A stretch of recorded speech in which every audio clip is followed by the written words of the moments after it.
Good evening. It being 6 p.m. on Tuesday, February 8th, 2022, I call this meeting of the Westborough Select Board to order. Pursuant to Chapter 20 of the Acts of 2021, this meeting is being conducted in person and via remote means in accordance with applicable law. This means that members of the public body, as well as members of the public, may access this meeting in person or via virtual means. In-person attendance is here at Memorial Hall in Town Hall, located at 34 West Main Street. And it is possible, well, all the members of the public body are here. And members of the public may attend in person or via remote means. There's a Zoom link that was published with the agenda on the town's website. When required by law or allowed by the chair, persons wishing to provide public comment or otherwise participate in the meeting may do so in-person attendance or by accessing the meeting remotely as noted. Additionally, the meeting is being broadcast live in real time, compliments of Westboro TV, Verizon Channel 28, Charter Channel 192, or via Westboro TV's online platforms at westborotv.org and youtube.com/WestboroTV. So welcome everybody. For those willing and able, please rise for the Pledge of Allegiance. I pledge allegiance to the flag of the United States of America and to the republic for which it stands, one nation, under God, indivisible, with liberty and justice for all. Okay, thank you. Okay, first on the agenda is open forum. Do we have anybody online or in person who wishes to speak, plan to speak? No. Okay, so moving on. We will go to item 3 on the agenda, annual town meeting warrant, the Conservation Department article.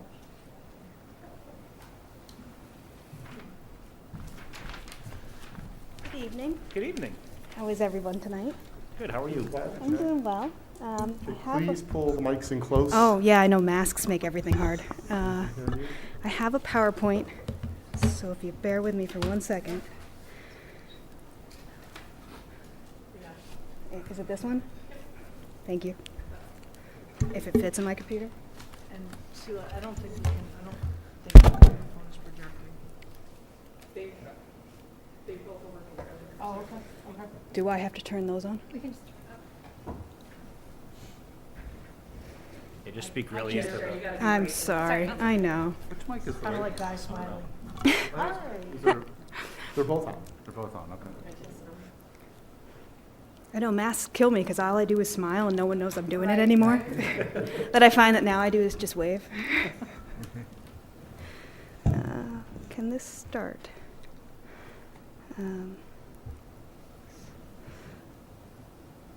the beginning. Maybe? There we go. Oh, no, backwards. Okay.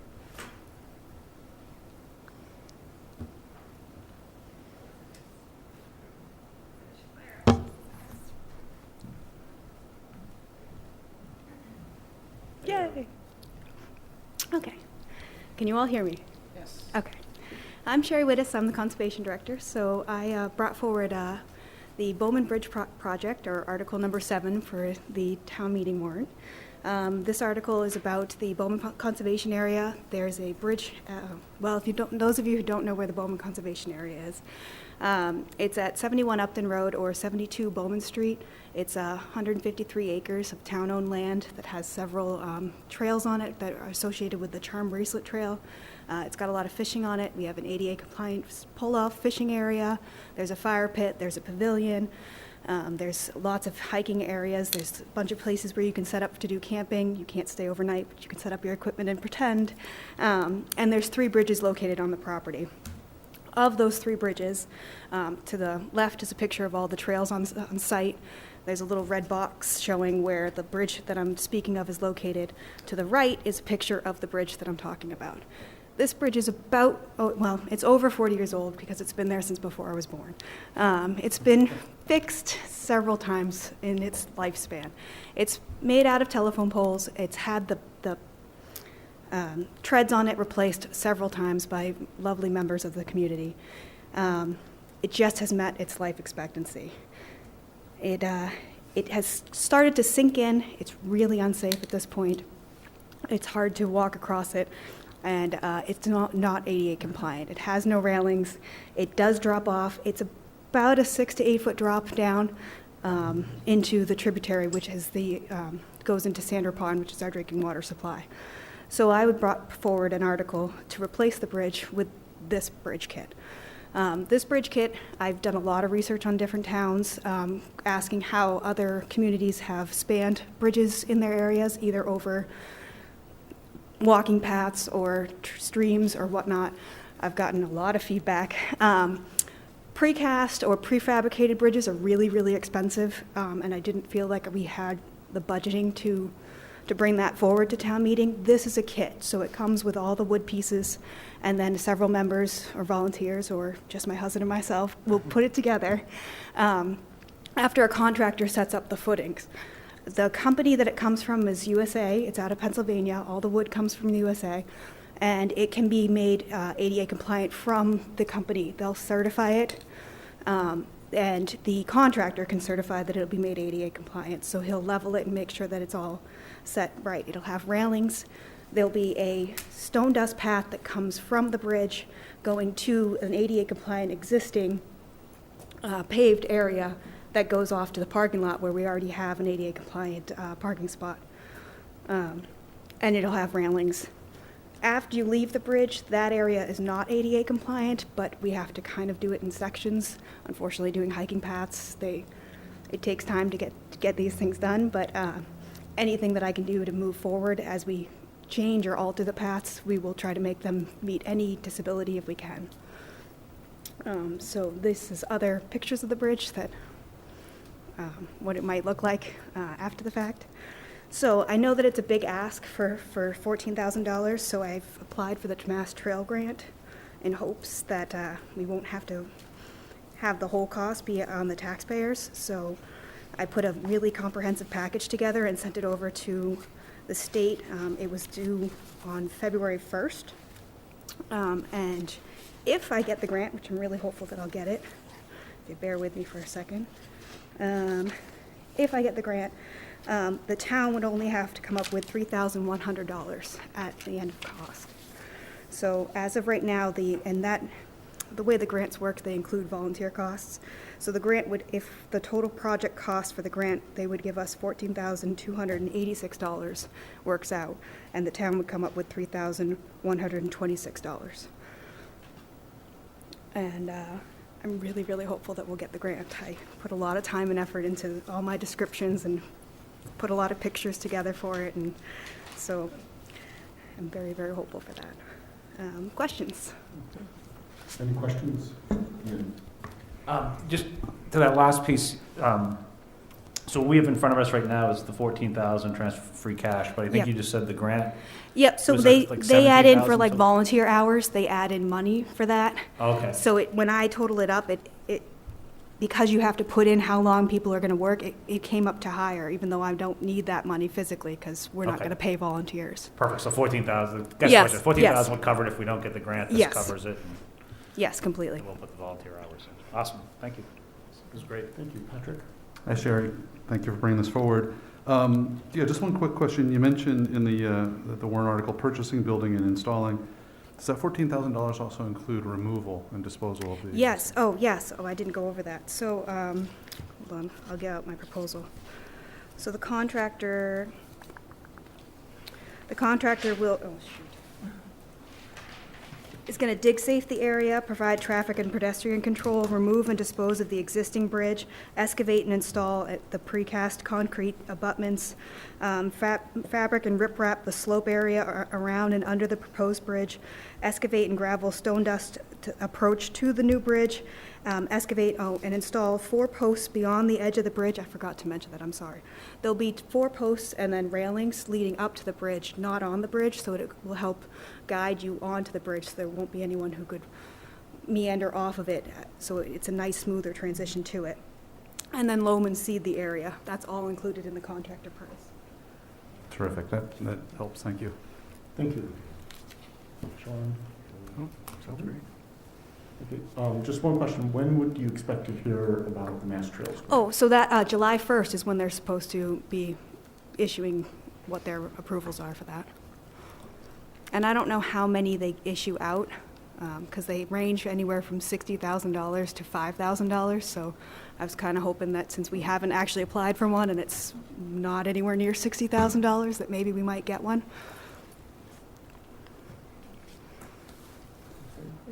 Any further questions? So just that piece, so will you wait then to hear about that before you move forward, or will you order the? I don't know. I really think I'll probably try to wait until to hear, but Fred and I have been talking back and forth. We haven't quite made a decision on that. Okay. But I think I want to see how town meeting goes, and if the residents are really behind this, then we'll just go with it, because obviously there's a want for it. But if there's a lot of debate about it, then I'll wait for the grant. Okay, thanks. Thank you very much. Okay. Great. Thank you. Okay. Great. Awesome, Thank you. thanks for coming, yeah. You all have a lovely evening. You will. You too.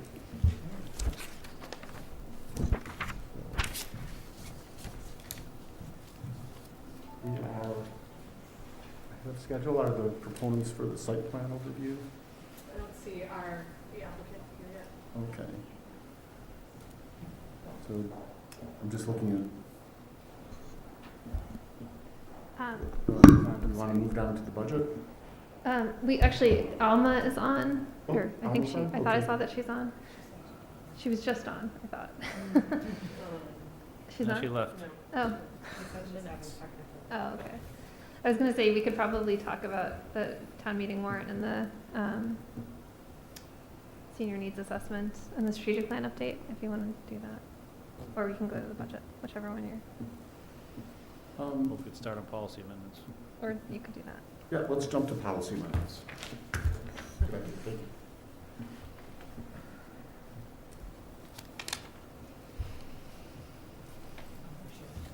No, she's back. Let's see if she connects.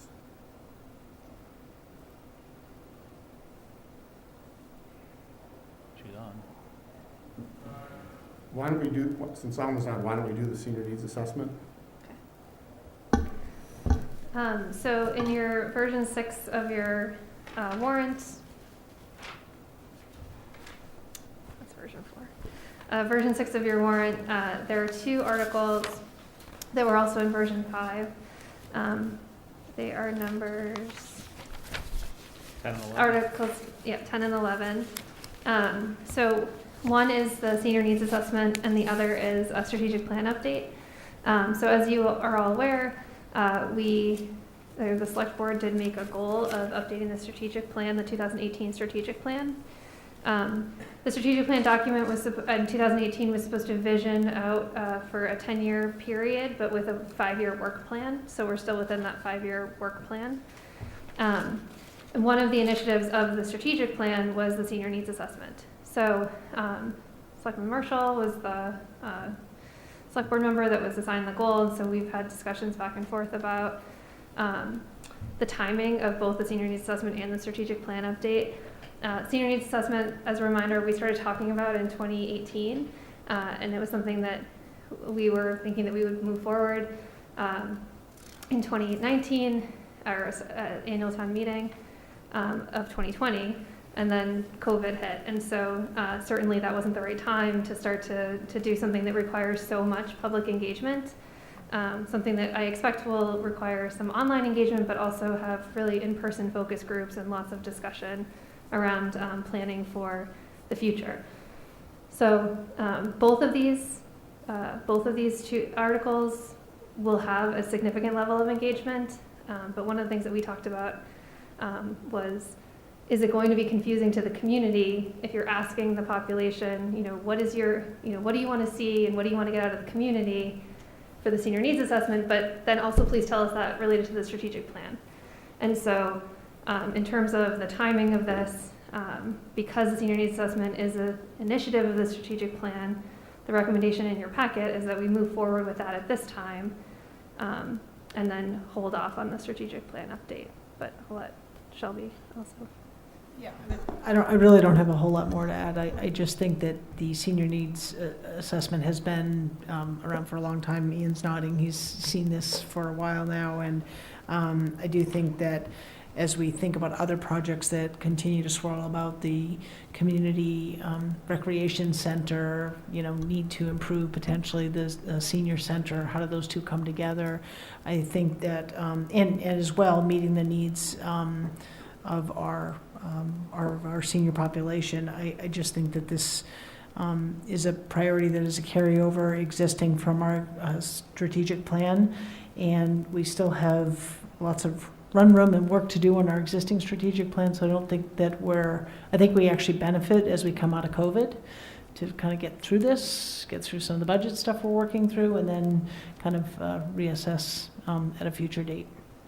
So would we remove then the article from? Right, so that's the recommendation, is that you would only move forward with one article, maybe shift your goal to really the senior needs assessment, and just so that you understand, so we've looked into this, so a senior needs assessment is 35 to 50,000 is what we're estimating at this point.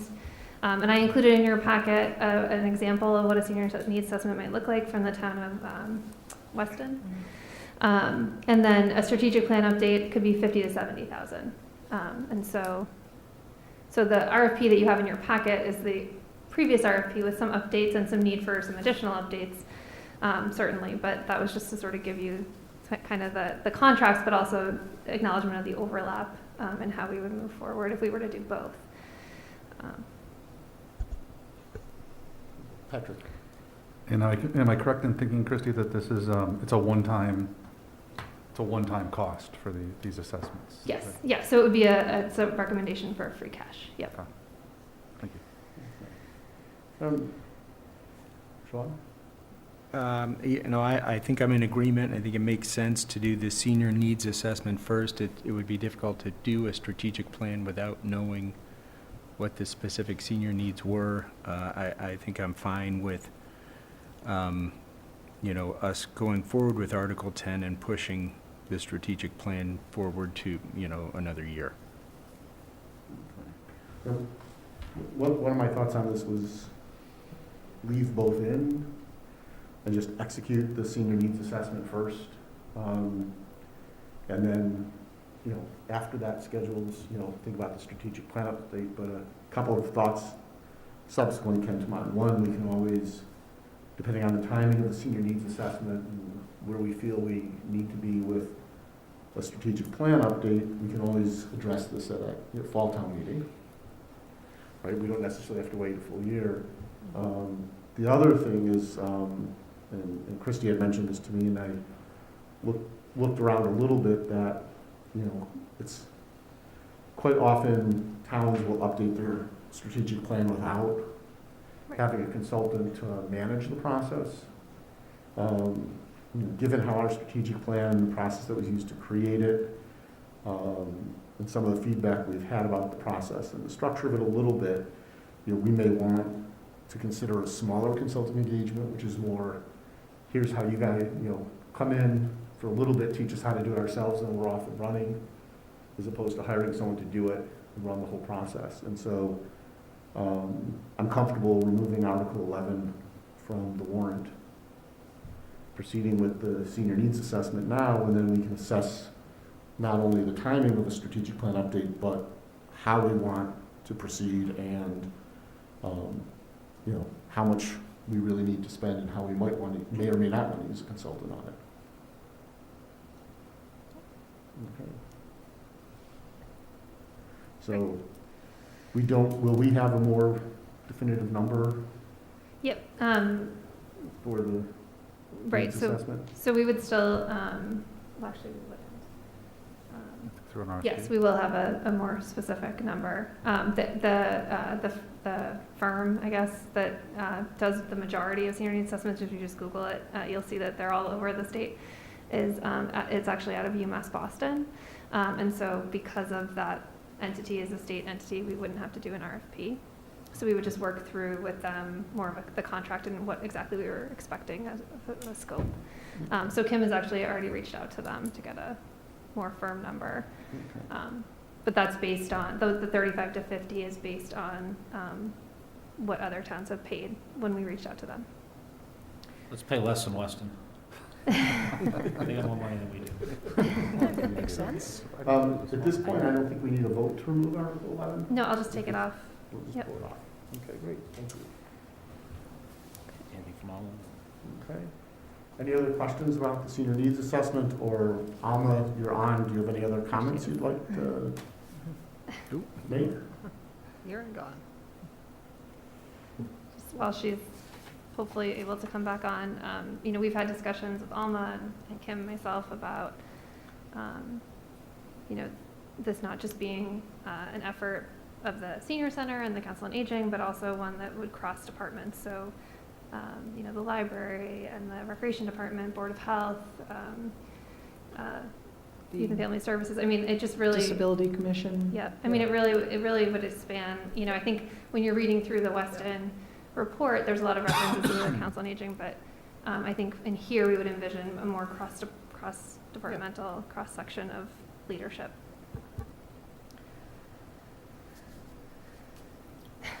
I had asked Alma to be on just because obviously this is something that she'll be right in the middle of, but I'll tell you that she was supportive of what I've said, and I can say that because she's on mute and can't get in, but so. Okay, great. Thank you very much, and thank you, Alma. Okay,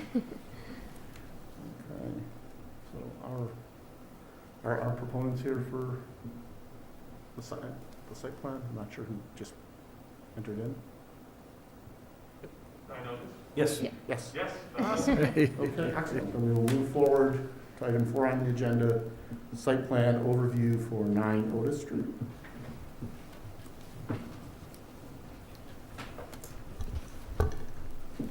And just as a reminder, the purpose of this presentation is for an overview of the project to the select board. Any feedback, suggestions, or concerns on the project are captured in a memo that we provide to the planning board for their consideration, as they are the issuing authority for this special permit. Alan, quick point of order. I have a question for Christie. I didn't realize until very late this afternoon that this particular site plan is a butter to a relative. Should I recuse myself out of this? Yeah, probably. Okay. No falling asleep over there. Well, listen intently. So I'm Garrett Curtis, and this is Phil Curtis. We operate a landscape contracting firm out of Westboro, formerly out of 218 Flanders Road. We recently moved to 9 Otis Street. So on the projector, we have a satellite image of the existing site. So the parcel is a 26-acre parcel on the backside of Otis Street. It abuts the MBTA rail line. So the existing parcel has 36,000 square foot building and a 6-acre gravel parking or contractor yard that was developed, I believe it was in 2016 by MidCorp. So it's currently occupied by us, a landscape contractor who used the gravel yard as a contractor yard, DHL, and then Gym, Exceed Sports. So our plan is to redevelop that gravel yard and add an additional building. So we'll be building or hoping to build another 36,000 square foot facility and then 4 acres of parking. So the objective for us is to move our business into the new building and then probably the gym space as well and maybe one additional tenant. And then the front building will become just a single tenant warehouse facility. So this is a satellite image. I think if we move to the next slide, we have Locus Map, which just gives a better idea of the entire parcel. You'll see that there's kind of a rear section there that's essentially all wetlands, so that won't be touched in our development process. If we go to the next slide, this is kind of the same thing. And then actually, I think we can go to the last slide. And this is an overview of what we actually plan to do on the property. So it shows the existing building in the front there, and then this locates the new building that we're proposing, as well as the parking surrounding the facility. you have any questions or anything else I can give you for information? Open it to the board for Sure. So, questions. Sean? yeah, thank you, Alan. You mentioned, did you say DHL was in the building you're originally? Yeah, DHL is currently a tenant in the space, that's correct. Okay. Yep, so it's Curtis Landscape, DHL, and Exceed Sports Fitness that operate out of that building currently. We got you. So potentially they take over that building when you move? Perfect the world. residents? Yeah, they take over the existing building as a single tenant, and then we move into the rear building with Exceed. Exceed needs an elongated space, which they don't currently have. So they'll take call it a better space in our new building. And then we'll have one empty space, maybe 15,000 square feet, and we'll find a tenant for that. Okay. Sounds good. Thank you very much. Yeah, no, I just, first of all, thanks for having your business here in Westboro and keeping it as you're looking at new space. thank you. And, you know, I don't have anything significant to add. I would just obviously, you know, make sure that obviously, you know, fire and safety and public, you know, the access points are, meet the standard by our public safety officials, particularly fire. Obviously, you've already spoken about wetlands and you need to adhere to all of that and make sure that our Conservation Commission is happy. And I did look at, Christie, I'll just ask you for some help here. I looked at the Bewalt Trail. I don't think that touches this property in any way. But my only comment would be, if it does, I think it's not, right, Ian? Further down, yeah. It's further toward Otis. Go down to towards Coca-Cola bottling and that way Okay, on okay, Otis. so there's no Further impact. I just Right. was gonna say if there's any planning and work that's accounted for, but it doesn't seem that it is, so disregard my comment. So thank you very much. Thank you. Good luck. Okay. Patrick? No, Aaron, you refused Ian. Yeah, two things. One is, I love the Locus Map that we had in our package that showed the Westboro Speedway. That was great. I remember those days from way back then. Just the other question I had is, and I apologize because it's a lot of materials here, thanks for putting that all together, but for lighting in that space, and it brought to my mind because of a butters or whatever, can you just talk a little bit about the lighting? I'm assuming planning board has told you what to do with down lighting and all that, but. Yeah, so this is just one sheet from our civil drawing, but we do have a complete landscape as well, a landscape and lighting package. Okay. So we have had a complete lighting design, and we've spoken extensively about with the town about those requirements. So none of our poles are above 20 feet. There's no overspill of lighting. We are aware that there's been some issues with lighting, just with the industrial properties around there in general. So we are cognizant of the fact that that's an issue, and we've kind of closely followed all the bylaws when it comes to how we've designed our lighting and what's proposed there. We are currently only focusing on our rear building, but when we hopefully transform the front building into a single tenant user, we'll also be doing a photometric plan for that as well, and hopefully improving the lighting there. That building, it's a great building, it's a great layout, but it's a little weathered and it needs to be updated. So front building will get new parking, new lighting as well, and that'll all be well thought. Perfect. Thank you. That's all I had. Okay, thank you. A couple of quick questions. Does the property currently have rail access for? It does not, Okay. and we don't intend to add rail access. I should say it has no rail access for us. There is an MBTA access easement. So the MBTA goes up there and accesses the rail line, but it doesn't have It doesn't have a spur? no, it does not have a spur for us, and we don't intend to use one or add one. And then, I guess this is a question, knowing that you've got a fairly reasonable grade going up from the property up to Otis Street? Yep. Is there any part of the project where you need to address that grade or sight lines or the safety of your driveway going out onto Otis Street? I would say, sorry, you're talking about as you go up the actual Yeah. roadway there and approach. I think visibility's pretty good right now. I don't see a lot of issues going in and out of that currently. So I don't think it's something that we've given, much thought to, just because it's never been an issue for us there.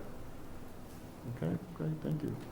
I guess to add to that, though, depending what happens with the whole corridor plan with 9 Otis, if sidewalks are added, and it pushes the driveway back more, there might be some wood line and, visibility issues that would have to be addressed. Okay. Is there anything we want to put in a memo to I have nothing. planning board? It looks good. Okay, great. Well, thank you very much. Thank you. Thanks for coming. Awesome. Great job with Good this. luck. Good. Great job, and again, thank you for creating and keeping your business here in Westboro and furthering, development of some of our industrial space for better utilization. Great. Great. Thank you. Thank you. Thanks. Thank you. Take care. Good night.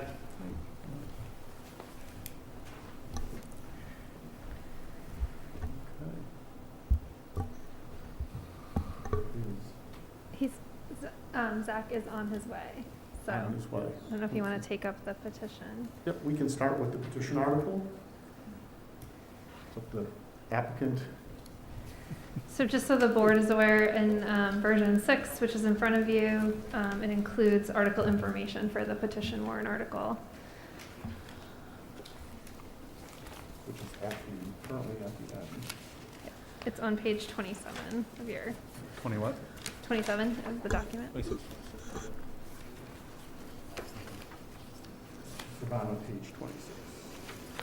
The article, yeah, the article information is on 27. Okay. Thank you for coming. If you, into the microphone, if you can state your name and address for the record. Just so folks are aware, as the applicant is related to me, I will not be participating in, I'll facilitate the conversation, but I will not be participating in the discussion, or I'll be abstaining from the vote to avoid any perceived conflict of interest. And who are you? I'm just kidding. Can't tell with the mask on. Oh, or if you can facilitate. Sure, I can facilitate it, so happy to do that. Okay. So, Lisa Edinburgh, 8 Nash Street. I stand before the board tonight as a citizen who has lived most of my life in Westboro, as well as dedicated most of my professional life here. I am here to give a statement and answer questions regarding the citizens' petition warrant article requesting the town to refer to the second Monday of October as Indigenous Peoples' Day, and to solicit your support for this effort. I am also here to request a change of location within the warrant. I am asking for it to be moved to a point earlier in the town meeting schedule. If town meeting runs only one day on Saturday, this article most likely will be addressed late in the evening, after dinner, and potentially 12 hours into town meeting. Given that I expect that there will be people who want to talk about Columbus, positive and negative, and talk about the holiday, good or bad, and talk about contributions to society, pros and cons. And even though this article is not about that, the anticipated level of interest in the community should warrant you placing it at a time frame that is convenient to most of the community. This could be following the regular early articles in the morning session, or sometime in the afternoon session, somewhere in the first 2/3 of the warrant, possibly. So what is this petition? The petition, signed by nearly 100 Westboro registered voters for March 19th town meeting, simply says, to see if the town will vote to, quote, from this day forward, recognize and refer to the second Monday in October as Indigenous Peoples' Day. The article is a non-binding resolution regarding the second Monday in October. It does not alter or change Columbus Day in any way, nor does it take the Columbus Day holiday away as a state or national holiday. Additionally, it does not require any action by the town, but may be considered as the town updates documents that reference the second Monday of October holiday. Here are my thoughts regarding this petition.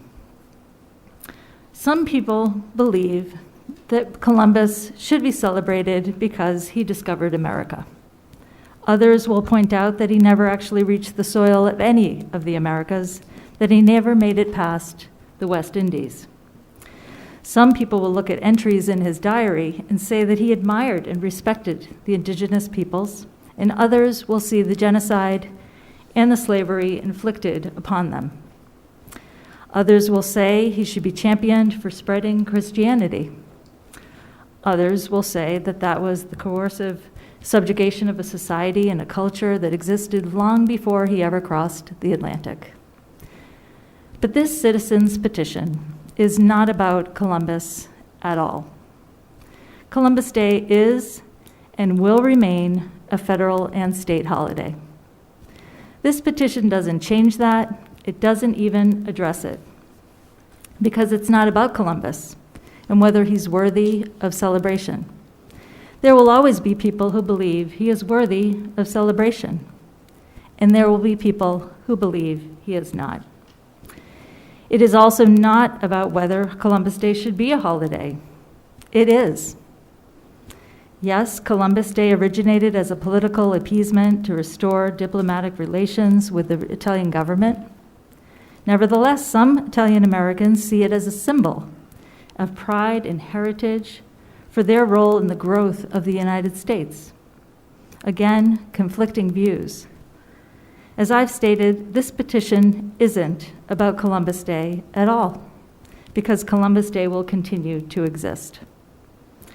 This petition is about the recognition of the existence, the importance, and the role of the indigenous people who inhabited this land before us, before colonization, before westward expansion, and the recognition that indigenous people, their societies, and their cultures had value and continue to have value, despite fewer living here now. I believe it honors the perseverance of indigenous people, despite their suffering at the hands of European colonists who overtook inhabited lands and committed genocide of indigenous people. I believe it's a way of honoring the indigenous people whose land we sit upon as I speak. I find it interesting that in all the debate about the town seal, that the current town seal started as one side of a commemorative coin for the 250th anniversary of Westboro's incorporation. The opposite side of the coin was the image of a young Nipmuc male in a natural setting representing life the way it existed before the established town of Westboro. So I find it interesting that that coin at that point in time demonstrates that the town recognized the importance of remembering the Nipmuc and the indigenous peoples' origins of our area. And yet, today, that same concept is controversial. This article intends to allow the town of Westboro to refer to the second Monday in October as Indigenous Peoples Day in recognition of the pre-existing societies and cultures and those people who still exist today on whose land we now live. It does not take away from Columbus Day. Columbus Day is still a national and state holiday. Indigenous Peoples Day is our local recognition for an aspect of our heritage as a community and our existence of a community that should be celebrated. So why am I bringing it forward as a citizen's petition? In the conversation about making the change, this board had much discussion about Columbus, who he was, good or bad, different historical interpretations. There was much discussion about the holiday. Should it even exist? And there was also much discussion about the process. Did it factor in all sides? Was it fair? Was it open? Was there enough public comment? It seems like the decision got mired down in the process, even to the point that people said, I support the change, but the process is wrong, so we shouldn't do it. You don't need a complicated process. to do the right thing. If you agree, as I believe, that recognition of Indigenous peoples' existence in society and culture and their role in the evolution of our area and town is important and worthy, then we don't need a complicated process to do the right thing. We simply need to say the second Monday in October is referred to as Indigenous Peoples' Day. I ask you all to reflect on this and do the right thing with me. And so now I open it up for questions that you might have. Great. To the board, questions or comments? Patrick? Sure, I'll start things off. I guess, first of all, question, we're here tonight to talk about the position of the article on the warrant, correct? We're not voting on the article itself tonight, is that correct? You don't have to vote tonight, but this is the presentation of the article. So you can ask questions about the article, and you can also consider moving it. The movement of the article decision would need to be made before you close the warrant at the next meeting. So you could certainly make the decision at the next meeting. And then your vote of support could happen tonight, the next meeting, or even your first meeting in March. Okay, and then in regards to what the policy, practice, legacy of how articles are put on the warrant, how does that work today? Is it first come, first serve? How does it end up as 32 on the warrant today? So the citizens petitions have historically been the last articles on the town meeting warrant. We always start with the town election and town reports, and then we do sort of budget item articles, regular recurring articles, the capital plan, and then we move into other monetary articles, and then we always put sort of bylaw changes, zoning or general, charter changes following that, and then any citizens petition is always at the end. That's not, that's not by bylaw or a rule. It's just sort of historically how we've done it. Sure. Practice, Yeah. So I'm all for getting as many people to vote on a topic as possible. Over the years when I've attended town meeting, I've never liked the idea of stacking the deck and moving warrant articles for the purpose of getting more votes. I'm not a fan of that. It has nothing to do with this article. I think it's a bad practice, and I don't think it should be something that we continue unless there's a real need. Now, in regards to the article itself, I'll just share with the community that this is exactly the thing that I love about being on the board, and exactly the thing I love about working in the community. Lisa and I had fantastic discussions over the last several months in regards to this topic, and I found it enlightening. She shared some things with me, and I shared some thoughts with her.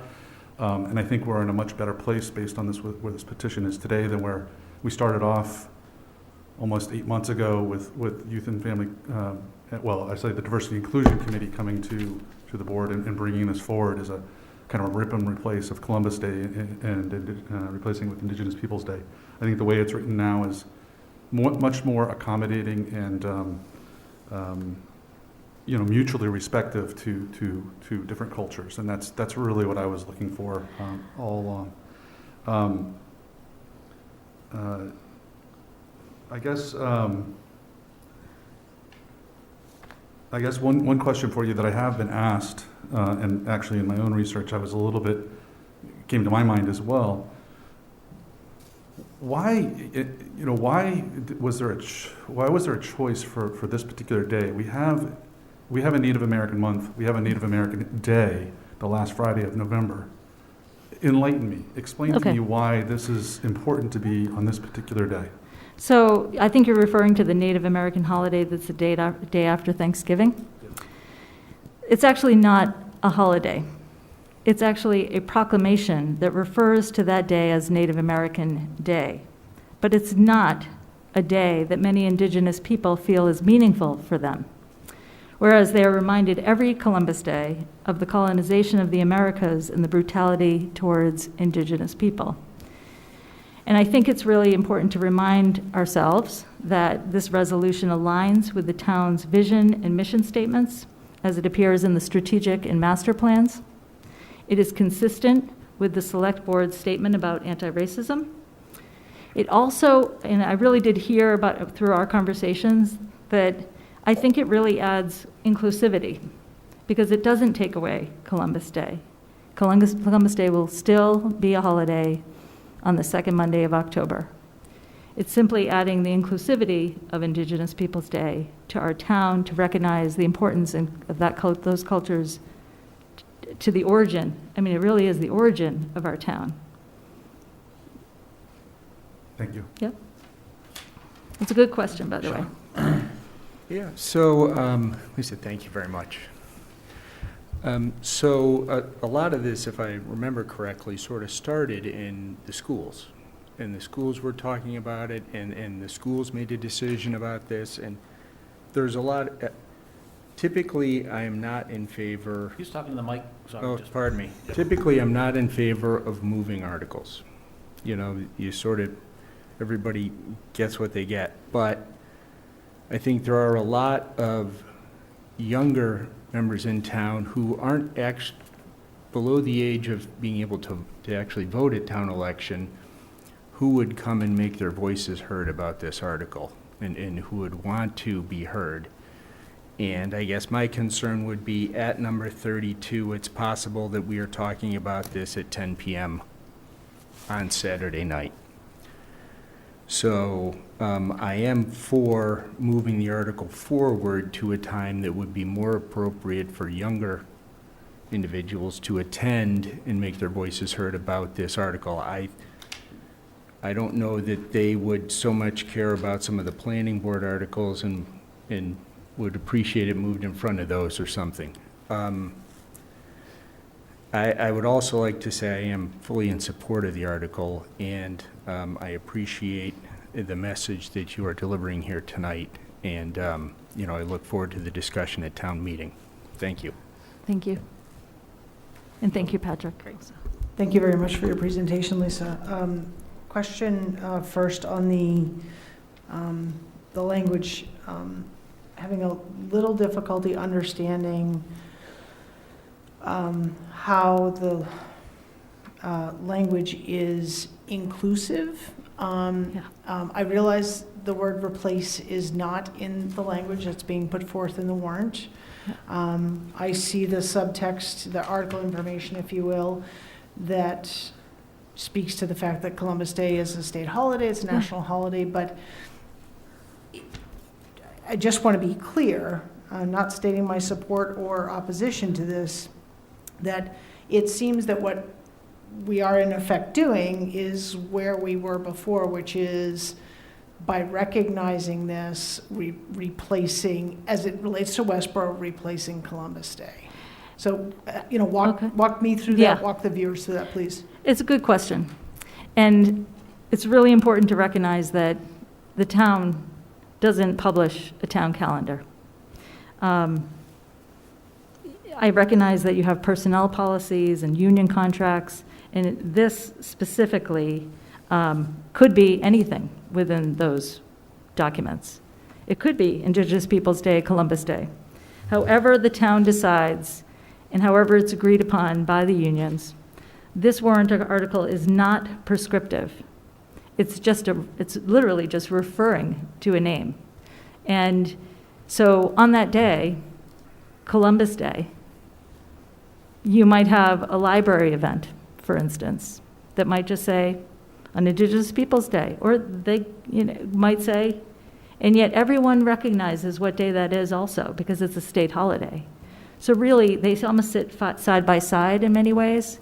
As a state holiday, it's Columbus Day, but in Westboro, it's also called Indigenous Peoples' Day.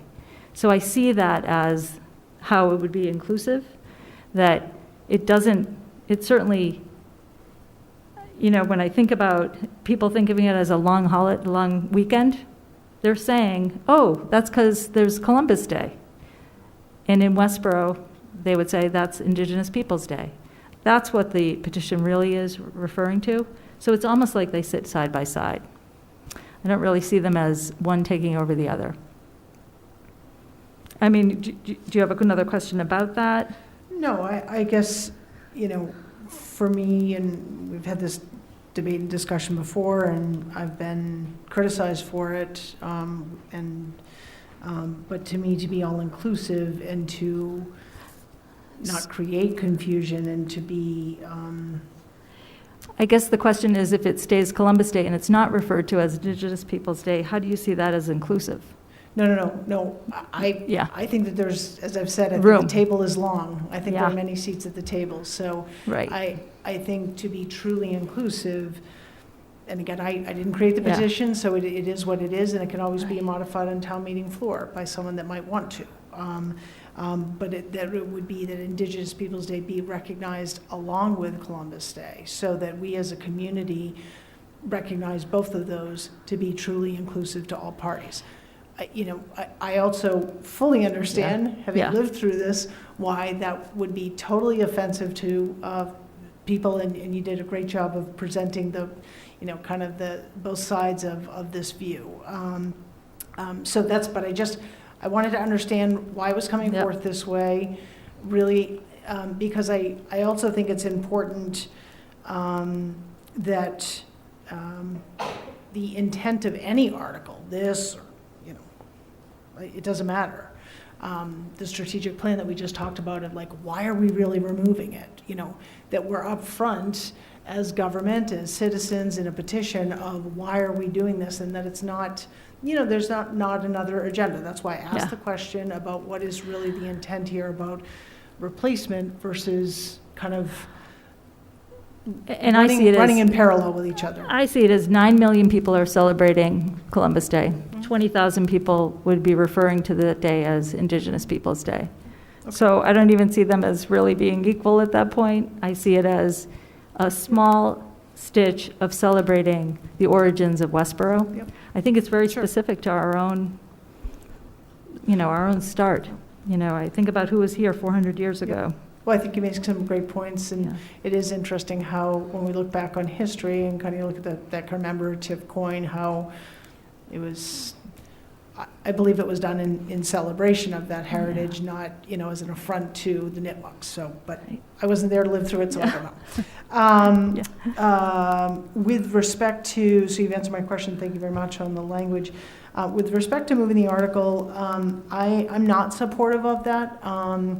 I think that it, I trust I think our moderator historically has always done a great job of recognizing where are we at, looking ahead to articles and being like, how much more bandwidth do voters have here? And, well, I certainly love the idea of giving younger folks an opportunity to attend, and there may be strong interest. My deference has to go to those that can vote at this point, and I'd have to sort of kind of, while I think that's important, I can't kind of weigh that into my view of this at this time. Can I ask a question? Yeah, go ahead.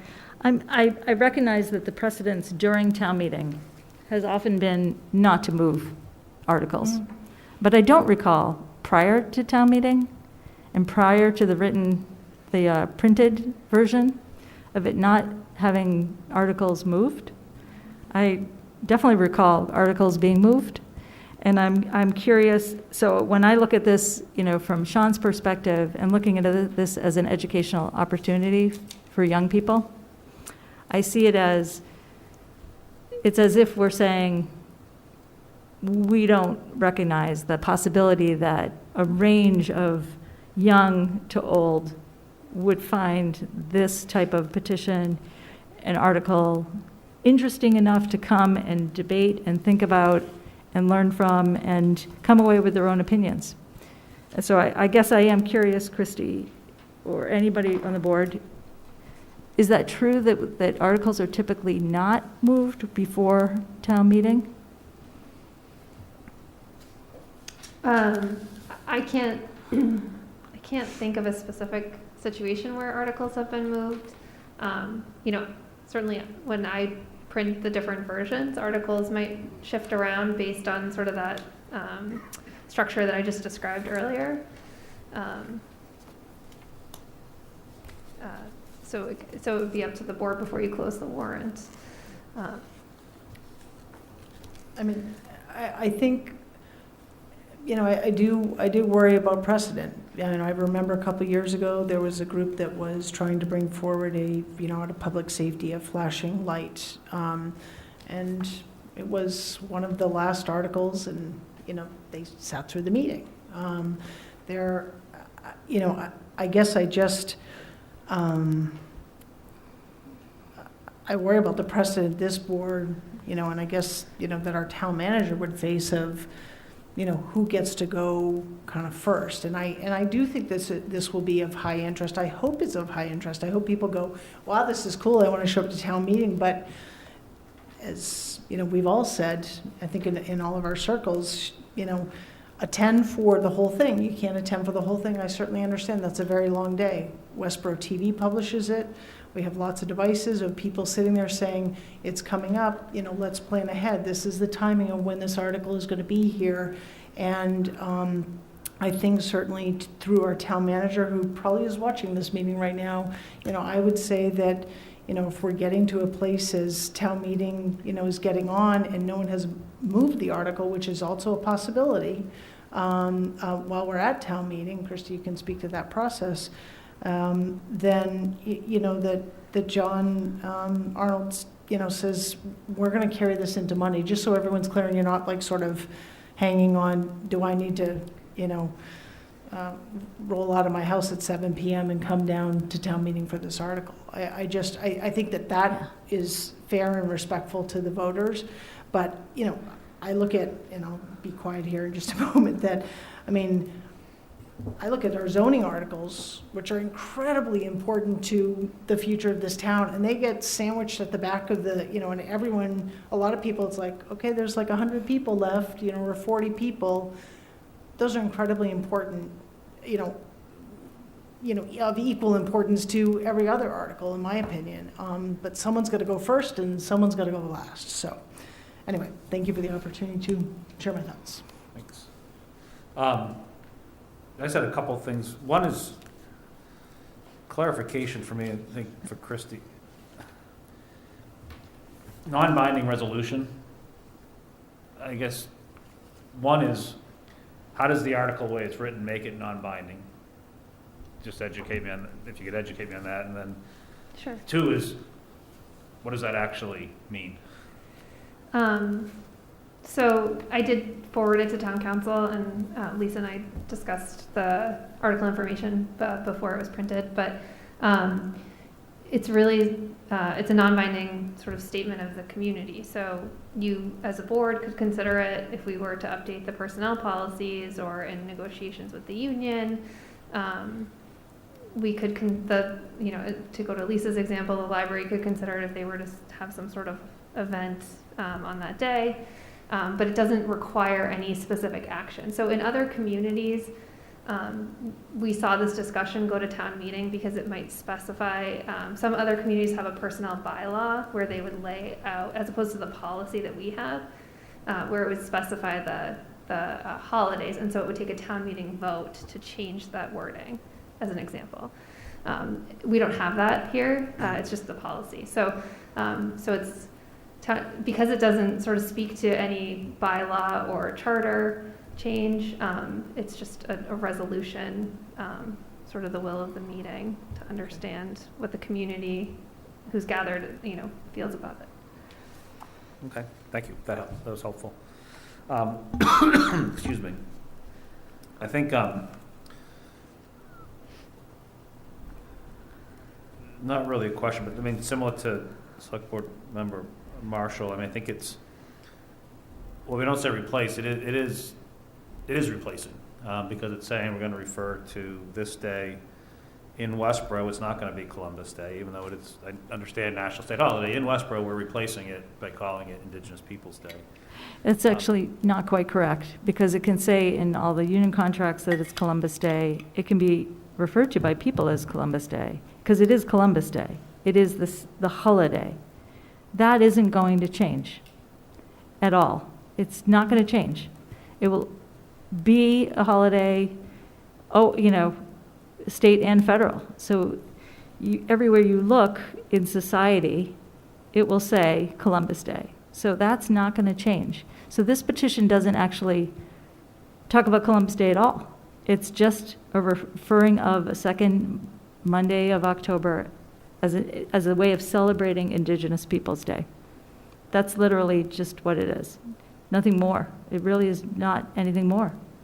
So I guess the question then is why that day and not one of the other 364 days? Because that's the day that Indigenous people recognize as the day that Columbus that it's a constant reminder of that period of time of when the infliction upon them. I mean, that's a constant reminder every single Columbus Day.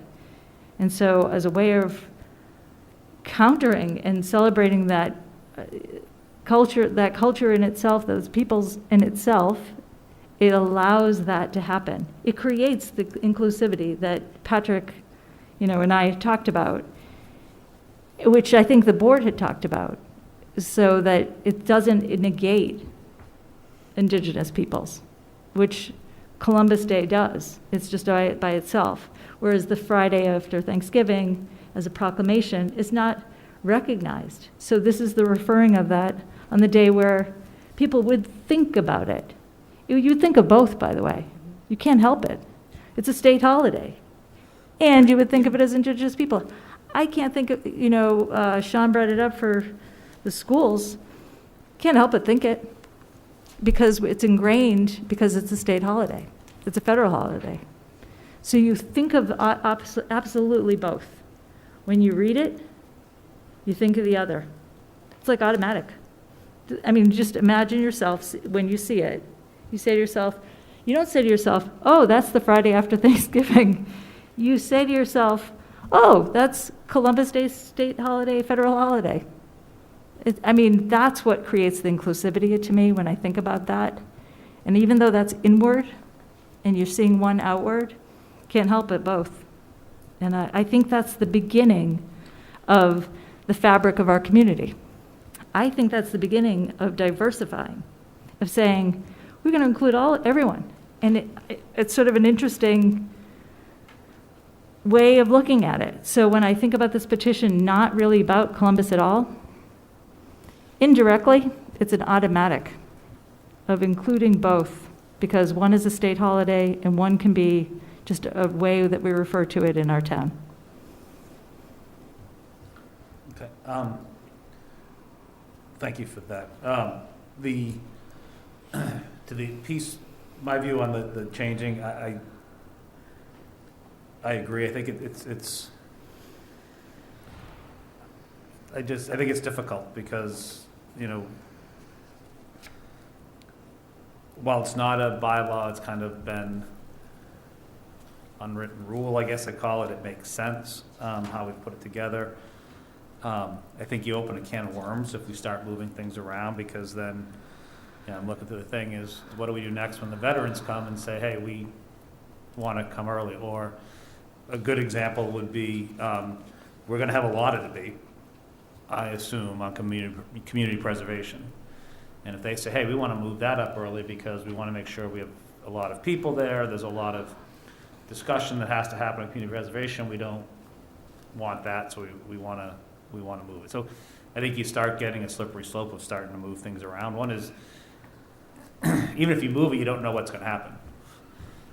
Because we could move it, and it could be just before a break.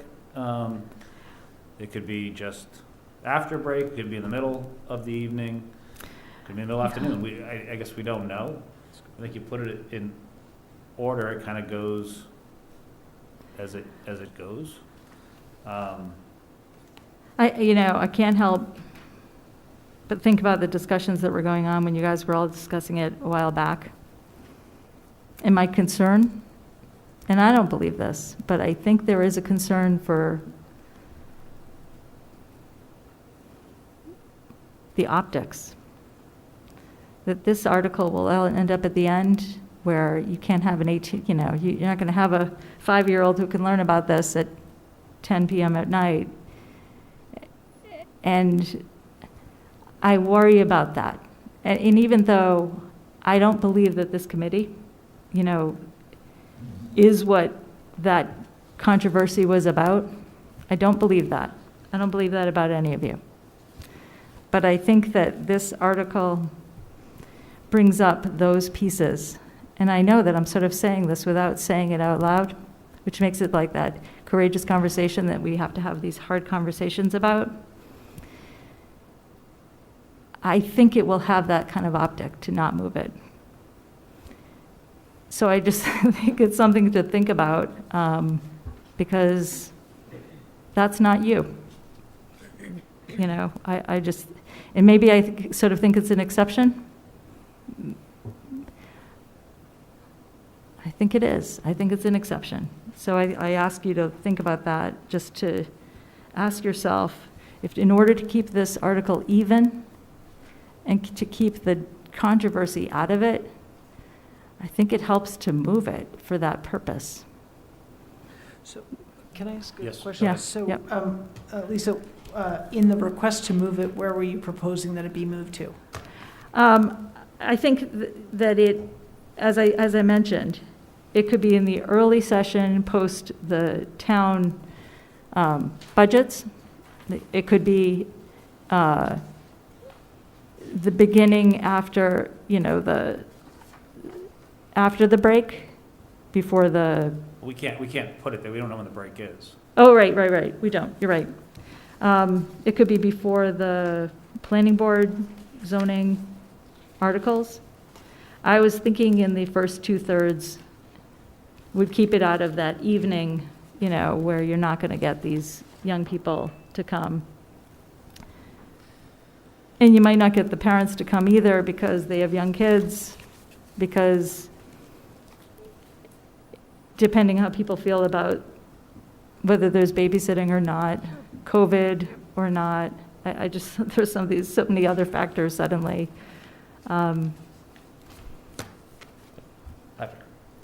Yeah, I guess a couple of thoughts as we were having this conversation. It made me think of a couple of other things. Timing-wise, I mean, the last town meeting we had, I think we had a couple dozen articles on it, and we got through it in, I think it was record time. I want to say it was 2.5 hours or something. It was pretty quick. I'm not saying that's going to happen this time, but I'm not sure if the 10 p.m. Yeah, knock on wood, right? I'm not too worried about that. But I did, another point of order question for you, Christy. As a board here, this is a citizen's petition. Do we have the authority to change the language of this article? No, you don't have the authority. You also don't, unlike all the other articles, you don't have any say in whether or not it's on the warrant. Yes. Okay. The reason why I ask is going back to the inclusivity piece. Was there ever, do we know historically how Columbus Day was originally observed by the town of Westboro? Was it on an article like this on a warrant? Was it a proclamation at some point? Do we know? If it wasn't, then I would actually counter that this article needs to be rewritten to be inclusive of both, specifically to say that both need to be observed. Because there is a danger when you are to the point and refer to it the second Monday. That's an exclusive statement around Columbus Day. But we have So- no authority to, I mean, And the fact is, this is coming before us, as Right. it is, we have no authority to change that. right, I know. I'm pointing it out there, Yeah. that's, and I'll say, and I said this in previous meetings on this topic, is the state is looking, right? They're watching what the communities are doing on this. There's already been a number of communities that have already voted in to have Columbus Day removed. Some, like I believe Shrewsbury, did it mutual together, which to me is an inclusive way of doing it. There's been some suggestions in the community that we should just get rid of both and have a diversity inclusion day. Let's celebrate everybody, right? So I'm a little bit leery of just the way it's written right now. Just some general thoughts on that. I've heard that it's dead right now in the state.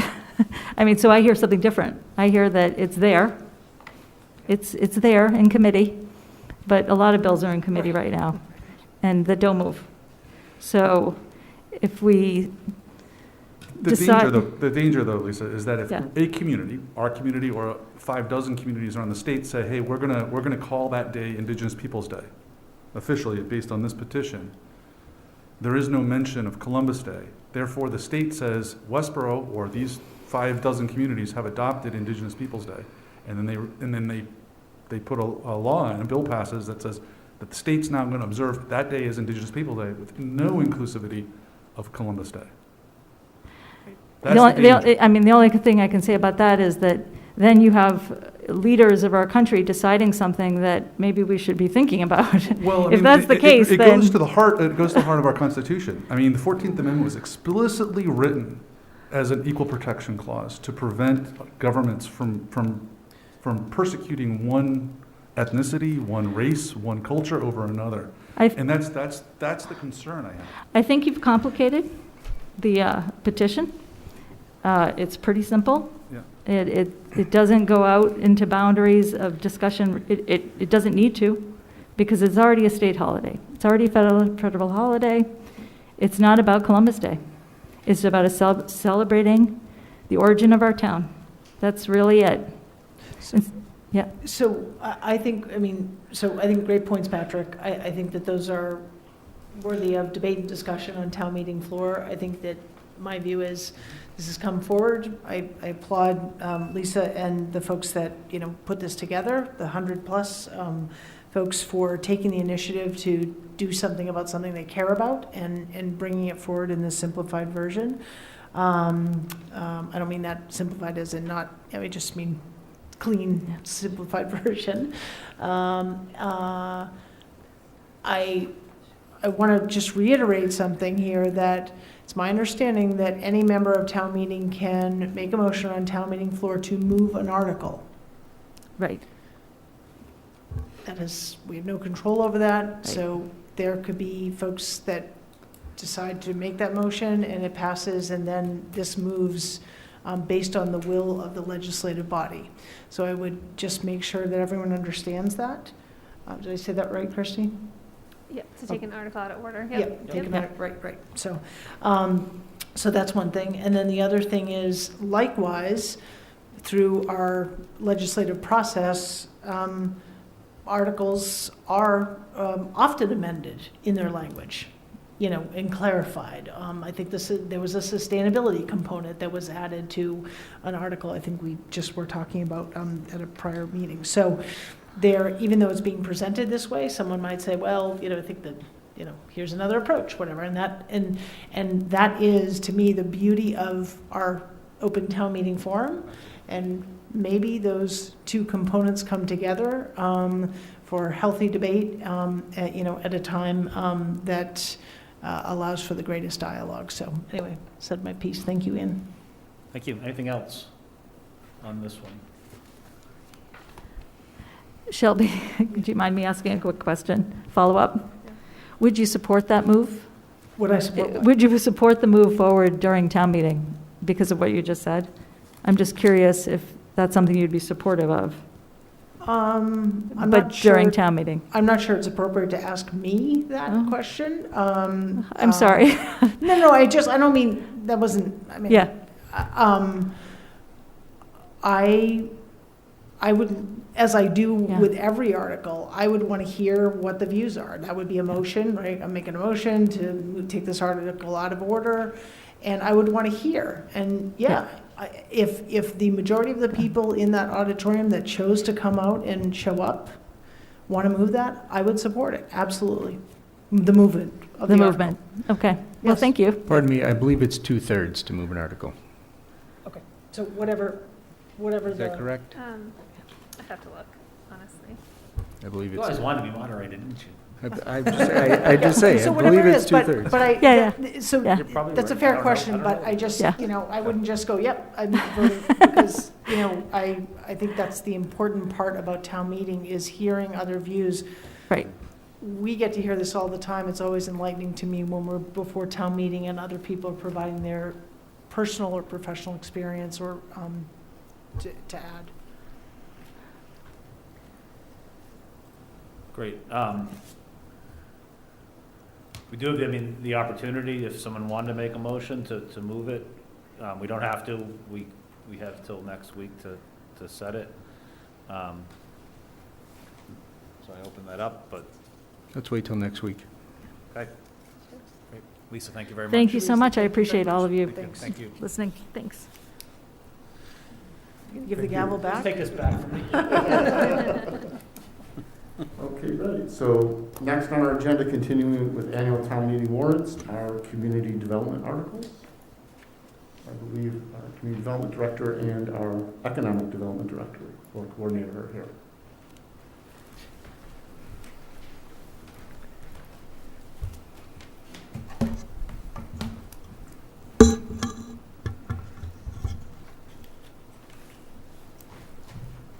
Good evening.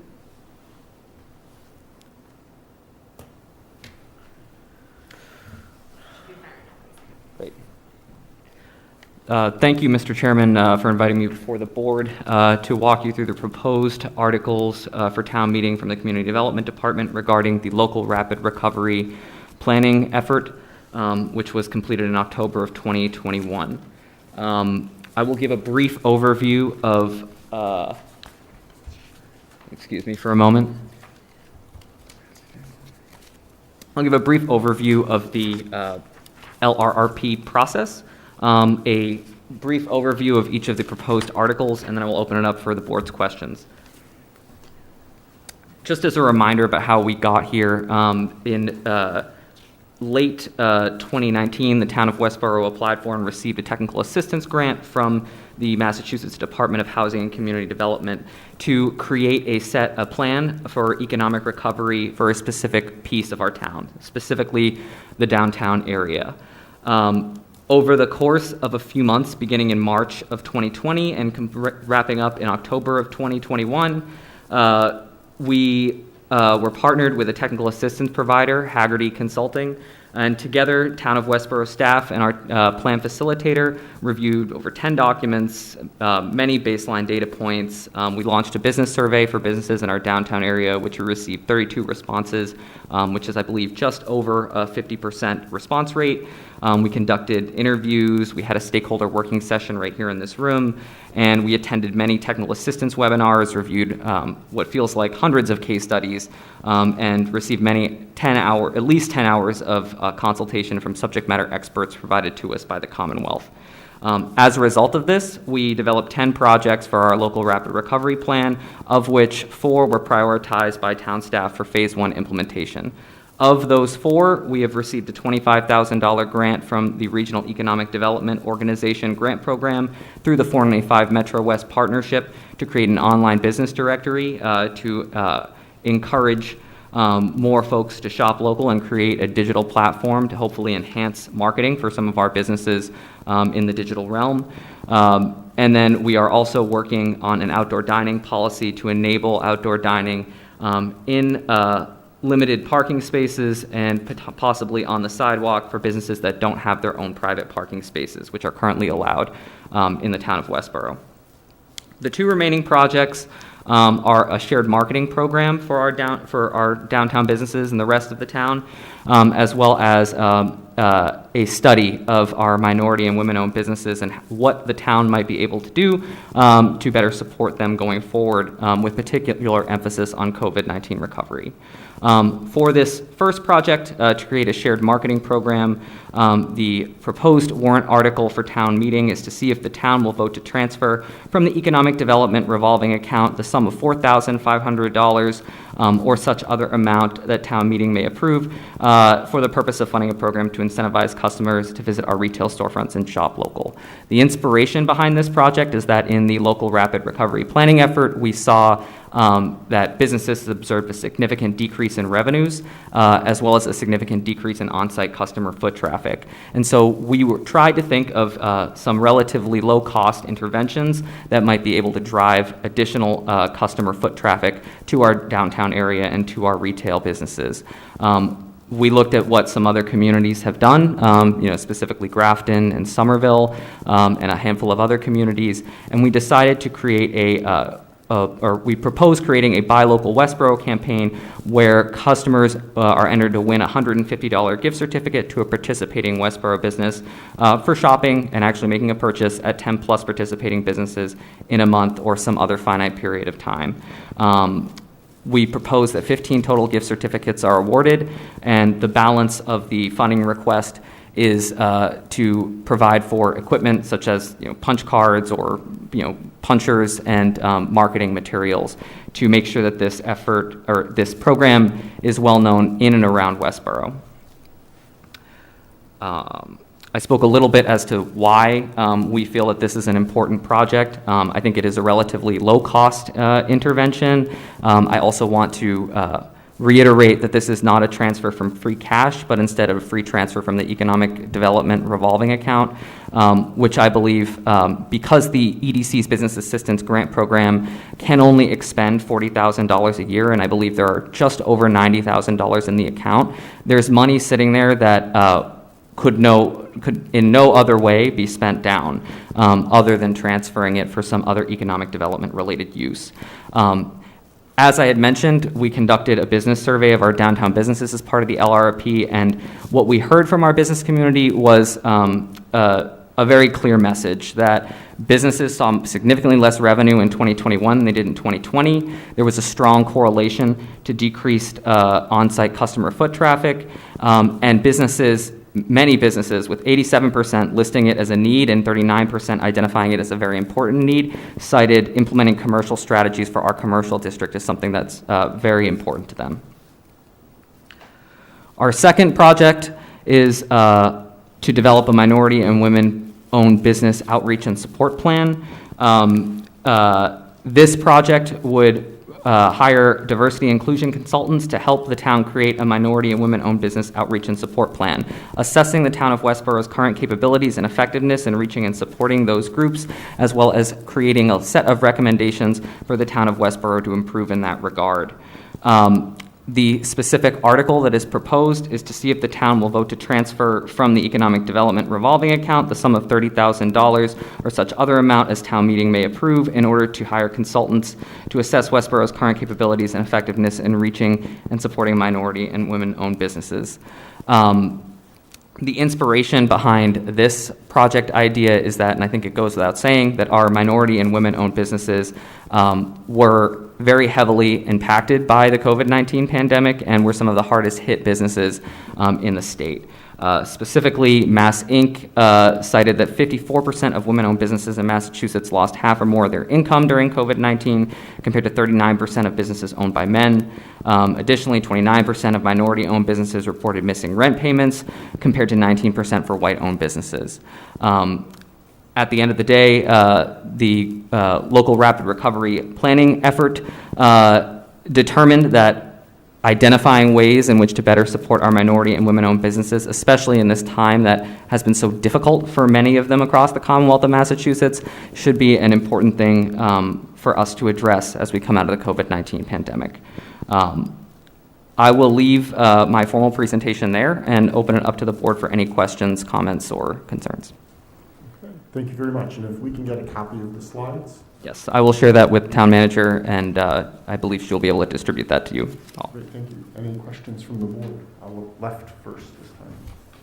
Oh, sure, I'll start. Hey, Zach, thank you very much.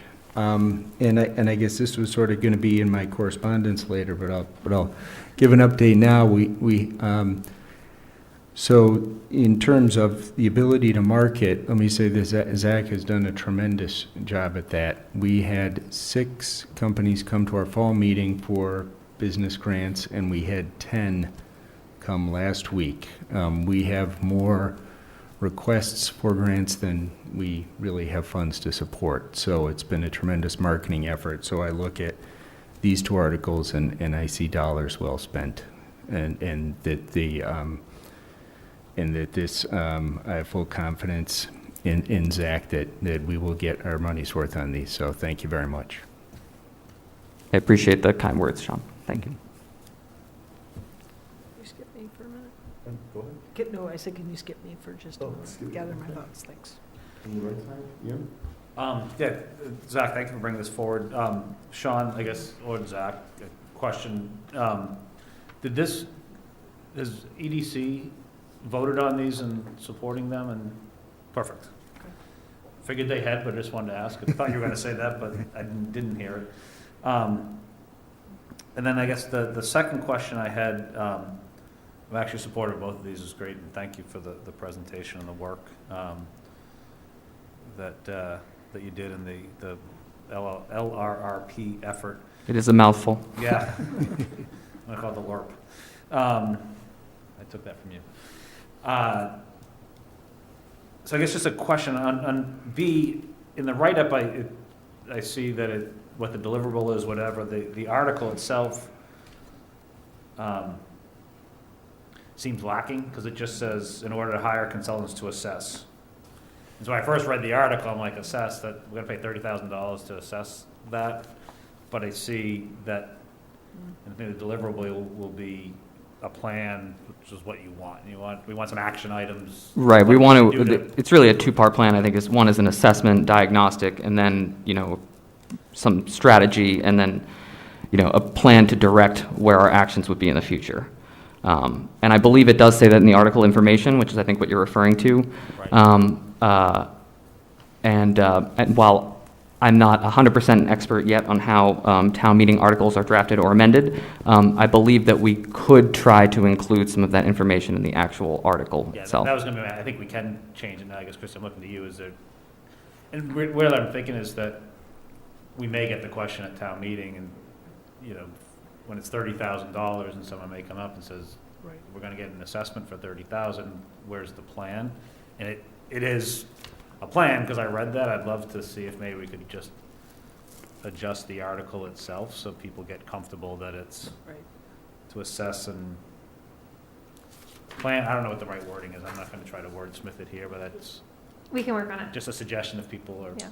in agreement there. Okay, perfect. This was great, that's all I had, thank you. Thank you. Patrick? Ian, you asked my question on 15B. I guess on 15A, which is the Shop Local Market Campaign for local Mhm. businesses, I get just a very fundamental question. You mentioned the 15 winners. Mhm. Just curious, how and when would those winners be? What is the process that you're anticipating for doing it? The $150 gift card or, voucher? You're going to have these people, shoppers are going to be able to get a stamped card or punch card or whatever, and at some point they've got to turn in, hey, I've got my number, correct number, here you go. At what point is it first come? Hey, you're the first one to turn it in, you're a winner, you get 150. So I think it would be more like a raffle, where okay. anyone who completes a punch card, with like 10 little boxes, would get entered into that raffle, and then after, the advertised program duration expires, 15 names would be drawn from that raffle, excluding, duplicates if there are any. But anyone who does get 10 stamps on the card will get entered into the raffle. And 50, if I heard you correctly, 50% of the funds of the $4,500 would be for the winnings, and the other 50% will be for the administrative cost, the Marketing and printing, additionally, as well as, equipment. So under the current proposal, we would, provide businesses that wanted to participate with some kind of stamp or some kind of, hole puncher or something like that, just to ensure that they couldn't be easily duplicated or something like that. And I should have said out front, thank you, Zach, for bringing these forward. It's, they're great, I think they're great projects, and I look forward to seeing them kick off the ground, so, thank you. Thank you for your thoughtful questions. Ian, a follow-up? If I could, just a follow-up question, and Mhm. Patrick brought it forward. So the 10 or more participating businesses, is it 10 different ones, or can someone go to the same store 10 times and get it stamped and that qualifies? Ideally, they could be different, and we could write the program requirements that way to ensure that they are different. To be honest, I don't think that had that possibility had occurred to us when we designed the project.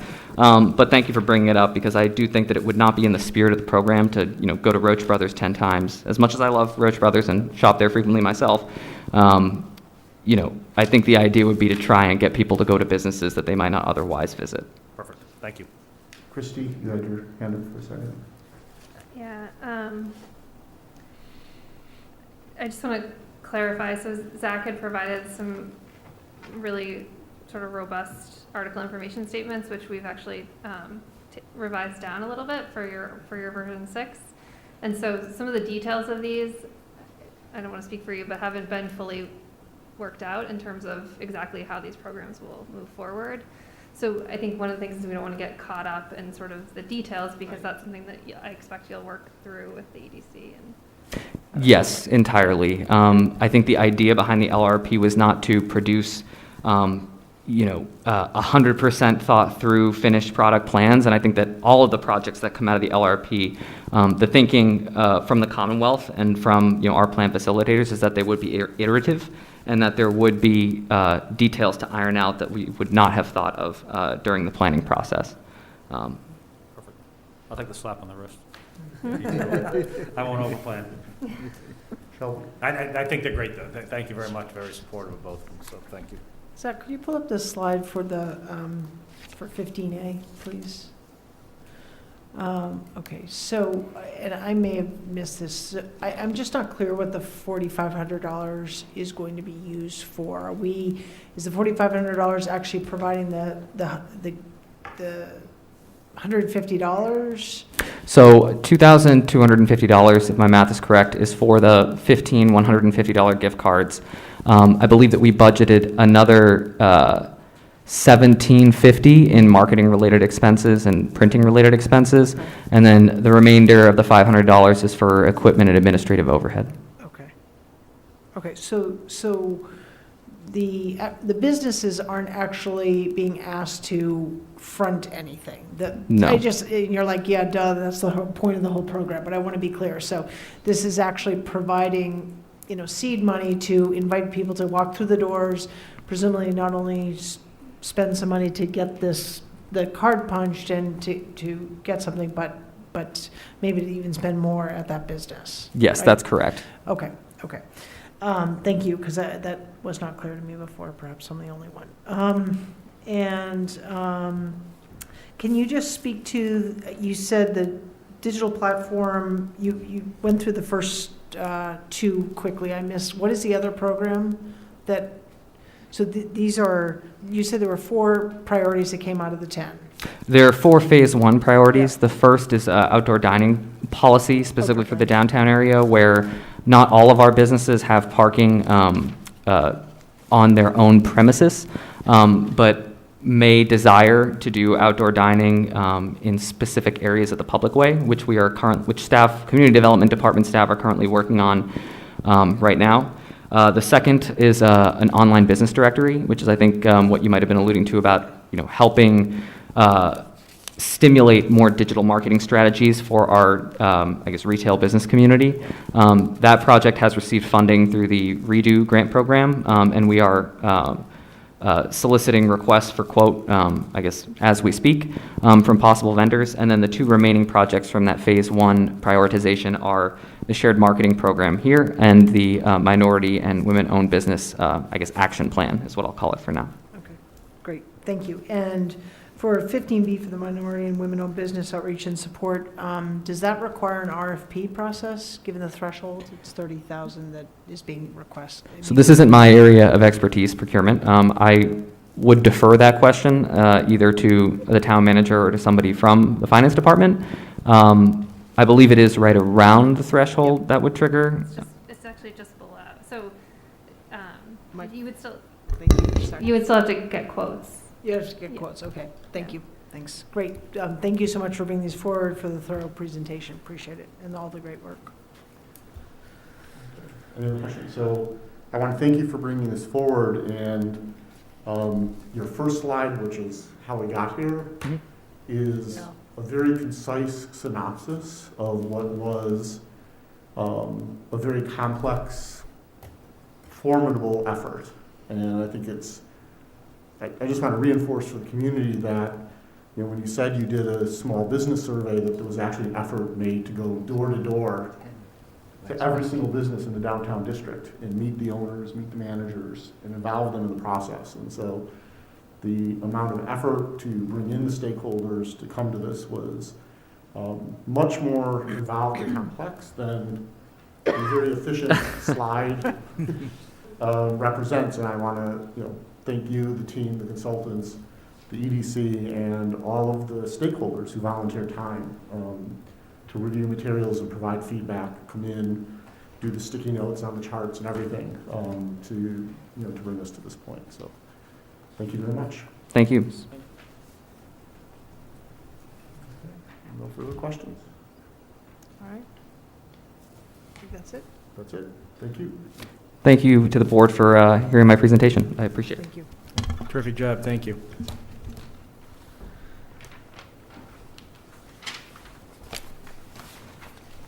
Okay.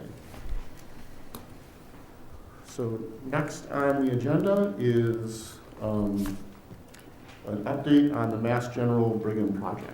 And I believe John Fernandez from Mass General Brigham is here. So welcome, please step forward with the masks, and for the people at home and for us to be able to hear you, please definitely speak into the microphones for us. Okay, I'll do my best. Please identify yourself, and just as background, refresher for the board and the public, Mass General Brigham has proposed an integrated healthcare facility here in Westboro that has gone through the planning process with the planning board. There's a solicitation of support for the project from the Select Board, which was given. Mass General Brigham has negotiated a community agreement, which is effectively for payment in lieu of taxes, or otherwise known as a pilot agreement. The project is going through the Mass Department of Health's determination of need process. And while, as a board, we don't have the expertise or the wherewithal, the resources to determine what the need is and how it works, we have been, in past letters of support, op-ed pieces, letters to our legislative representatives, supportive of the project and been vocal in making sure that elements of the project and additionally the presentation of Westboro as a host community and facts and information being presented about the project and about Westboro are actually accurate in what they're presenting. And so at this point, Mr. Fernandez is here to, I'm not sure if there's any specific action going forward given where the state is in their process, but he's here to provide us an update on the project and where we're at. Great. Thank you very much. And first of all, thank you for your public service. My mother was a city councilor in the little city of Philadelphia. And so I grew up learning about public service. So thank you for your efforts. And also a huge thanks from myself and from the MGB team for your support of our project. It's been really helpful, and we really can't thank you enough. So what I thought I'd do today, and I sent around, I think we sent in advance some slides that all of you have. I have paper copies if you want them. And what I thought I'd do is just do a very quick background on the project, just to make sure we're all on the same page, and then give you an update on the process where we are, and then answer any questions that you might have. And I will go quickly through the slides since you have them. But so first, the first page. We share them? I was just going to ask, I didn't catch your name and... Oh, I'm sorry. My name is John Fernandez. I'm the president of Integrated Care for Mass General Brigham. I'm also the very proud president of Mass Ioneer, so if you need help with your, see a lot of eyeglasses here, we'll be out here as well. So, Can you keep mine from fogging up? I haven't perfected that yet myself, so I'll let you. I can put the slides up if you can. That'd be good, just for the public to Yeah. see. Yep. As you go through it, great. Thank you. We definitely have them in our packets.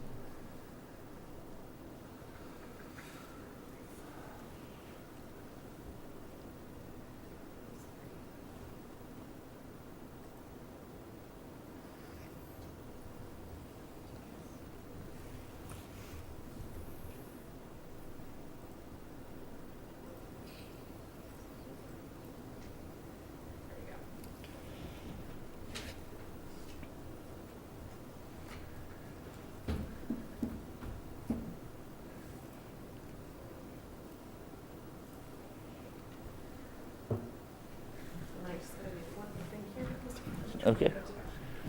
Take your time. Sorry for the delay. No worries. It's a lovely evening out. I didn't even have to wear a coat. Right, Almost I know. summer-like. You know, from ice to no coat, it's crazy. Yes. right? Getting closer.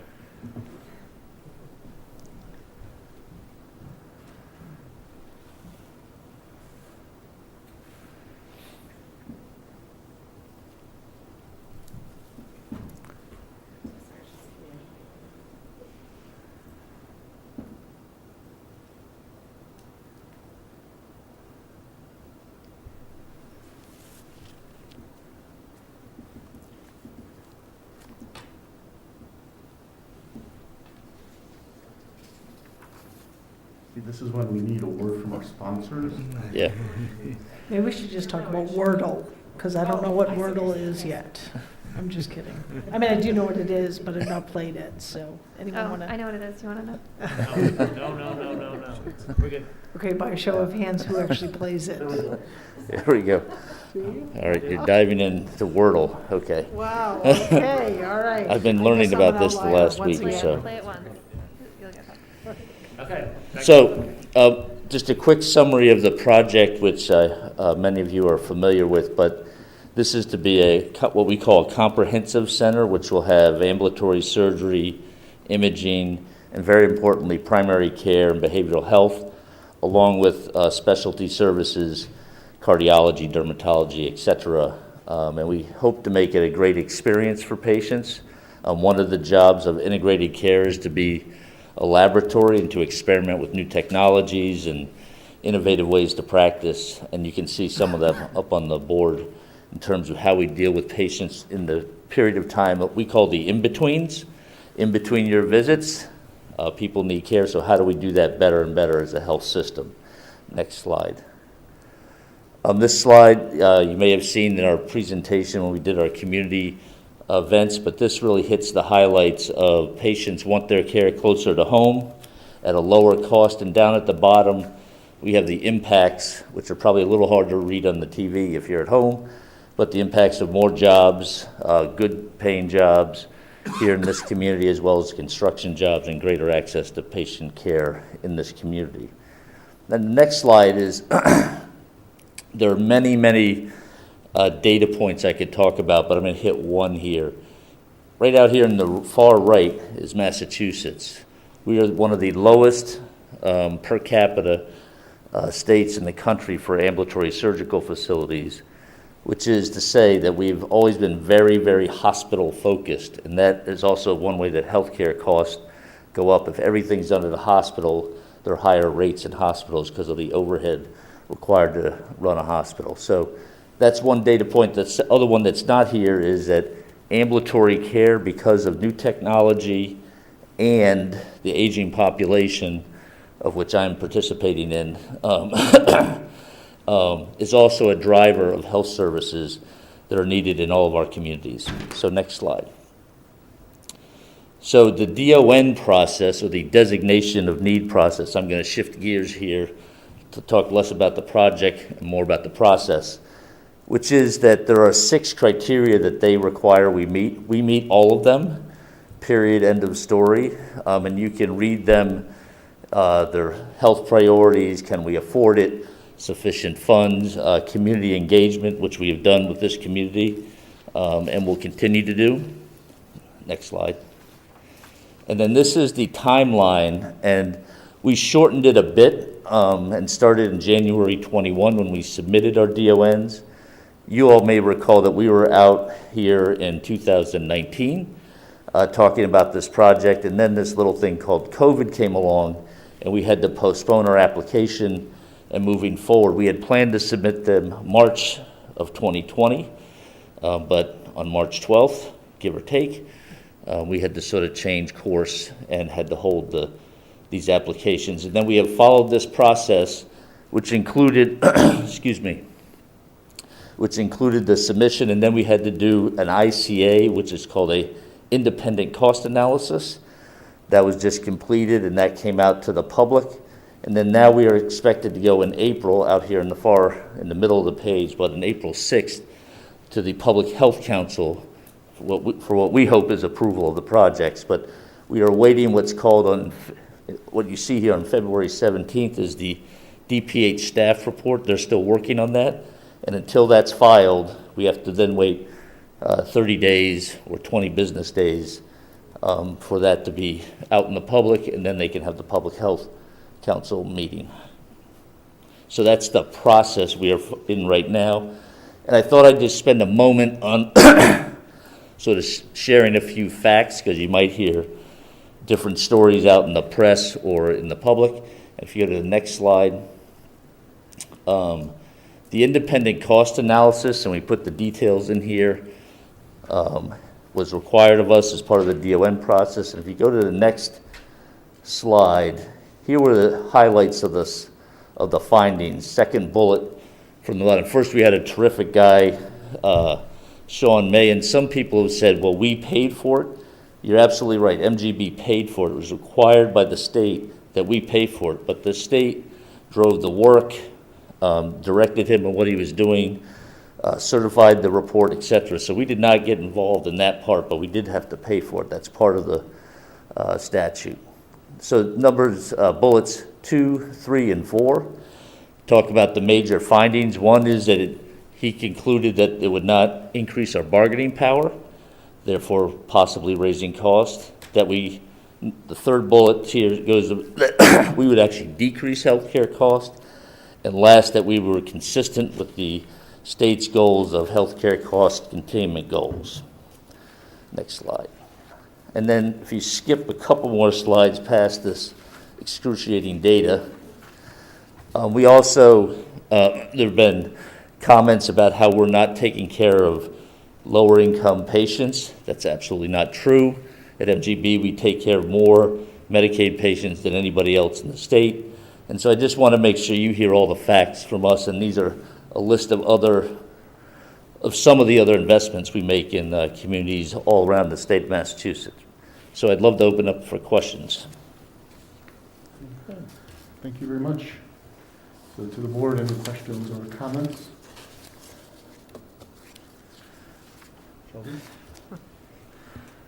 Where do we begin? First of all, Mr. Fernandez, thank you so much for joining us tonight and for taking the time. I would ask first that these slides be shared, if we can, on the town's website as maybe a hot topic or something after this meeting. I think that the community needs to really understand the facts about this project, and appreciate you bringing forward, some of those in this format. I've had a chance to read lots of articles. I read I want to get the HCP study, all 50 slides or so of it, tried to understand the data. And I'm just wondering if you can, I read that, I read the analysis, the ICA, and there are two very different pictures painted. And one thing that stood out to me is that the HCP work, and I'm not asking you to defend it or refute it, but it really, to me, it spoke all about cost, and there was zero on quality. Is that a fair kind of layperson? It may be their charge. Is that a fair assessment? Yeah, so I'd say two things. One is you're correct, that they didn't talk much about service or quality or any of those factors. To be fair, HPC's charge is to effectively monitor the statewide spending and the total medical expense. So that may be why they didn't, but I do think quality of care and access, and we do have a capacity problem. I can assure you want to see capacity problems, come on down to one of our hospitals. I'll show you. Sure. And that was before COVID. I think that's sort of the myth, is that there's not a capacity problem in our hospitals or in our or in primary care mental health. It was here before COVID. It's just worse, way worse, now that we've had COVID. So the other, I guess the other question that I guess I'm trying to wrap my head around is this thought that, to me, this is all about free market, expansion of care to, it's sort of like people wanting to eat local, right? Local, farmers markets, it's like healthcare local. And you're going to where folks are. I mean, I'm certainly simplifying a very complex model. So I know that there, MGB plans to expand beds in Boston at its central campus, if you will. But to me, that argument that the opponents are making really to me, is not relevant to the type of care that's going to be provided here. Is that fair to say? Yes, so the beds are being built at the Faulkner Hospital and at the MGH. Just to give you a quick stat, I think I'll probably mess this up a little bit, but give or take 70% of Mass General's patients are in a double room, not a single room. That is way, way behind other cities. And all of us, I'll bet if you're ever in the hospital, I hope you're not, but if you are, having a roommate is not the world's best thing from an infection control as well as your own sanity. So I think those projects speak for themselves. But we have no beds planned for the site here in Westboro. So I want to be very clear, I'm very supportive of this project. I've written down lists of pros and cons and to the project. It's a lopsided seesaw to me on the pros. I think that this project is good not only for Westboro, but the communities that you've also identified in the catchment area.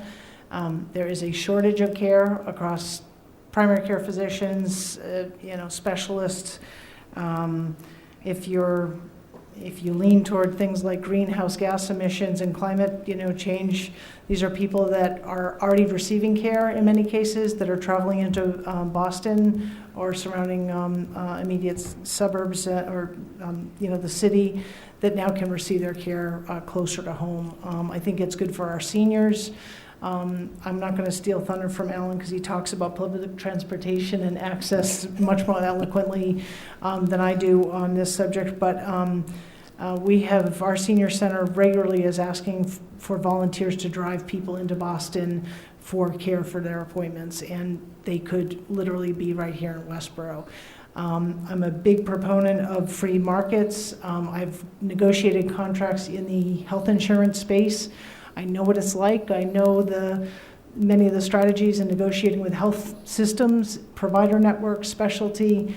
Health insurance plays a huge role in the cost of health care, and I'd love to see, this is a little bit of my platform, love to see the state take a bigger swing at those entities than the providers that are wearing the masks and doing the hard work. This project absolutely addresses unmet needs in our community, and to see it any other way and to see it as a grab from other hospital systems, I just think it's an egregious, it's egregious. I'll leave it at that. Thank you. Thank you. I hope we have this recorded so I can replay that. It is recorded by Westboro TV. Sean? So, a question, thank you very much for coming here tonight. Yeah, my pleasure. This was very helpful. So while this track is moving along, there's sort of a parallel track in this legislature that's kind of moving along, right? And I don't know if you can tell us anything about that and where the current state of that and how your thoughts on it. So in I think you're referring to legislation that was passed in the House for some more health reform. So that, we just sort of follow that very closely, as you can imagine. And I think there's some pros and cons to it, but the initial legislation said that it would affect DONs that are presently under consideration. We've learned that that's probably very unlikely, and we hope that would be unlikely, that there'd be a retroactive. And I think if you follow legislation, usually it doesn't go back in time, and that's what we hope. But that's about as much as we know it. I mean, the Senate has to get involved, and as you know, the legislative process is complex at best. No, thank you. I think that's the last I'd heard there was sort of a look back on this, and I think that, we'd had a discussion a while back. It's that seemed technically in the unfair. legislation, but we've had other conversations and learned that that might be something that comes out. All right, excellent. Thank you very much. That's what we hope. It's good to hear. Thank you. Ian? Yeah, again, thank you for coming. I think we've said this a lot, and sometimes what comes out is that MGB is coming in here and stealing patients, et cetera. I think it's needs to be continued. Said that MGB is already here and has been here for a long time. My primary care is MGB and has been for a while. So they're here. This is exactly what we said. It brings more services closer to home. And I think, we've had, as a board and personally as a board member, just overwhelming support from the community. It has been, and our job is to support the residents and stand up for what they believe in.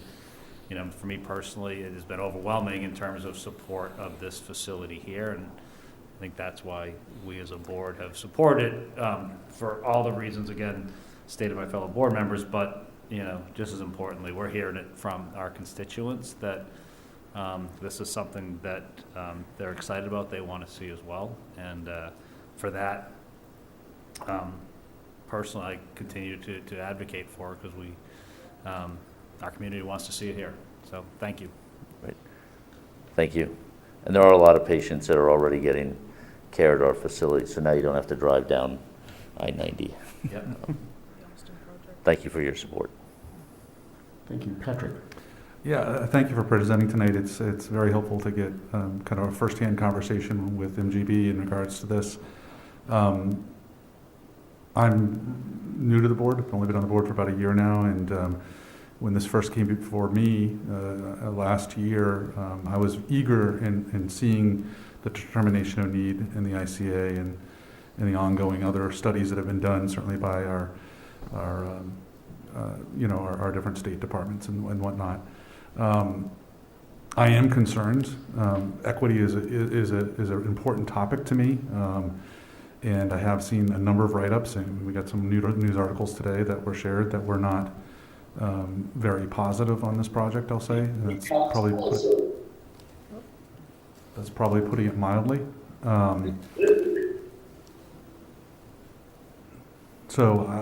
But what I would say is that I'm eager to see this process through and see how it goes. I have provided my support since day one that I've been engaged on this. But a couple of questions for you, particularly this slide here. A lot of big numbers there, and I just want to understand a little bit more detail around what the town of Westboro can expect, specifically around the $273 million on community benefit spending and also the $50 million on mental health strategy. Can you talk a little bit about what those mean to, you mentioned 20 communities there. What does it mean for Westboro? How are you engaging? Is that money that's being spent by MGB to directly engage with our departments on, for example, mental health issues? So this is the money we are spending today.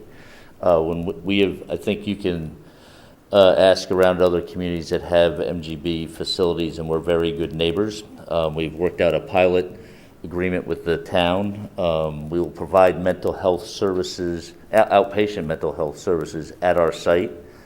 And over time, I'm sure there'll be investments we make in Westboro, like we have in all the communities that we serve, whether they're Foxborough or Boston. A lot of these, to be very blunt, are in the city of Boston, where we have a lot of services.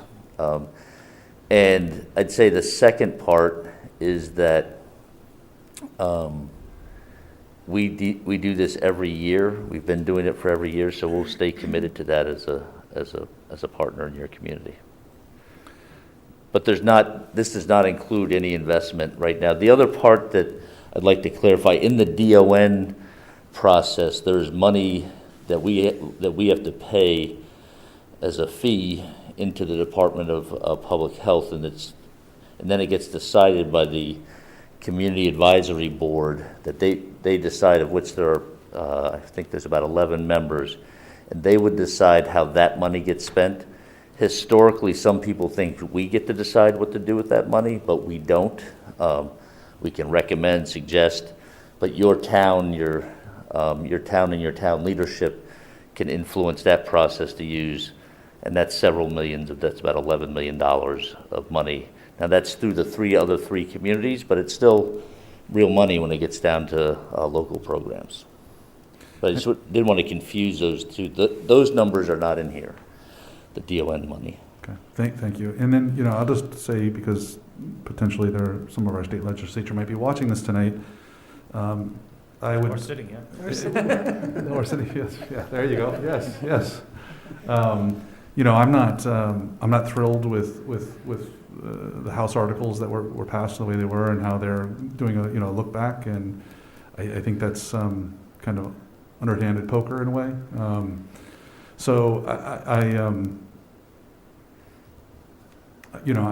support the various different studies that are going on. The more information I have, the better decision, better support I can lend to this.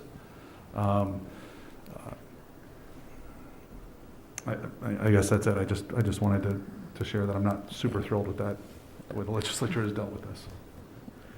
Just one thing on health equity, we are incredibly committed to take care of every single patient, no matter what their payer is. We take care of many patients more than anybody else when it comes to Medicaid. I'm very proud of that.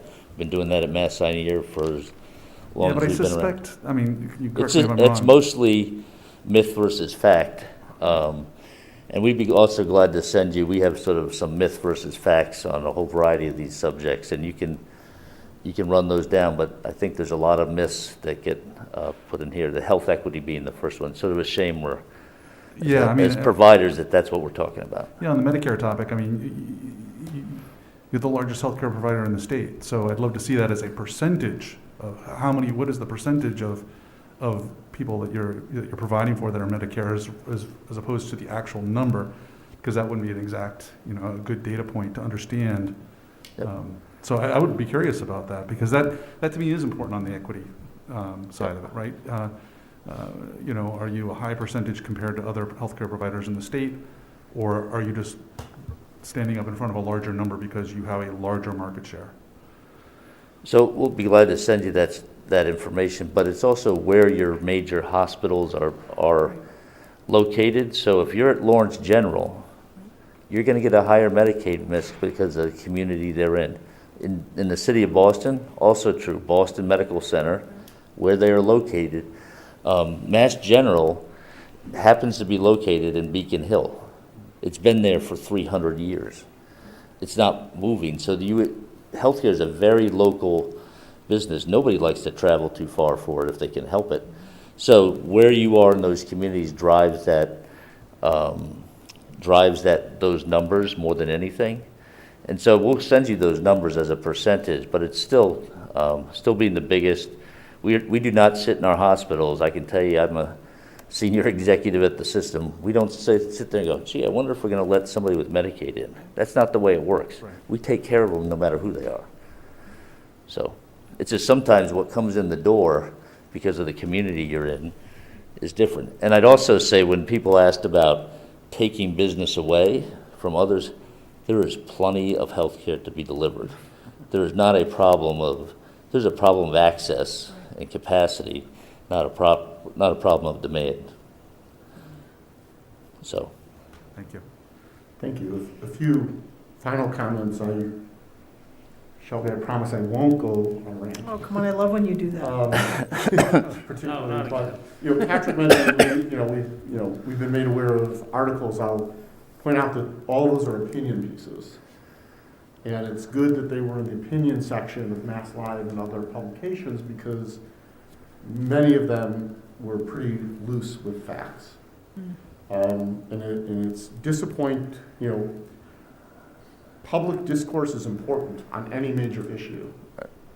And as information becomes available, if information is presented that's incorrect and it gets corrected, it's whether you're pro something or against something, it's better to recognize the facts and, adjust your position or adjust your argument based on the facts. So the fact that opponents of the project are still talking about and misrepresenting the demographics of our community and surrounding communities, that they're misrepresenting accessibility to public transit and other mobility services that make remains to be, I won't rant because it's just, too infuriating. My watch will tell me my blood pressure is not good.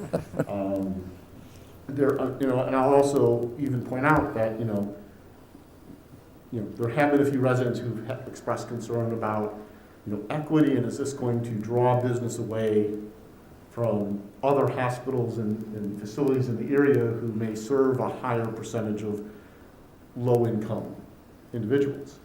And so, thank you, Shelby, for pulling the slide deck from the HPC's January 25th, 2022 meeting, because on slide 44, where they address the question of, commercial revenue lost by other providers, not modeled, but likely to decrease revenue. So they're predicting a decrease in revenue to other providers without actually having modeled it and done the analysis to see if that would actually be the case. And just point out, they also didn't include Medicare, the elder, or Medicaid, low income. Right. Not quite sure why that wasn't in there. And so, and when it looked at, increasing prices for healthcare, not modeled. So if two of the big concerns of opponents of the project are financial draw from other institutions and systems and pricing, I would think that they would have actually modeled those before saying that there was a problem. And so I look at this project. I appreciate you coming for the update. I know at this point there's not additional public comment period. There's still obviously discussion in the public sphere and op-ed pieces and things of that nature. And so I appreciate you coming in, for the update. And I just think it's important as residents, as others, as our legislative representatives look at this project, that we really do look at the facts and the data and not the emotion of, people feeling that existing healthcare systems. And just to give a sense of the need in our area, Westboro Youth and Family Service has a mental health referral program in partnership with the Interface Service out of Down College, a local local university. And earlier this month, they halted receiving and processing referrals for 3 weeks because there simply aren't any providers to refer people to in their network anymore. And so we are at a point right now in Westboro that a resource that the town has arranged to help connect people who need behavioral and mental health services, those resources, cannot provide those referrals because there's a lack of supply. And I think that speaks volumes to the fact that whether or not there are hospital systems that need better support because of the communities they serve to be financially viable, I'll say it again, if there's a funding problem for safety net hospitals, our legislature fix the funding problem. Don't deny service and limit capacity of services that are in demand and aren't sufficiently available to artificially create that situation, because you're not serving the broader public health needs. And that, I guess I did rant. Can I just add one more? Yes. Thank you. So I want to reiterate or just express that I've had personal experience recently trying to find a primary care physician for an adult called multiple healthcare systems, provider groups. Sorry, we're not taking any adult patients, no wait list, no nothing. So that individual who is, is medically complex has to travel, which puts burdens on lots of different systems and people. That to me, Mr. Fernandez, to your point, it's not a matter of demand, it's a matter of access. I also want to say that, patient choice in medical treatment is, it is our system. We have, until we as a state or we as a federal government decide otherwise, patient choice is allowed. People choose their insurance, they choose their networks. Certainly integrated care, not to use your term, but integrated care, and with improvements in medical records and all of that, I certainly see the benefit of that, of working within a system. But I've also gone outside of that system because of a referral to another, specialist who someone had really good experience with, and so on and so forth. So we need to let the market play itself out. And I guess I would just end with asking you, what is it that the town can do further? What is it that this board can do further at this time in support of this project? Great, thank you. First is I can't agree more. The idea of having choice of who your provider is and whatever the market is a good thing for patients. So what you can help with is we are not allowed to lobby. The state government, the Department of Public Health makes this decision. We are not allowed to lobby them at all as Mass General Brigham, and so we don't. But I think influence with state legislators, and other officials, and making your support clear can only help. And not only yourselves, but your neighbors. We have a website you can click on for more stats and ways that people can contribute. If that helps, I can send it to you, and you can put that on your website or whatever you'd like, because it does have facts, and I do encourage you to check the facts. And when you do, I think you'll find that we're pretty straight with the facts, because this is not, it's a complex project, but it's not that complex. It's providing care closer to home. Thank you. Okay, thank you very much for joining us here this evening. Thank you for having me, and really thank you for having me in person. Not that I like Appreciate them. having you in person. I'm trying to learn how to speak with a mask on, but it's better than playing basketball with the mask. Taking that off tomorrow, hopefully. So. Thank you very much. Thank you. Thank you. Okay. Next on the agenda is our fiscal 2023 budget, lest we forget.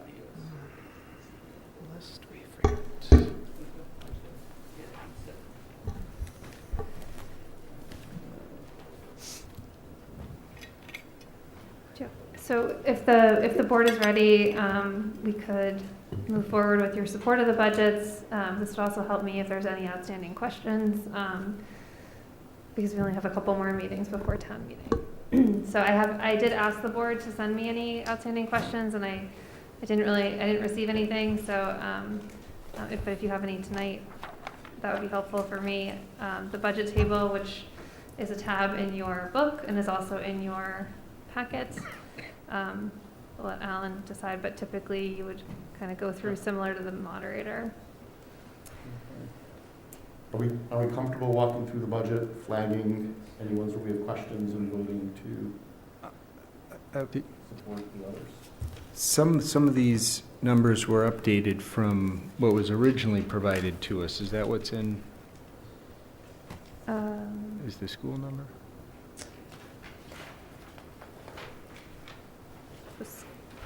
I don't think there's any.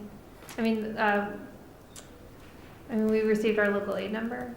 Okay. But that No, wouldn't be but reflected. this number here, Budgets. okay. Is that? So what's in our book is the same as what's here. Yeah. Yes.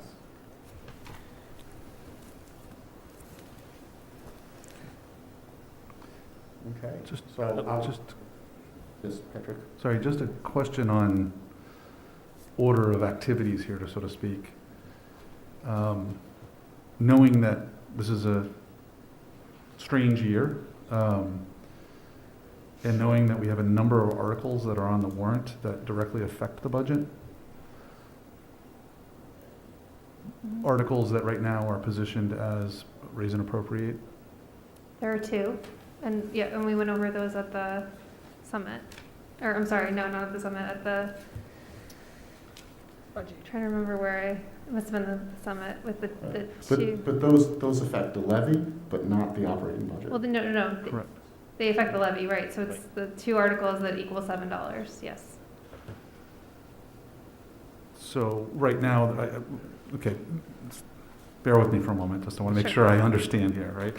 So the number of articles, I'll just point them out, 8O, 9, 10, 11, 12A, 12B, 13, and 14, that all talk about not only, raise and appropriate or free cash or some other fund. So it means that the town could vote at town meeting to appropriate the money, which then would affect the levy. Is that correct understanding? You said, I'm sorry, which articles?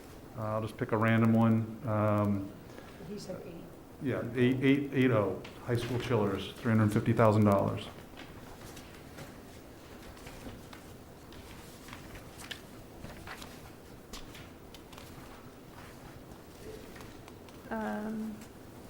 That's the high school chillers?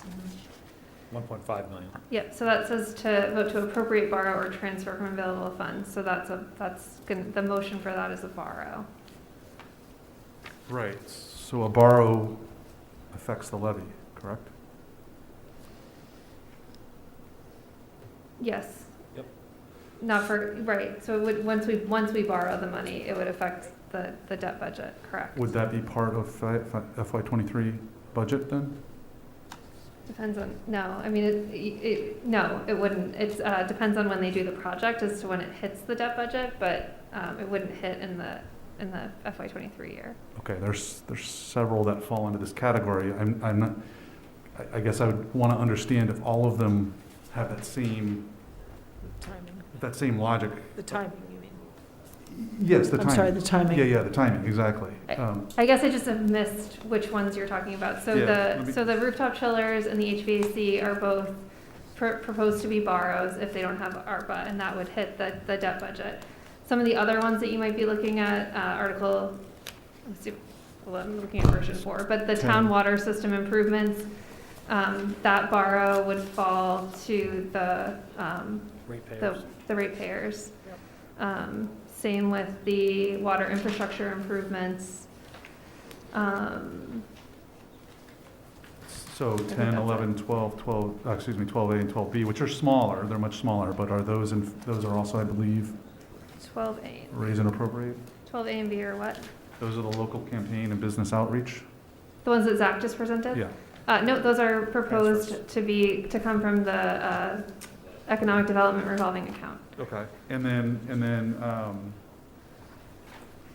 10 and 11, which are the senior needs assessment and the strategic plan update, I'm eliminating 11, so don't worry about that, but the senior needs assessment is a, Free cash. I'm sorry, say it Free again. cash? Transfer from free cash. What version? Free cash. You working off of version? Yeah, I just want to look at it myself because Okay, all right, I'm on 16. If it's helpful, we could all walk. That helps. And 13 and 14 you just explained. And 8.0 and 9, you're both saying, they're saying that those would only come into play on the budget once those projects actually begin.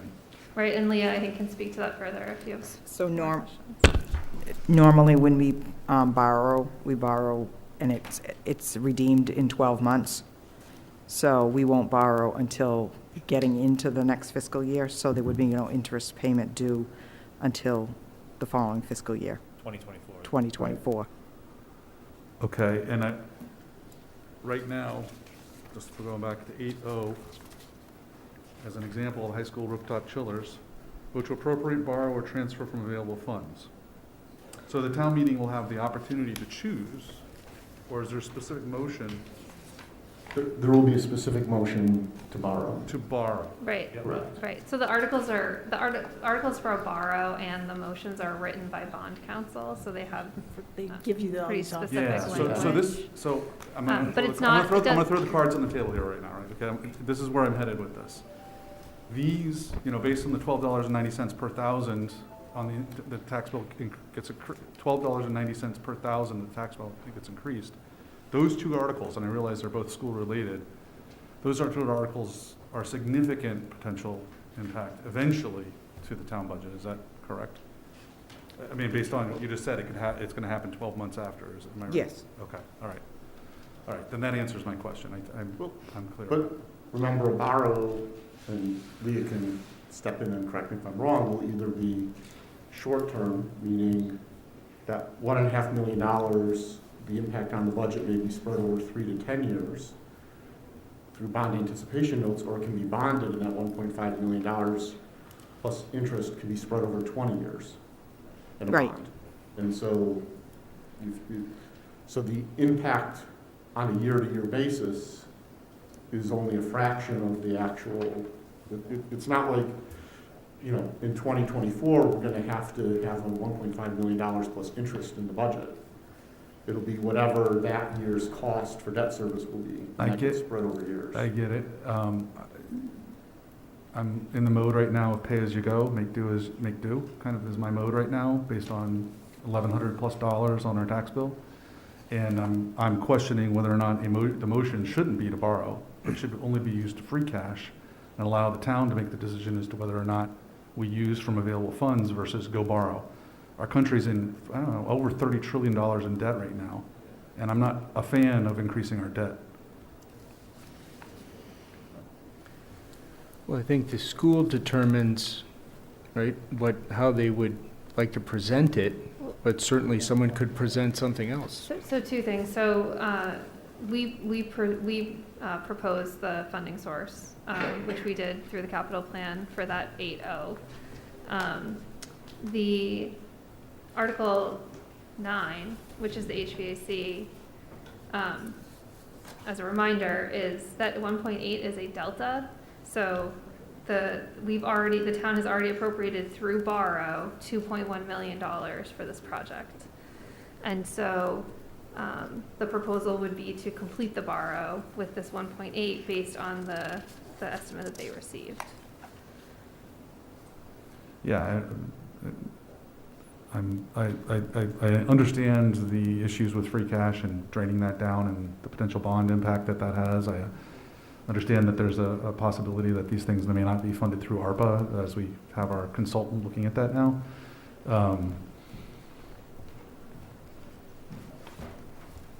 I think you've answered the question I have. I just wanted to make sure I understood that the order of operations here, so to speak, as we get into talking about line item budget on the line item review of the budget. Because, again, looking for opportunities to try to cut, right? Should we not cut articles, if at all possible, that could impact the levy before we talk about line item things like salary, wages, and expenses? I think it's a much more desirable thing, less desirable to look at other cuts like other expenses, wages, and salaries. I think we have to do both. You do have to do both, and I'm just wondering if you do one before. Right now, we're going to look at the budget line item on those things that I think are more painful than saying eliminate an article which could save a couple of $100 on our budget in the future. So I guess the board, per sort of your history of process, has heard from the departments that you would typically hear from related to the budget.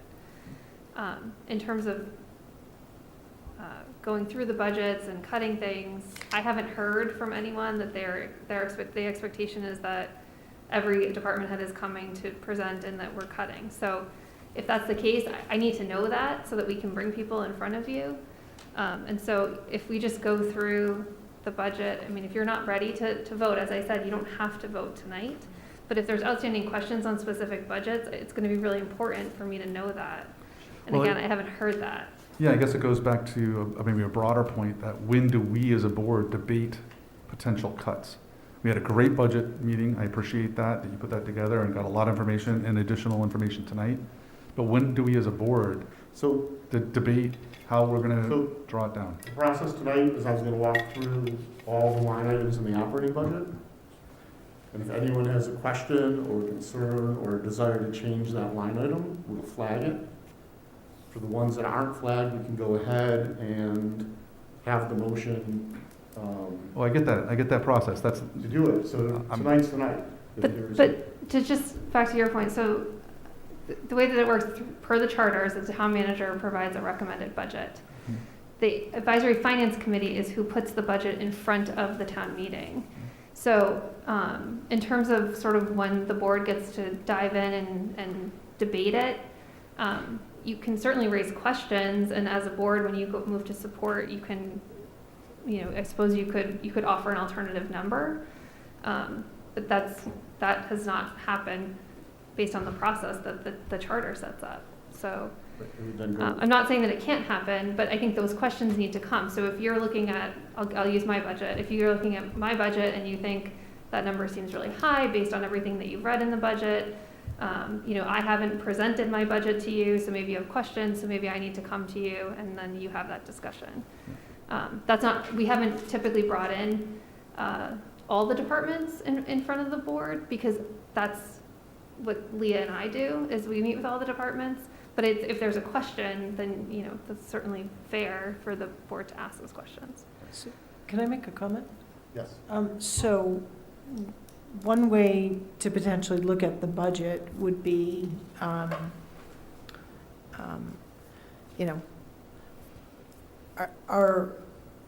we really in a place that we're going to make a recommendation to adjust salary and wages? I'm not asking for the heads nodding or anything, right? Are we really gonna touch that? And then if we're not, then we're looking at expenses, right? Are there any expenses in any of these budgets that we've seen that are, we feel like can be trimmed back, right? And if they're not, and I'm not saying the budget isn't related to the articles, then to me, then the budget, unless there are questions, as presented, stands alone. And the only thing that creates flexibility in what has a direct FY23 impact on taxpayers or future fiscal year, are the articles. And that's the only place we have to make those adjustments. So I do think it makes sense, if, Patrick, if you're feeling like, or through you, Alan, that, as we go through this, then, now is the time to say, I have a question about this. And if we don't, then, I think we shift, our attention to the articles in the, in the warrant as the way to make, have a financial impact. yeah, I guess that's what I'm saying. I mean, I think there are bigger ticket items, I think, perhaps in the warrant. Right. And we do have on our agenda for the 22nd, where we walk through the warrant articles one final time, and, any that require discussion, we wrap up the discussion, and then at that point, this board will vote. With the exception of the citizens' petition, we're voting are we including this article in the warrant? And, which is not a statement for or against the article, it's a statement of, do we want to put this forward for the legislature to discuss? And once we put it in the warrant, we then, at that meeting or our first meeting in March, we'll walk through and vote support into whether or not we would recommend that, from our standpoint, whether town meeting should approve or not approve that warrant article. Advisory Finance Committee walks through the same process, where they will make their recommendations to the legislative body as well. And so, if you're feeling that, should we pull articles that are borrowing money, out of the warrant, we'll have that discussion, and this board would take that vote, and for articles that end up on the warrant, there'll be a subsequent discussion about support and our recommendation. That is certainly an option. I guess I would put out there modifying the articles to allow. I certainly don't want to prevent the town legislature from voting on these articles. But I would say, from my perspective, it's in the best interest of the town if we don't borrow. And I know these are big ticket items, and that's a tough pill to And I swallow. respect your view on that.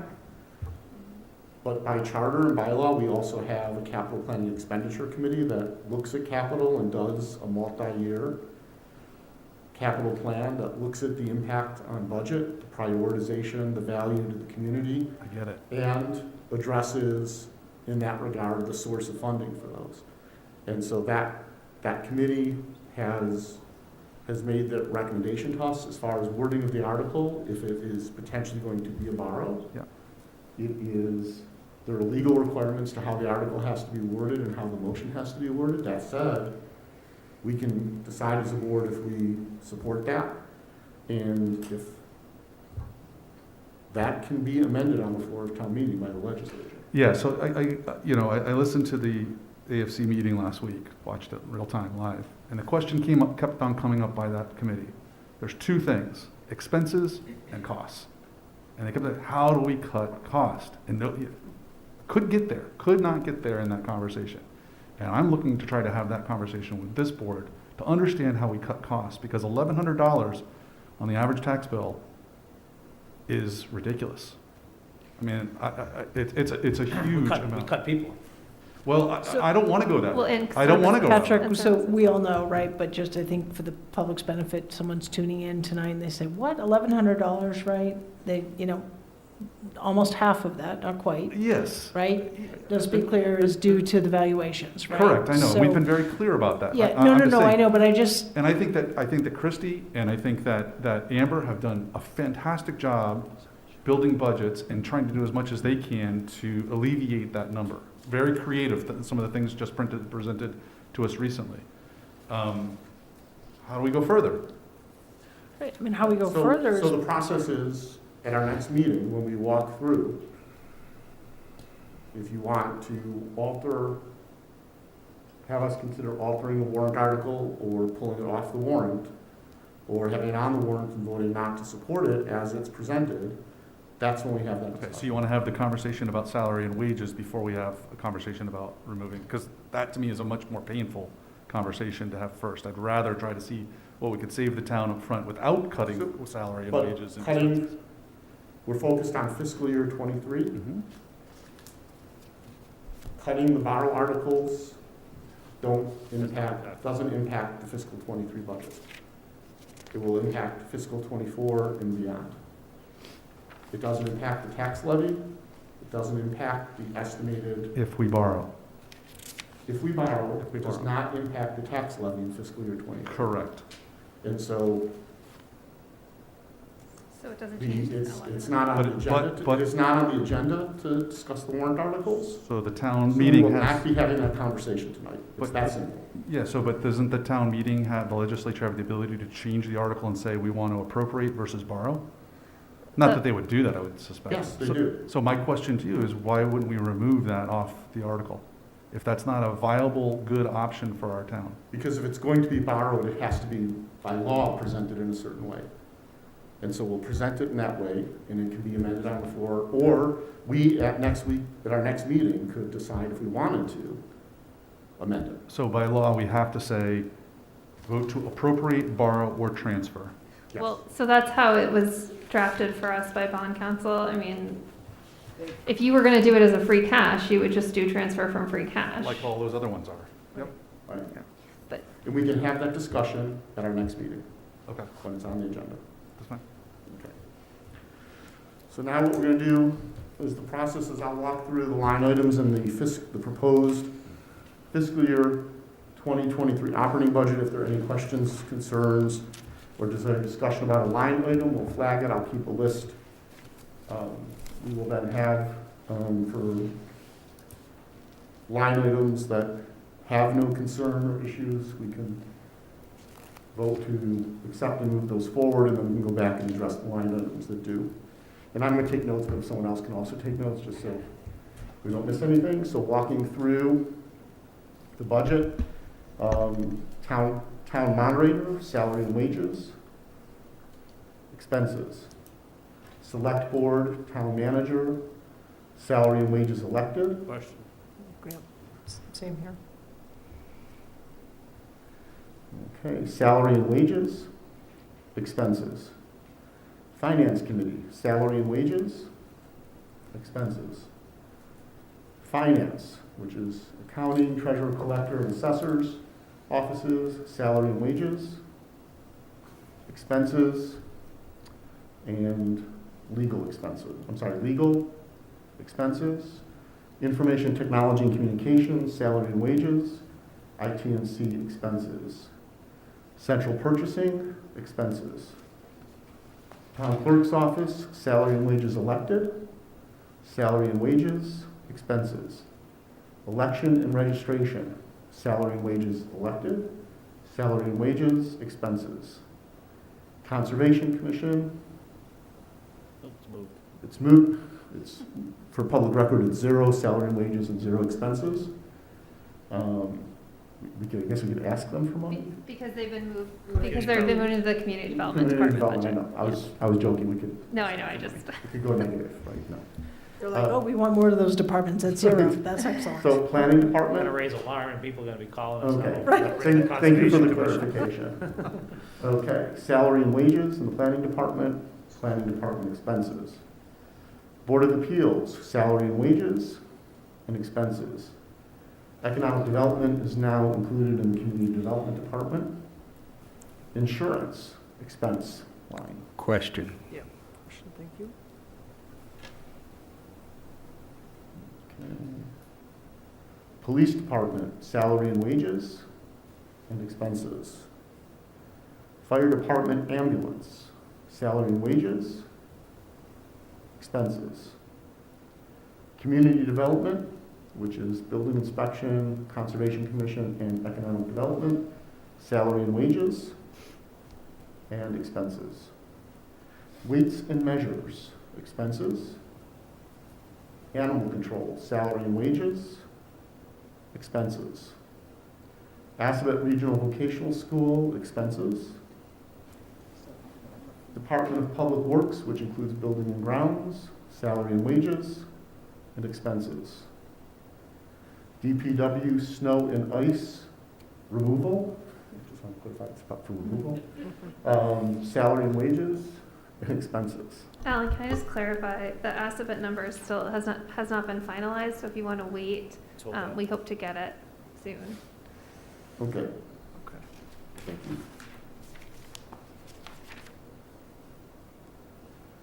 Okay, so we'll flag that one. Okay. Electricity expense, sanitary landfill expense, health department, salaries and wages, and expenses. Council on Aging, salary and wages and expenses. Youth Commission, salary and wages and expenses. Veterans Services, expenses. Trustees of Soldiers Memorial, expenses.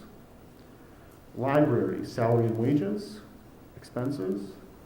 Recreation Department, salaries and wages. Cultural Council, expenses. Historical Commission, salaries and wages, expenses. Debt Service, expenses.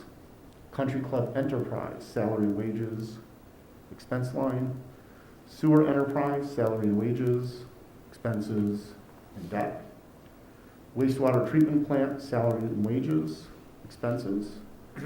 Water Enterprise, salaries and wages, expenses, and debt.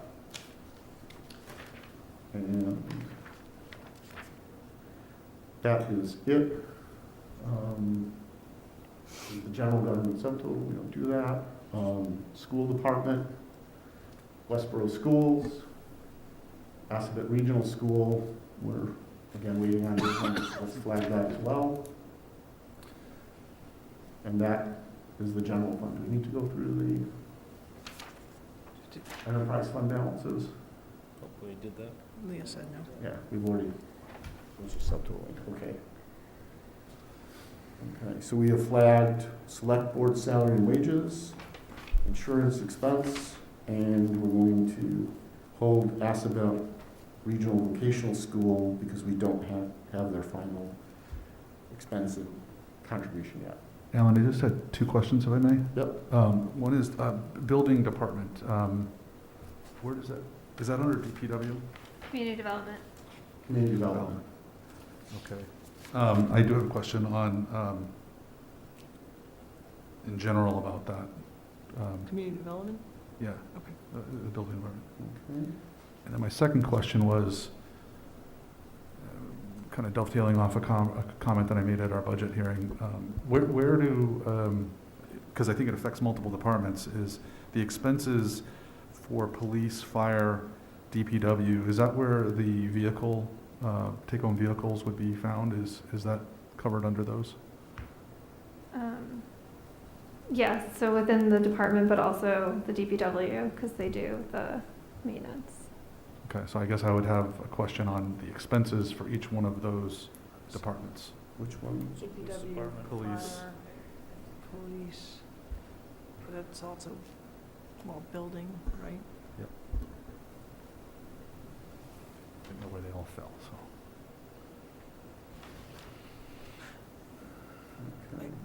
Just to be clear on that, though, there, and I don't have the list up of the take-home vehicles Christie had provided to us. As I recall, they crossed over additional departments beyond those we just named. Animal control. Right. So, You questioned community development, so I think that That's conservation. gets everybody. okay, I just didn't want to have the conversation and say, oh, wait, you know what I mean? And Yeah, it should be one whole it's conversation. it's that's either what I'm all saying. in, or if that's what you want, it's all in that discussion, or you're being selective in. No, I think it's an all-in conversation across all of them. That's why I was kind of Yep. not saying question on each one of them. I wanted to, Yep. if it's okay with the chair, I, wanted to have Okay, we one can have that conversation. Okay, so, car expenses. Take-home vehicles specifically. Okay, so we'll start, I guess, with the simple ones. Ian, Select Board salary and wages. Well, do you want to vote the other ones, or do you want to go, or how do you want to do it? Usually you vote all the ones that you don't have questions on. Okay, the only issue is that we don't have a definitive list of every department expense line related to a take-home vehicle. Well, I'm pulling up the list that I sent to the board Okay. to confirm, but, I just don't have that in front of me. I mean, if you want, I think it's an easy one, but well, maybe it's not, but.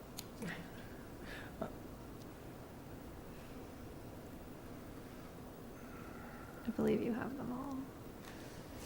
So animal control, we have to add in there, right? No. She doesn't take it home. Oh, that's surprising.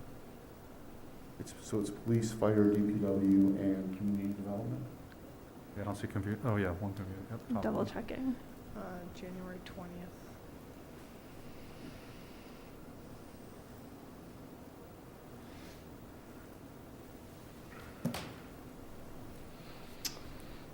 Police, fire, DPW, and community development. Okay, and did you have a question about community development? You said you had a general question. Did that include salary and wages? Or just No, expenses? just expenses. Okay, so that's already covered. Okay, then we would, So if you want, I would move that we recommend to town meeting all budgets with the exception of Board of Selectmen, Town Manager, salary and wages elected, insurance expenses, police department expenses, fire department ambulance expenses, community development expenses, Assabet Regional Vocational School expenses, Department of Public Works expenses, and that is it. Second. okay, moved and seconded. Any other comment on that aspect of it? Can I ask, yes, can I just ask a question? So, I should know this, but relative to the car expenses, do we know if the schools have take-home vehicles? I don't know.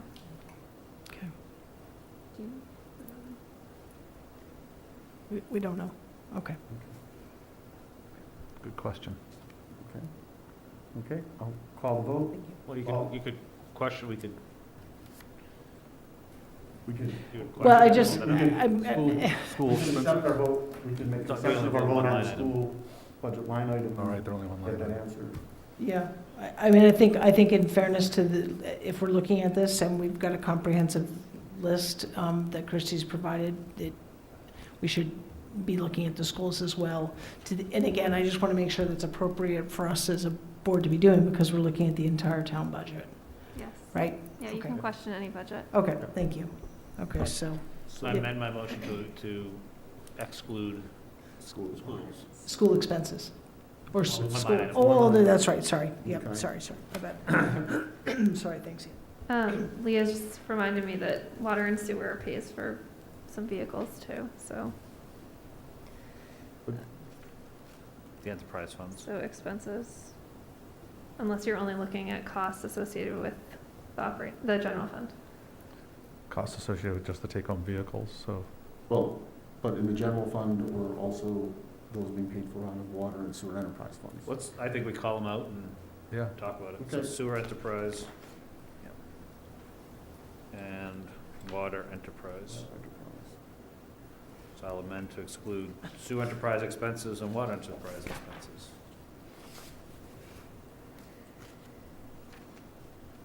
Okay, I'm comfortable with the amendment?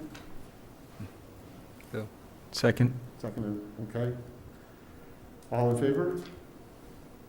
Motion passes 5-0, 5 being present. So let's, Ian, you flagged, select board town manager, salary and wages elected. Yeah, I would recommend that we increase that to 50,000.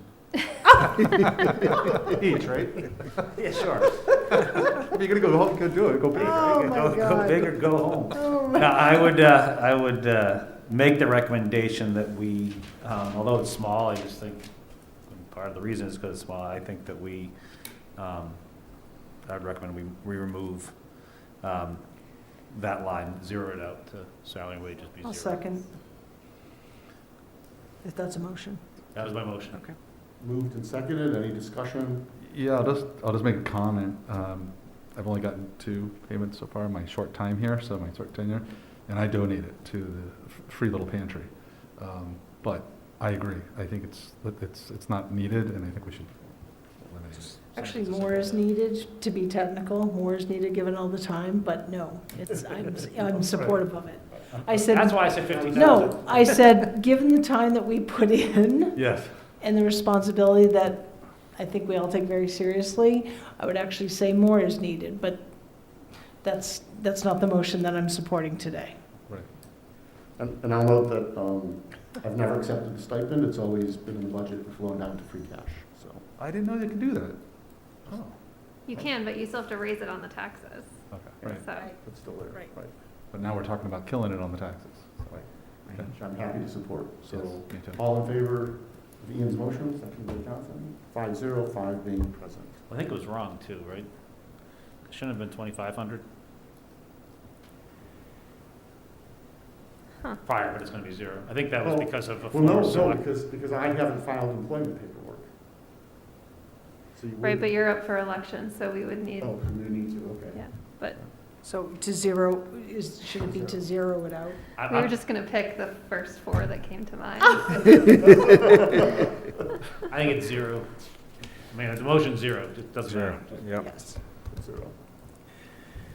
Okay, Sean, you flagged insurance expense.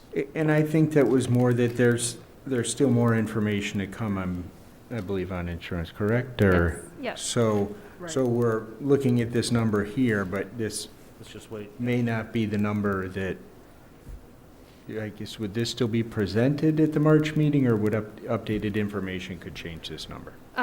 we will update it as we can. It's possible that this would even be updated up until town meeting, so, Okay. yeah. Okay. I think wait until next week, Yep. makes sense, see if we get any changes. Okay. Christie, how often, if I may, when does the town renegotiate insurance? When does that happen?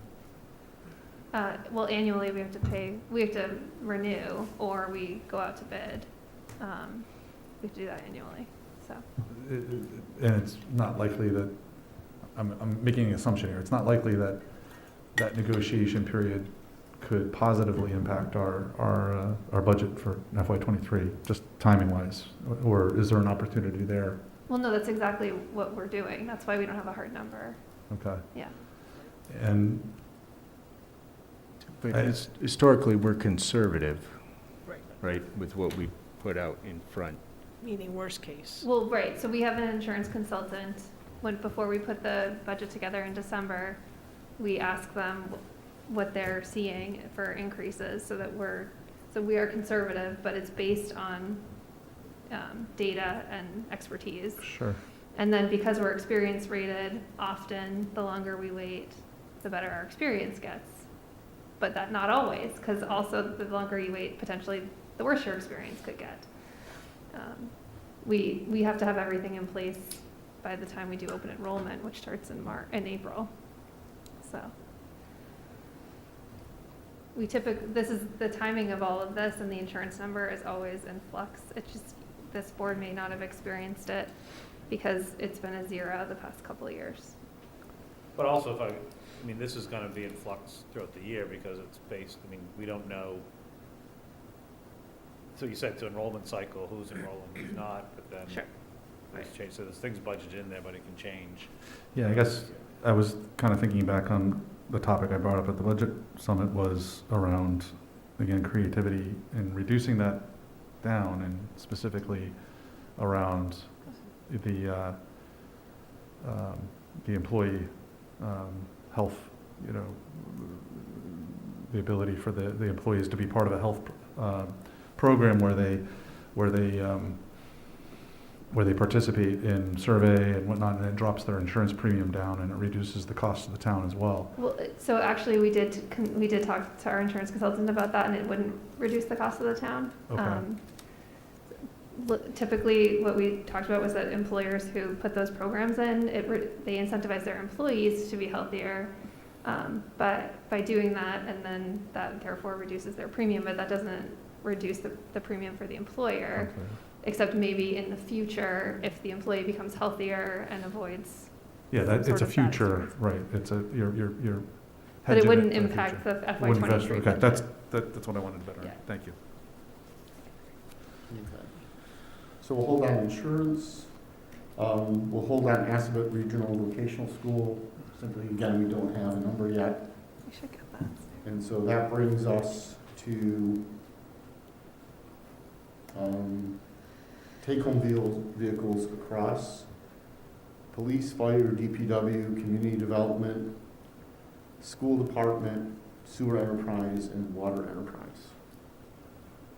So Patrick, you flagged that. Sure, I'm looking for things here, folks, and I'm trying to figure out what the appetite of the rest of the board is on how we can cut things. And no, I don't expect this to be something that's gonna cut the tax bill by hundreds of dollars, but I'm fighting for, the people who are making a decision on, hey, can I afford my prescription this month versus paying my tax bill?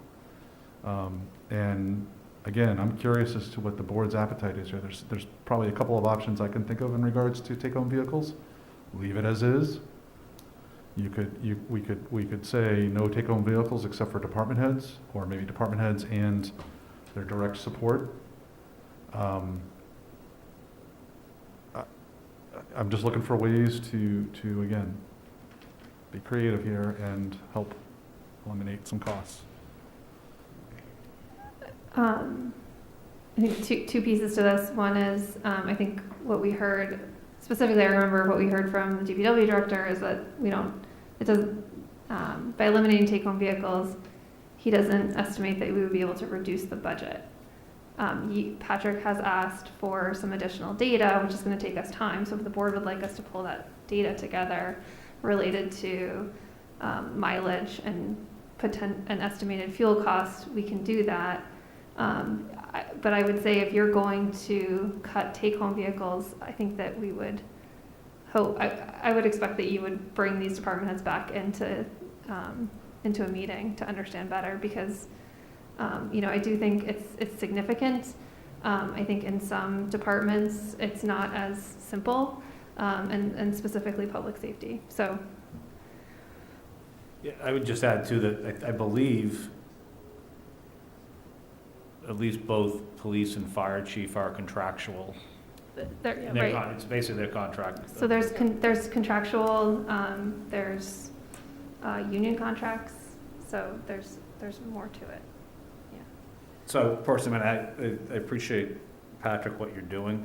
I don't look at it as something that, and I know it's every little bit counts, but I think we're not talking about every little bit here. We're looking at big things, and I think I said in the summit, I mean, it's, and then across the town, and also you take those fixed costs out and across the schools, Amber said it as well. If we really want to cut numbers, we got to cut people. I mean, that's the simple thing. I think we've cut expenses.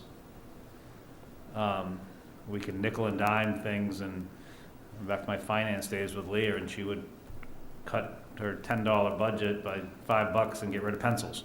And it's like, great, thank you for doing that, but at the end of the day, does it really make it? I think that's just, to me, the reality. So, I understand where Patrick's going. I personally don't support looking at that right now. I don't think it's gonna save us money, but I also think that it could, from a morale and efficiency of work, et cetera, I just think it's,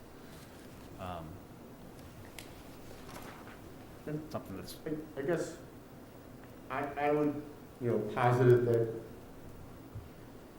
I think it's okay for us to go to department heads and ask the question, can you reevaluate, who has take-home vehicles, but also what those vehicles are, right? So,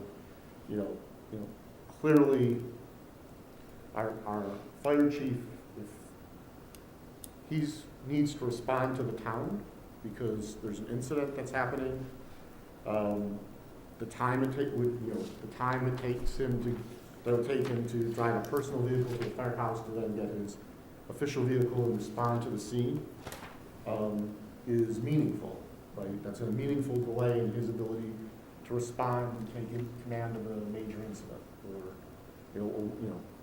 major, just a working fire, anything that he feels necessary for him to respond to. Similar with, the police chief, and I suspect the personnel within the police department who also are taking vehicle homes. I know that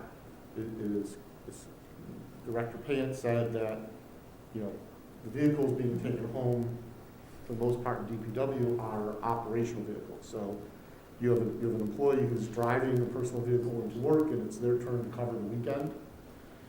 They're taking a response vehicle home so that if they're called in because there's a water main break or another DPW emergency issue, they've got the vehicle that lets them respond directly. And we do also have regular weekend activities where you've got folks checking 33 pumping stations around town. They're monitoring the water wells. That's a 7-day-a-week thing. So I think it's a legitimate exercise to ask, department heads to come back and re-examine the number of take-home vehicles and see if there's some that are not necessary for operational response off hours, or where the response time of having someone go to a yard and switch from a personal vehicle to a work vehicle isn't going to make a material impact in public health, public safety, response time, damage to property, things of that nature, that criteria. I'm not sure if we sat here today and said, take-home vehicles are, this one employee is putting an extra 40 miles a week or 100 miles a week on a vehicle. What does that equate to for maintenance and fuel and insurance and, I don't know if that impacts the insurance, the insurance cost of there's some fuel involved, but is it going to be, at this point for us to, determine whether it's actually material, I think is, as Ian said, it's a bit in the weeds. So I'm not adverse to, at a policy level, going back and working with the department heads, Wait a second. or tasking Christie to work with department heads on, But- what take-home vehicles are appropriate and not going forward, and then we can make that change, and if it means, as you said, there's contractual obligations, there's some, some are mandated by union contract, at that point, if there's a change, we'll have to go through all those processes as well.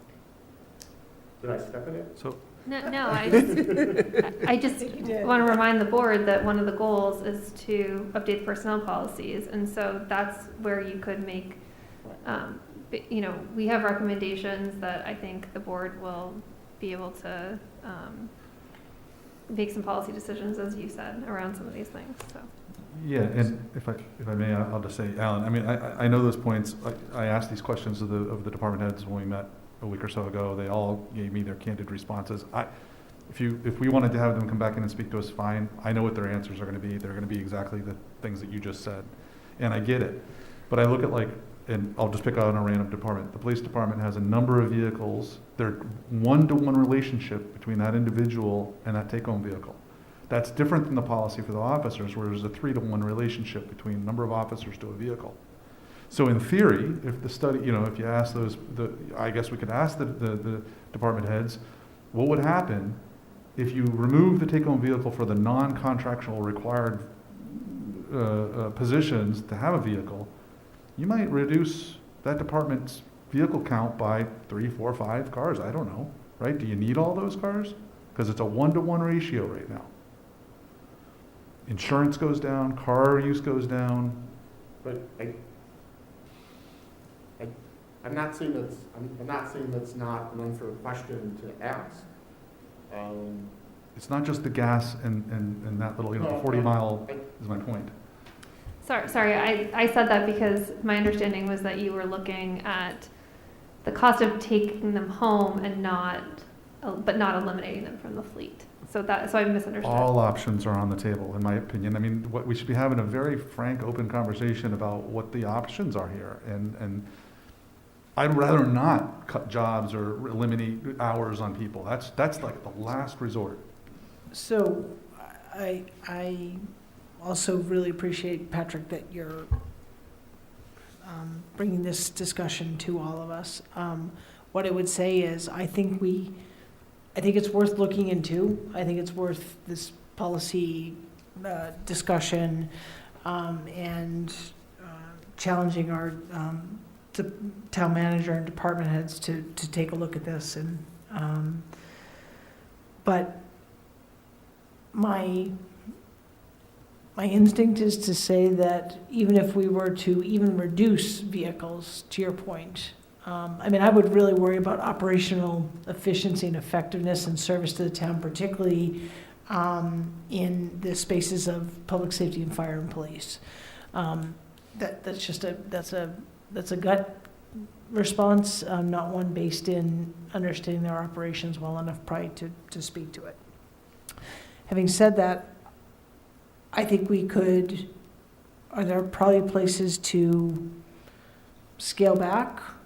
I don't know. Why does the tree lead man and the cemetery lead man need a take-home vehicle? I don't know. But it just, those jumped out at me.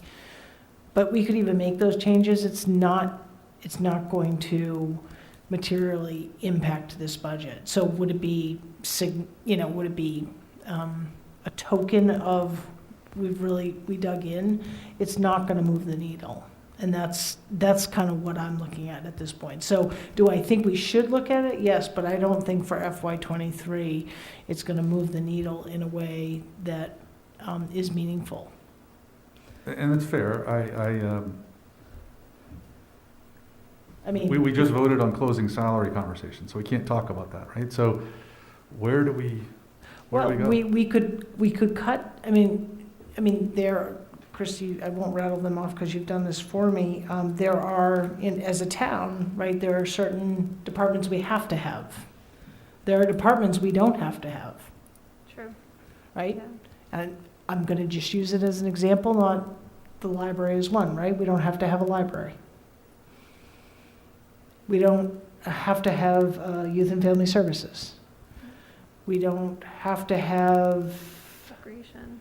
What? Recreation. So just, Council on again, Aging. not council, we don't, even by statute, council on aging, no? Okay. Not the senior center. No, okay. So those are you know, they're significant operations in our town, but we're not required to have them. But I think that the people of this town, the people that choose to live here, young, old, and all in between, enjoy those services and want those services. And this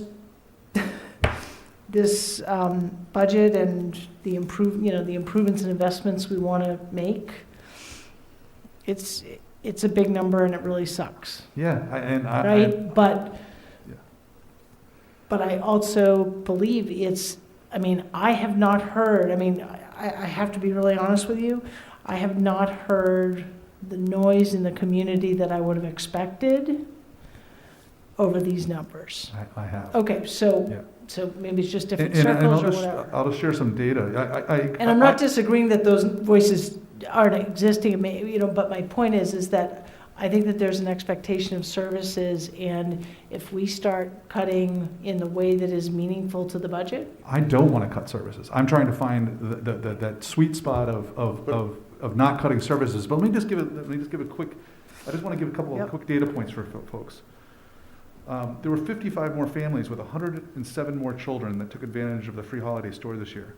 Their recently opened little free pantry is frequently emptied. Many financially strained families have begun using Hopkinson's project just because for food, diapers, and other essentials on top of Westboro's food pantry. This is happening in our community.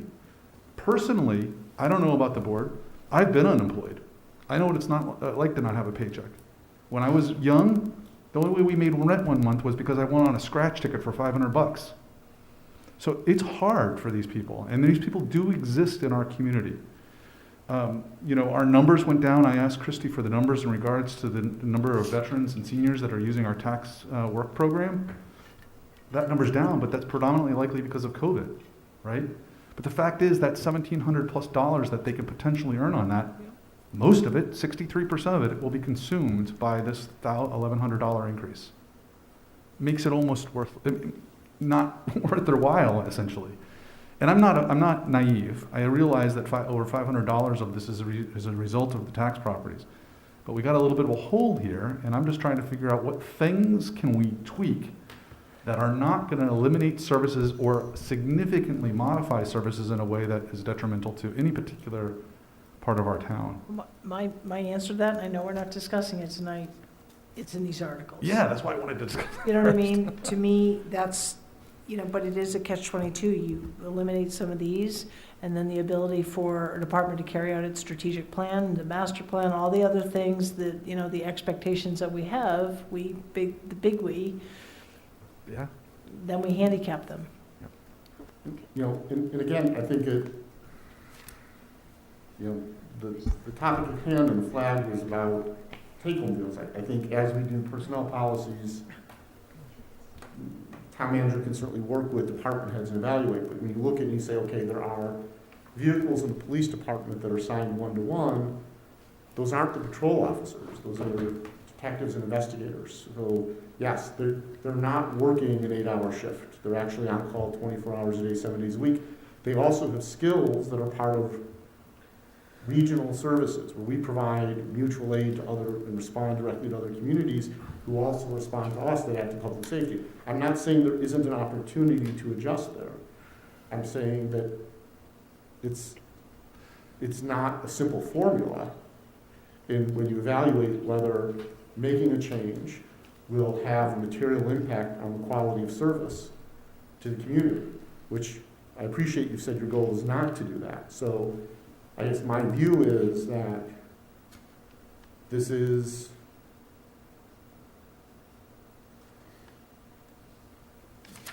Let me try to make it easy. Let me try to make it easy. Something that we can move forward with as an activity.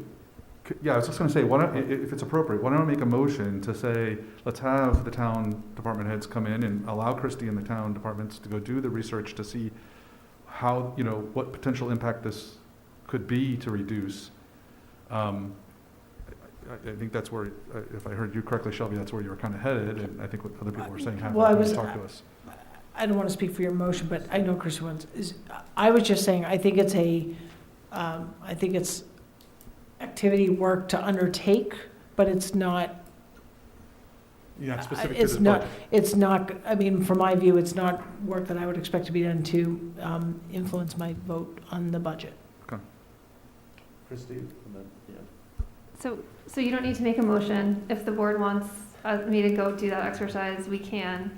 But you need to tell me what you're asking for. So are you asking for, not, I mean, you don't have to answer this because I don't know where you're going to go with this, but is it eliminating the take-home piece, or is it eliminating vehicles? Because that's a much bigger ask.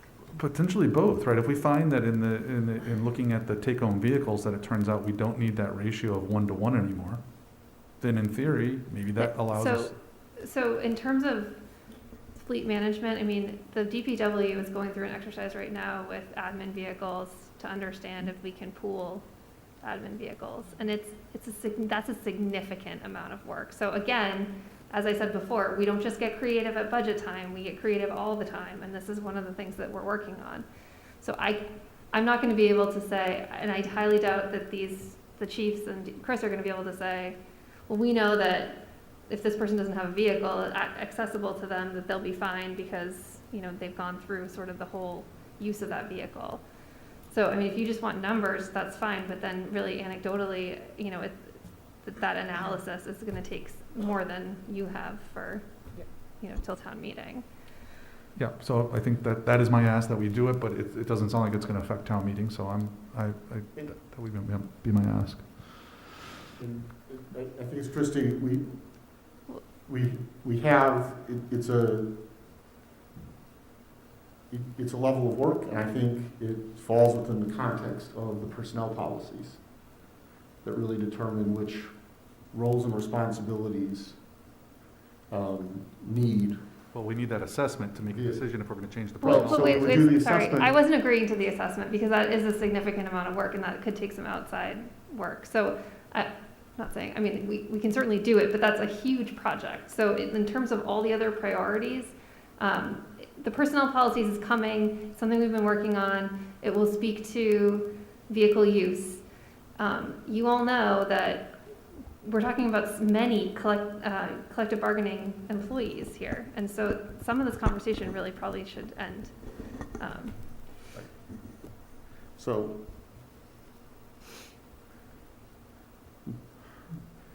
my recommendation is we consider this as, you know, really post-annual town election, post-town meeting is a goal for the upcoming year.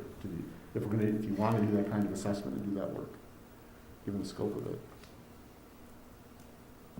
Is that, if it's not something you can build into the personnel policies, a network that's underway. Well, the personnel policies only impact non-union employees. Understood. But if we want that broader assessment, then it's a separate project that we should, when we set our next round of goals and objectives, we weigh the merits and prioritize it there. Most all of those vehicles are related to union employees though, right? So, yeah. Okay. But what I was saying I could do is what you would ask me before, which is the mileage. I mean, I'm not sure it's going to be a great savings, but that's what I was talking about, so. And I think that's where I was going. I don't know that that's worthwhile to spend the time on that because I don't think the dollars matter. I think, yeah, I don't think that's what you're. No, I mean, I wanted, the home run would be to eliminate vehicles, right? And then there's a couple bucks we might save on a tax bill. So, but doesn't sound like that's. Well, it's a large effort. I think the consensus is and others speak up, that there's consensus that it's worth taking a look at. But time frame and the scope of the effort is that we would prioritize that in our next set of goals and objectives. Hopefully affect FY24. Possibly. Yes. Okay. I won't belabor the topic though. Okay. Cool. Thank you. We're not making a decision tonight that that's a goal. No. No, It's, no. it's, I've got a spreadsheet that Okay. of things that people have said should be a goal or an objective. Sean's got it. And, Writing it down over here. and Hand as raised. well as other issues that have come up that have been, oh, we should talk about this sometime.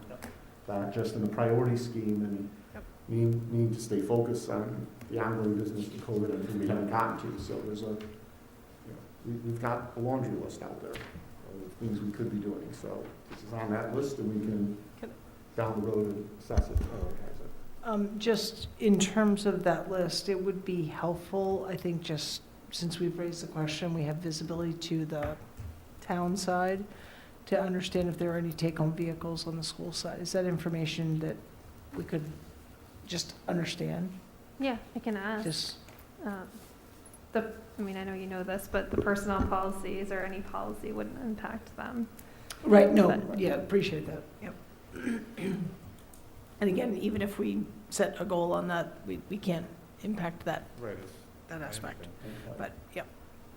So that brings us back to the line items, expense line items for community development, police, fire, DPW, sewer enterprise, and water enterprise. Are there any other issues with those line items or? I thought, Patrick, you had a question about community development in The general. building department, so I asked the question, I think it was both of Chris and of Amber, what would be the efficiencies potentially gained if the building departments were combined between school and town? You mean That's DPW facilities, Yes, facilities? not community development. well, that's why I was asking building department, I'm sorry, did I get the wrong?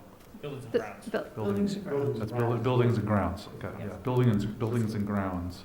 Right, and our answer was that that's part of one of the goals that we want to put forward next year, because we would have to do a full, I mean, you would have to do a full study. I mean, we do have that one study from 10 years ago that didn't get implemented, but you have to have buy-in from the school committee and the select board. So what we talked about was, as a goal, having some sort of joint discussion about engaging someone to evaluate multiple areas. I mean, you could find efficiency in combining departments. You could find efficiencies in just combining areas of responsibility. So that's.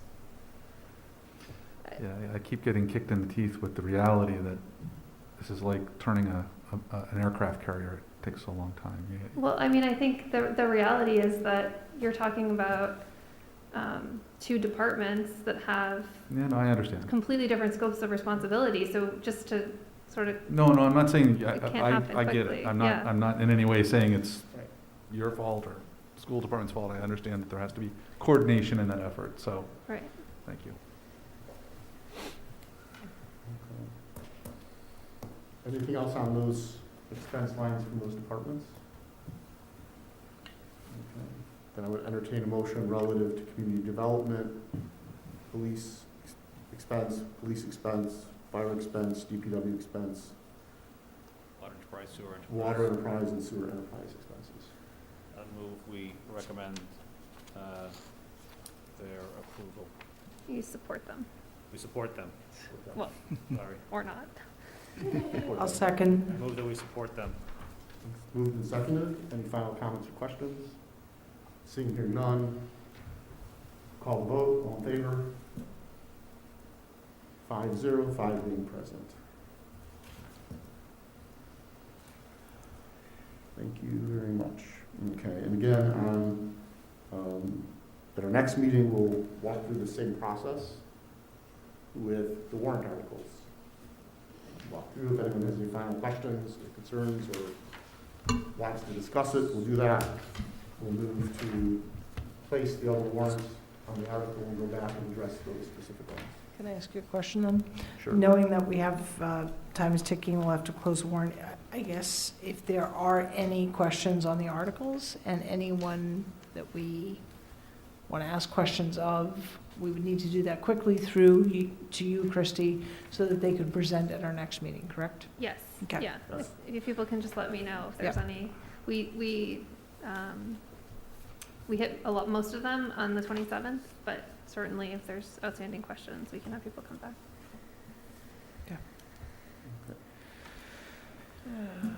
And the sooner those questions get to Christie, the Yeah. better, so we can arrange.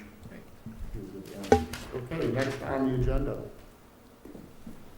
is select board policy amendments First up is the comprehensive fiscal management policy. I'm just standing up here so I can show it on the screen.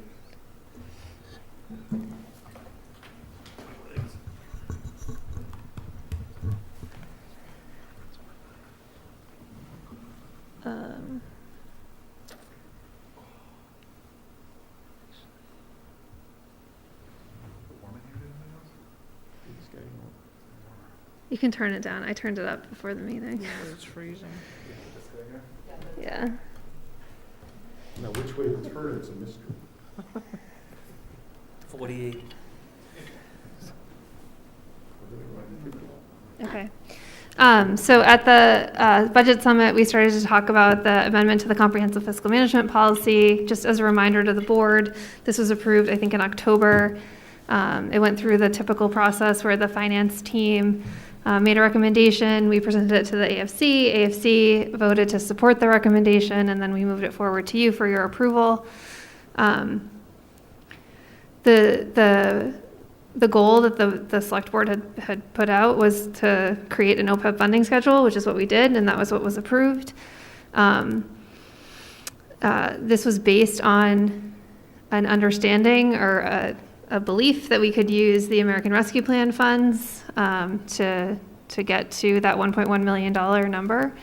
And so subsequently, we learned from our consultants that that was not advised to use the American Rescue Plan money, and that's why we're bringing it back to you now. We don't anticipate that this is something that we'll be revisiting annually, this piece of it, because once we put it in place, we expect that this board and the AFC will vote or will continue to support it and follow it. When it came to you at the budget summit, there was it was proposed that $150,000 remain in the insurance budget as a raise and appropriate. And so after discussion and then subsequently going to the finance team and then also to the advisory finance committee, for FY23, that's been reduced to 0. And then, so instead of going directly to the $1.1 million annually and just changing the funding sources annually, we were incrementally increasing the total annual amount that's being put into OPEB. So for fiscal 23, the proposal is $200,000 of free cash and nothing in the raise and appropriate, and that we would start to incrementally increase in FY24 $200,000 a year. So this is recommended by the finance team, and it was a vote of support from the AFC.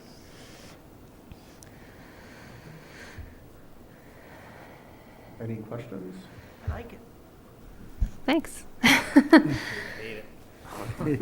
But, Well, so we got to do it. I mean, You gotta do it. I know, aside from Ian's ongoing complaint about it. I mean, feelings, not complaints. No, I think this makes sense. It's a more gradual approach toward something we don't really want to have to fund now. So I think it's the right thing to do, but in a more measured way. I just want to pull up a couple of slides that I showed to the finance committee. This is the slide that I showed at the budget summit, and that this was just a reminder that that my recommendation and that of the internal finance team is that if we already use free cash to offset operations and lower the tax rate, that no more than $1 million be used, and that when we recognize savings and the numbers as they become final, that savings be used to reduce the amount of free cash used. So I did show this slide at the budget summit, and so because we got our local aid number, it was about $153,000 higher than we had budgeted. And so you can see here that reduces the use of free cash, but keeps us at that 1107 number. And the reason for this is that chart at the bottom, because the use of free cash is not just a one-time use, it's over time, we would have to close that structural deficit. If you vote for the change tonight, we'll reduce the insurance budget by that 150,000, and therefore reduce the use of free cash again. So I just want to make sure that that is clear, that is my recommendation. And that's why, that's, again, I understand it, but it's, go back to Patrick's thing, I mean, nickel and diming on cars right now, I mean, $400,000 of free cash, and I know it's a structural deficit we put in, but and we don't want to do it, but in times like this, in times like this, is it worthwhile? I know where you're coming from, and it makes total sense. But if we think about trying to get that tax bill lower, so I guess the question would be is if you still kept this at million, so you didn't follow this thing with the change in state aid or whatever, what would the average single family increase be? It would reduce by $38, so 1107 minus 38.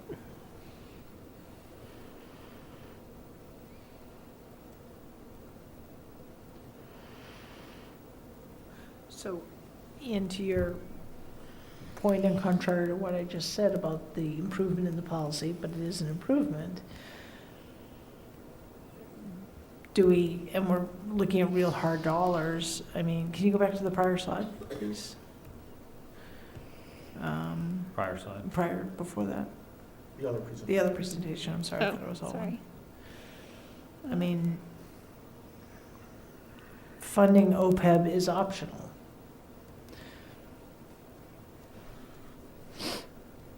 We could make a decision to not fund it at all at this time and retract the policy, could we not? I would not advise that at all. I mean, that's something that we have funded in the past. We didn't fund it because of COVID. Yep. The reason that the board made this a goal of to create a funding schedule was because we were advised that that's something that we need as we go into our bond rating, which we have in a couple weeks. That's why this is time sensitive. I mean, this doesn't, the $200,000 is from free cash, so it's not going to impact the levy. It would be much more significant. I mean, I know that the board's going to talk about this next week, but using, $3.3 million of free cash to pay for the 2 school articles is going to be pretty significant as well. So what I'm hearing you say, Christy, and I know you said it before, so from a recommendation in our bond rating process, having a consistent policy, having a policy and following it, and funding OPEB is a recommendation. yes. Okay. So the rate at which we fund it, I mean, I'm not saying it's $1 a year, but it has to be, relatively meaningful, but the amount can fluctuate. The amount can be 100,000, could be $1 million, whatever. Can it be lower than 200,000? Yeah, I guess. Yeah, it could be. It could be. Okay, thank you. You go where I was going. I mean, and this is what I think we have to do this. It's bond ready. I know that's why it's being brought up, and it's smart because that could impact us down the road. It's just just a punch in the gut to put money in that just goes and sits there. We're taking money out of free cash, which in a year like this we could use that 200,000 as well as some of the other stuff to lower the tax bill from folks. So,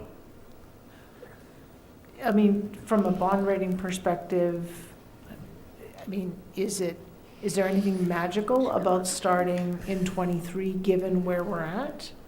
To Ian's point, I mean, I realize it's a little bit of kind of kick the can, but, can it be pushed out or even graduated down further? I mean, none of us can predict what the bond rating agency is going to do. And I know it's probably not a fair question. We need to follow our fiscal management policies. We need to protect our reserves and use them according to our fiscal management policies. I mean, our recommendation, as you can see, was to start putting it back into the budget, which has changed. So, if we start, again, people have said to me multiple times, what, do we need to have $13 million in free cash? No. But if you decimate that free cash, that's going to be a significant red flag. And so the other thing is we're talking about the schedule, right? For fiscal year '23, the $200,000 that we're putting out of free cash, if we said, well, we're going to do zero in 2023 and start in 2024 as a matter of policy, the $200,000 isn't necessarily money that we would then apply to the operating budget to lower the tax rate, because taking another $200,000 out of free cash to lower the tax rate is really going to be $350,000 by the time we step it back in. Because if we take $1 million in free cash this year, yes, and put it to lower the tax rate, we save, I believe, the average homeowner $129 for the year. Well, if we put that $1 million back into the operating budget next year, because we're not supposed to use free cash every year for operating expenses, it's not the point of a reserve, then we're literally kicking it down the road 1 year, and we're building a structural increase for fiscal year '24. So the strategy, if you, once again, switch screens to the chart, is that, well, okay, if you take free cash this year, we would wean ourselves off of that amount out of free cash each year over a number of years. This plan shows it over 4 years. It could be 3, it could be 5, whatever. Well, the longer you do it, the longer you take to do it, the more total dollars you're using. That money eventually has to go back into the operating budget and into the levy. Right. Because otherwise, we are depending on free cash, which is a variable. I mean, we have some effort to predict it, but it's money we didn't spend and it's revenue we didn't expect. Right. So, right? And so it's not necessarily going to grow every year. It's not going to grow at historic rates that we see every year. You can't anticipate it to be there for your ongoing operation, and getting into that pattern, or coming back every year and saying we're going to use free cash this year, but we'll go back next year, and then next year comes and say, well, it's another bad year, we're going to use free cash again, puts us in a position that fundamentally weakens the financial stability of the town. well, And someone asked me, well, what's the real impact of having a great bond rating? Well, the borrow I'm most familiar with was the borrow for fails, where because of our bond rating, our interest rate was phenomenally low, and we got $750,000 or roughly $720,000 premium in cash, which through our debt strategy is we use to prepay the short-term notes and reduce the borrow. That has an impact of over $1 million over the life of a $50 million project. That's a significant long-term savings that affects the debt budget every year for the short-term borrow plus the 20-year bond note for that project. And so, it's hard to predict what the rating agencies are going to do. In the presentations to the finance team, it's very clear that bond counsel, our financial advisors are saying there is an expectation now. It's not a request to say you should have a policy to fund OPEB. They said it's an expectation. In the future, we are going to be looking at your OPEB funding policy. And whatever we put in place, we have to be ready to follow for the duration of the policy, whatever step in. And so we started saying, okay, we're going to get right back up to 1.1 million immediately. We said, okay, that's not feasible.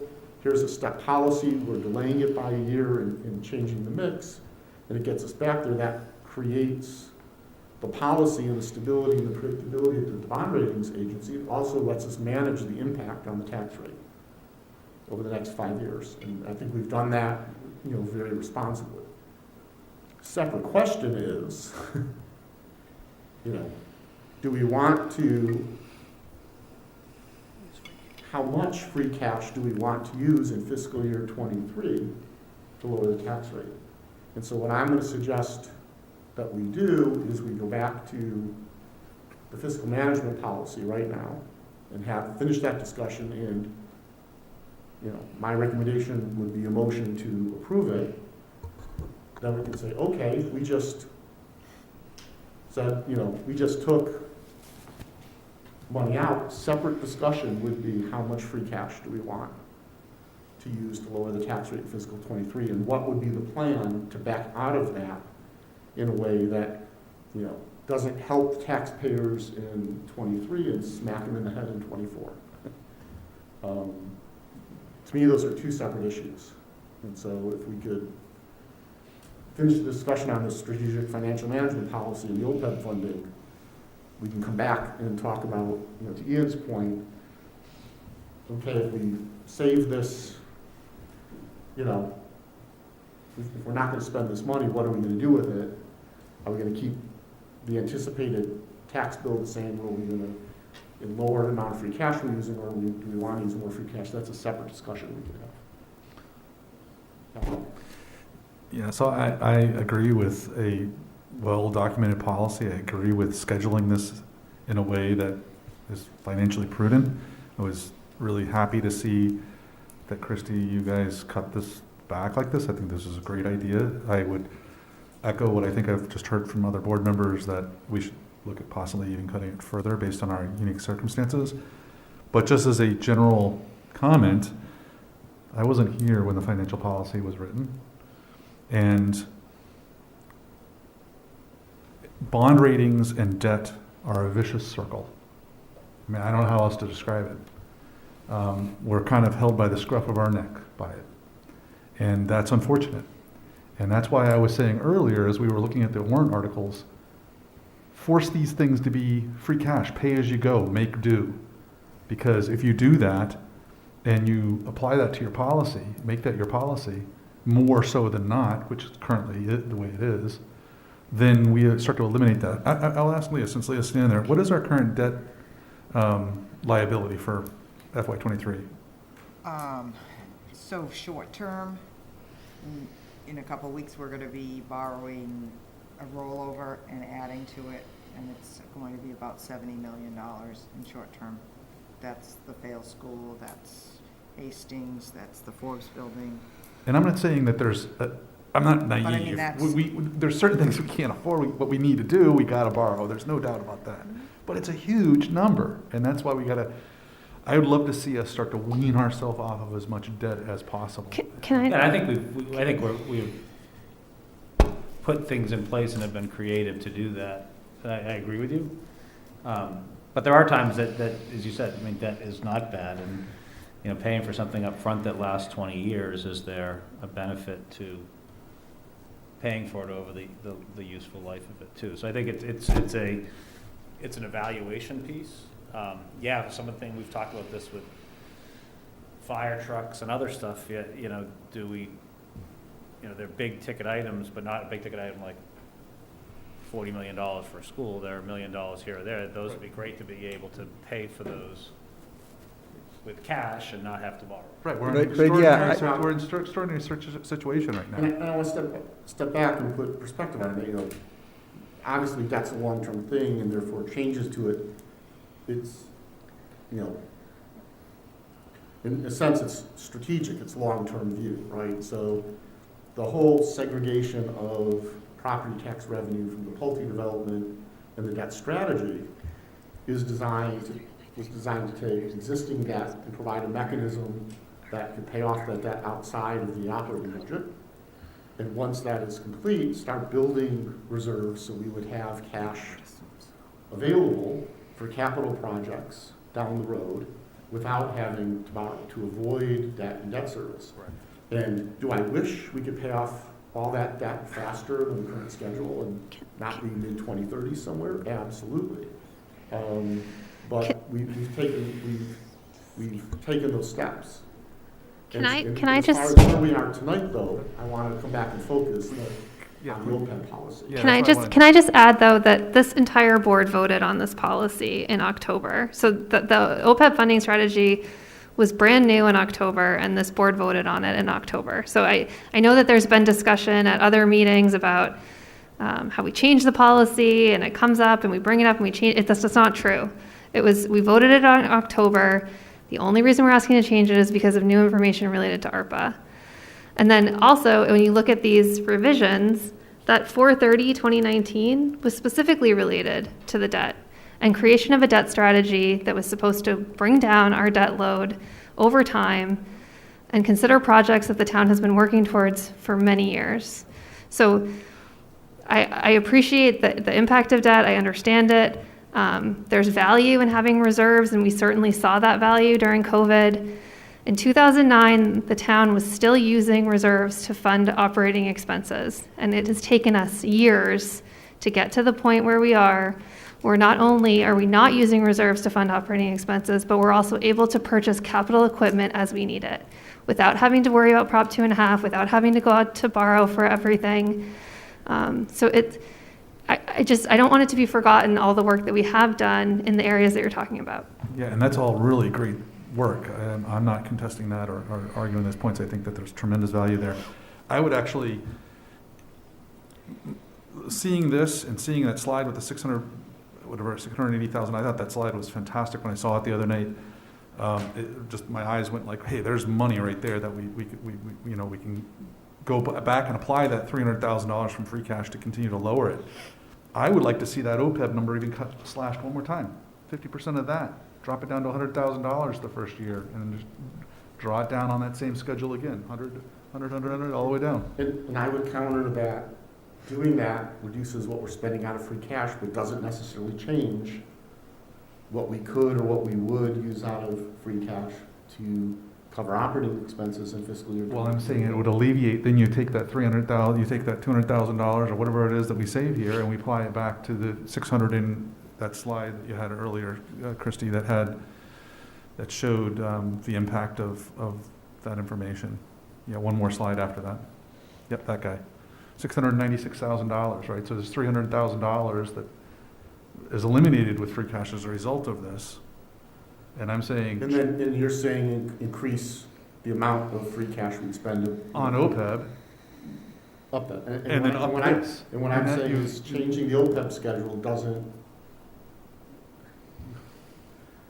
necessarily affect how much we could, out of free cash, spend to lower the operating budget in fiscal '23, given what our reserves are. If we increase that to $1 million, that bottom right-hand cell, free cash, $1 million, additional $300,000 where we originally were talking about, and we say, take OPEB and slash it 50% down to $100,000 the first year, we're essentially only taking a $200,000 hit in free cash as a result of that, because we're not using $100,000 of it to pay into OPEB. But the reason that the last column was reduced in terms of free cash had nothing to do with the use of free cash for OPEB. Okay, all right. I understand that. I'm just saying we're kind of counterbalancing a third. If we increase that to $1 million, a third of that increase could be countered by reducing the amount of contribution we make to OPEB. But we've already pulled stuff out of free cash and using, the overlay. I'm trying to use more free So- cash without impacting our bond rating. That's the But- goal I'm trying to. But Okay, use of free cash for operating expenses is a specific question that they'll ask us. So use of free cash for operating expenses is a question that will specifically be asked of us, and we will have to say yes. So use of free cash for operating expenses will impact bond rating. I mean, I'm not saying it's going to change it, but it's considered. Right, but our policy explicitly So- says that we but can use the- free cash for this purpose, so we are adhering to our policy. So in theory, But it shouldn't be my negative. point is, reducing the OPEB contribution out of free cash this year doesn't impact our ability to pick a number out of free cash that we want to provide. Or does it? Well, Because there are other areas where we've already reduced our entities, and they're much larger areas, and I believe we pulled $1.4 $1.4 million. of anticipated free cash spending, and we're using the overlay.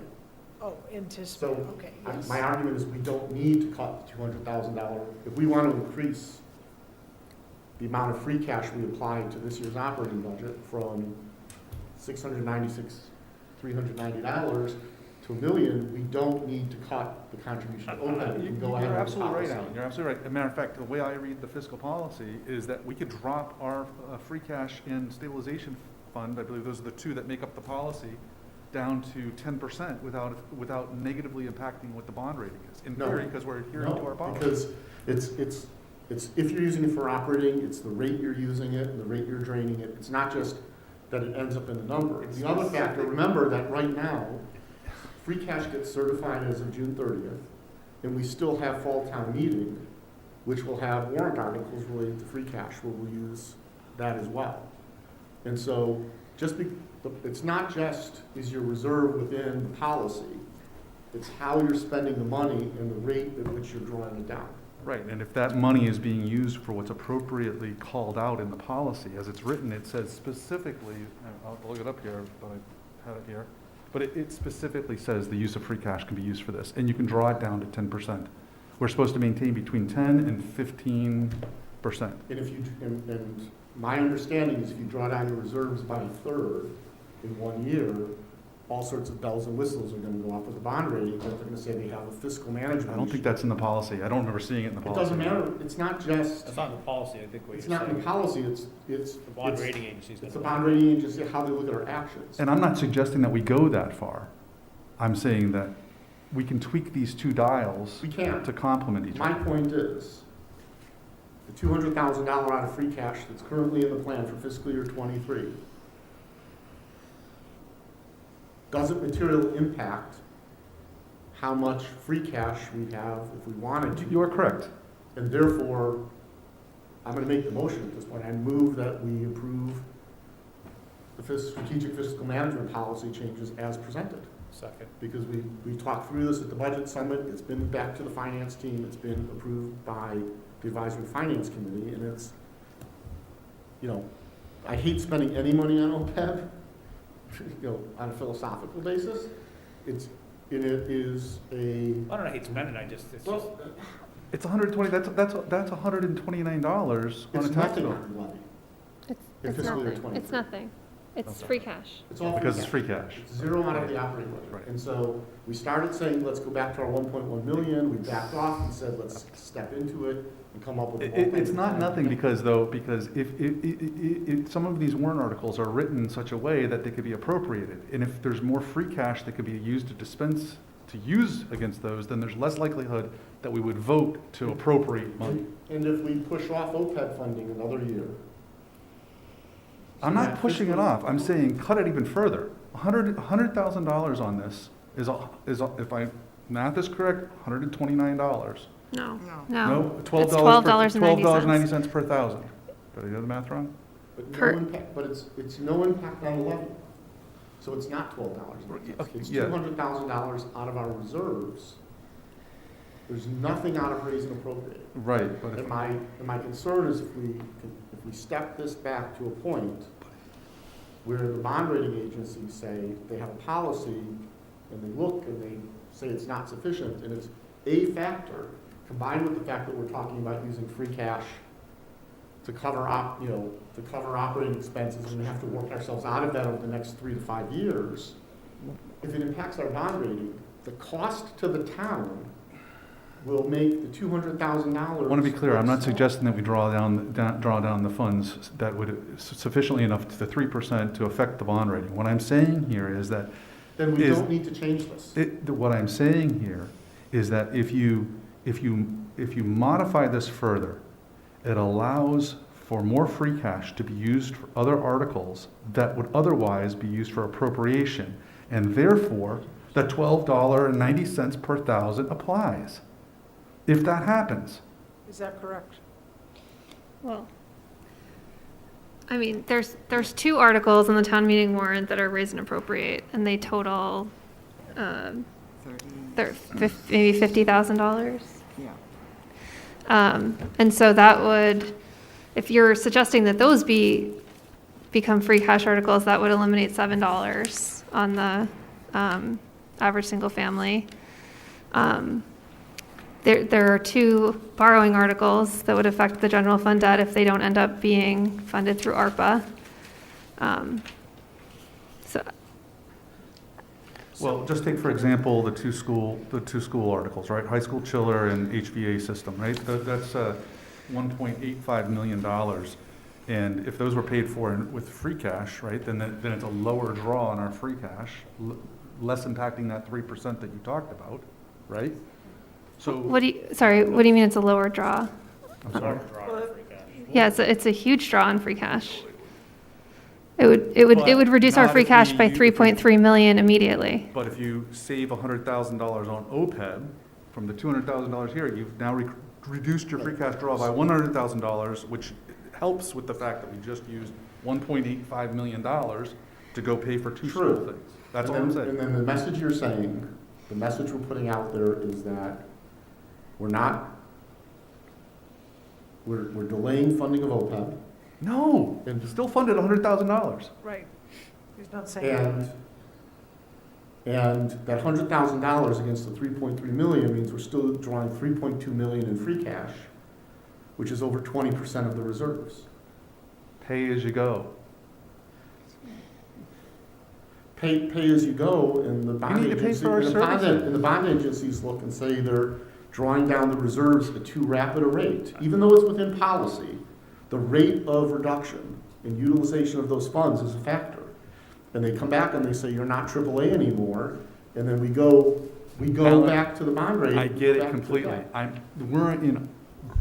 We're in extreme times now. I'm trying to figure out how to save $100,000 on free cash right now. That's what I'm trying to do. Why? We don't need to save $100,000 on free cash right now. Because we got a lot of big ticket Because items that we we want to use free can't, cash for. we can't, free cash is just not the kitty in the well you go into.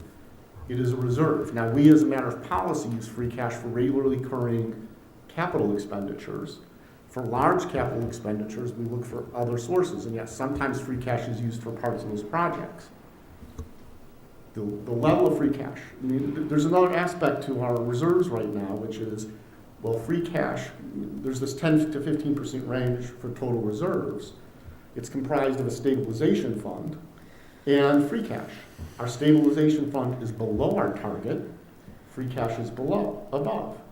And so there's consideration to saying we should probably at some point be transferring money from free cash into the stabilization fund to bring the balance of those 2 types of reserves into policy. Possibly a whole nother discussion another day. But that reduces the amount of free cash available. I And get it. I'm just trying to save the $100,000 in free cash. So can I ask a question to Leah? And, well, Sean, you, about 7 hours ago, you had a question, so I don't want to jump in front of you. I mean, I think it was covered. I think part of the reason, and I think Ian got to this earlier, is that these projects are funded through borrows is because of the longevity of the benefit, and it is important that it is shared with future generations. So, fail school is going to be a benefit for 40 years to all those families. 140 years. And so as those folks come into town in 10 or 20 years, they'll still be paying for it. And that's why we don't pay for these projects with cash, because we want to make sure that future folks who get the benefits are also incurring some of the costs. Sure. Makes sense. So I seconded your motion. You did? Yeah. Okay, so we have a motion, we have a second, we'll continue discussion. And then we'll- So, to Leah and Christie, if, as has been suggested, that we were to reduce this to 100,000 starting in FY '23, are you uncomfortable with that? In all the things you have to consider? Because we're already making a change here. We're already going from 950 to 200,000, so. I guess my question would be, is that just for '23, or are you stacking it all the way through and changing all the 200s to 100? Well, I don't want to speak for what Patrick is suggesting. What I think I heard him say was you do it across all those years? So where it says 200,000, you know, you would, I think it was just this year. Well, since I think I heard Christie say that we don't want to revisit this every year, right? And by the way, if I remember correctly, this is still voted on at town meeting, right? No. No, No? No. this Okay. is our policy, and Okay, we so, need to do it tonight because it's, yeah. we have a bond call. It's So, not just that we don't want to do it every year, it's that we shouldn't do it every Yeah. year. It's not really a policy. It's Not not a good policy if you're to gonna do keep right. changing it. So in that regard, you know, I think I would just make it this year, because that's all we can predict right now. So this year, $100,000. so I personally would disagree with that approach. If we're gonna go to that level of 100,000, then graduate it across the same relative schedule across the policy and follow it. I mean, if we're gonna go to that place. Is there anything that could stop us from increasing it later? It's good, you know, it would be bad policy to change it, reduce it, right? But it probably wouldn't impact us if we said, hey, we wanted to. Not as long as Ian's alive. Well, and we want to follow the policy. Right. I mean, it's really difficult. I mean, I say this all the time. We were preparing our FY20 budget, or I'm sorry, our FY21 budget in the fall of 2019, and we thought, well, this is a really tough year, but you know, FY22 is going to be great because we didn't think that there might be a pandemic.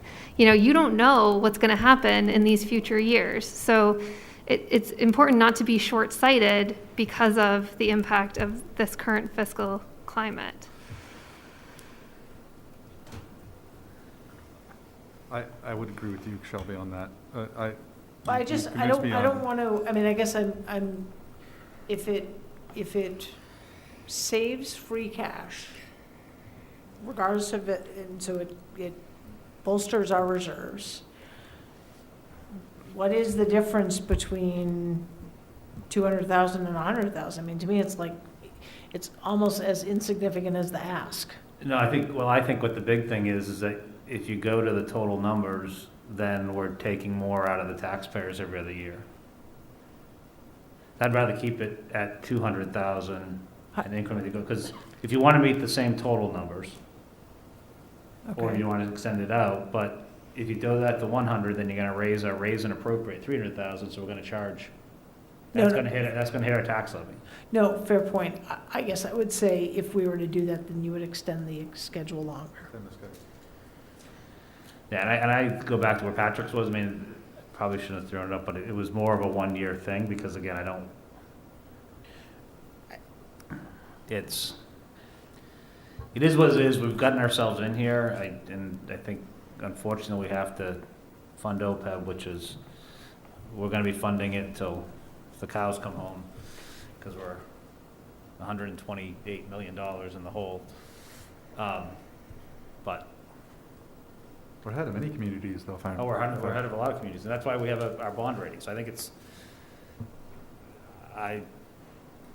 we talked about it, I seconded it, I support what we have out here. Any other comment? One community did a borrow to fully fund it. Sorry, what? Sorry, say it again. One community did a borrow to fully fund their OPEB. Oh. That's how, I mean, Put it down to I'm not suggesting that. No, No. because it fluctuates every year too. I think that was an attempt to make us feel better. Good news is the rate's going up, is our liability's going down. Sean? anything No, else? I think this is a thoughtful plan, and, you know, I think, you know, it's pretty conservative, taking 7 years to sort of get back to where we were last year, you know, or the year before. So I feel like I'm comfortable with the plan, the way that it is formatted here, and, you know, so I'm going to vote for it.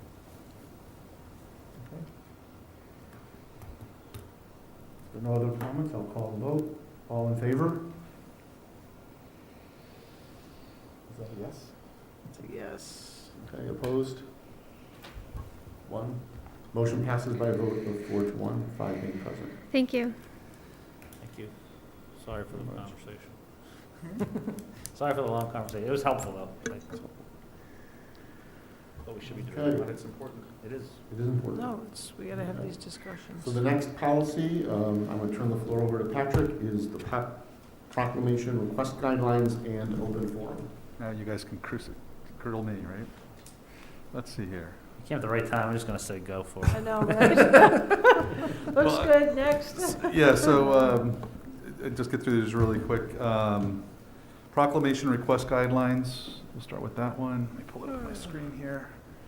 All of the, Oh, jeez. Your watch is questioning your judgment. sorry about that proclamation. All right, so, Mary said 100,000. so the changes in both of these policies are formatting predominantly and updating it with select board as opposed to select men.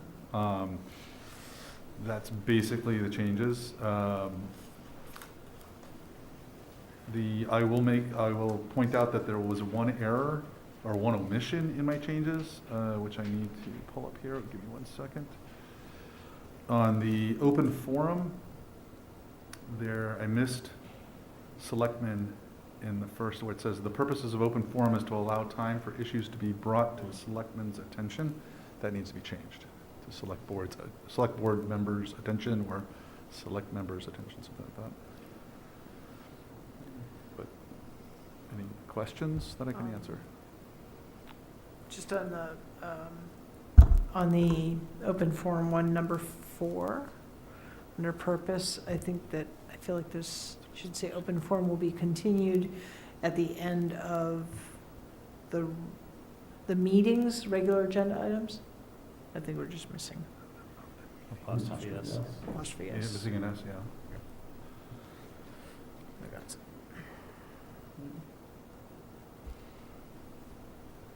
So, do you want me to make a motion now, then? If there's no questions? Make motions? We could do these as a bundle here. I'll make a motion to approve the proclamation request guidelines and open forum policy changes As amended. as amended. Second. Moved and seconded. Any other discussion? All in favor? 5-0, 5 being present. Nice job, Patrick. Thank you, Paul. Thank you.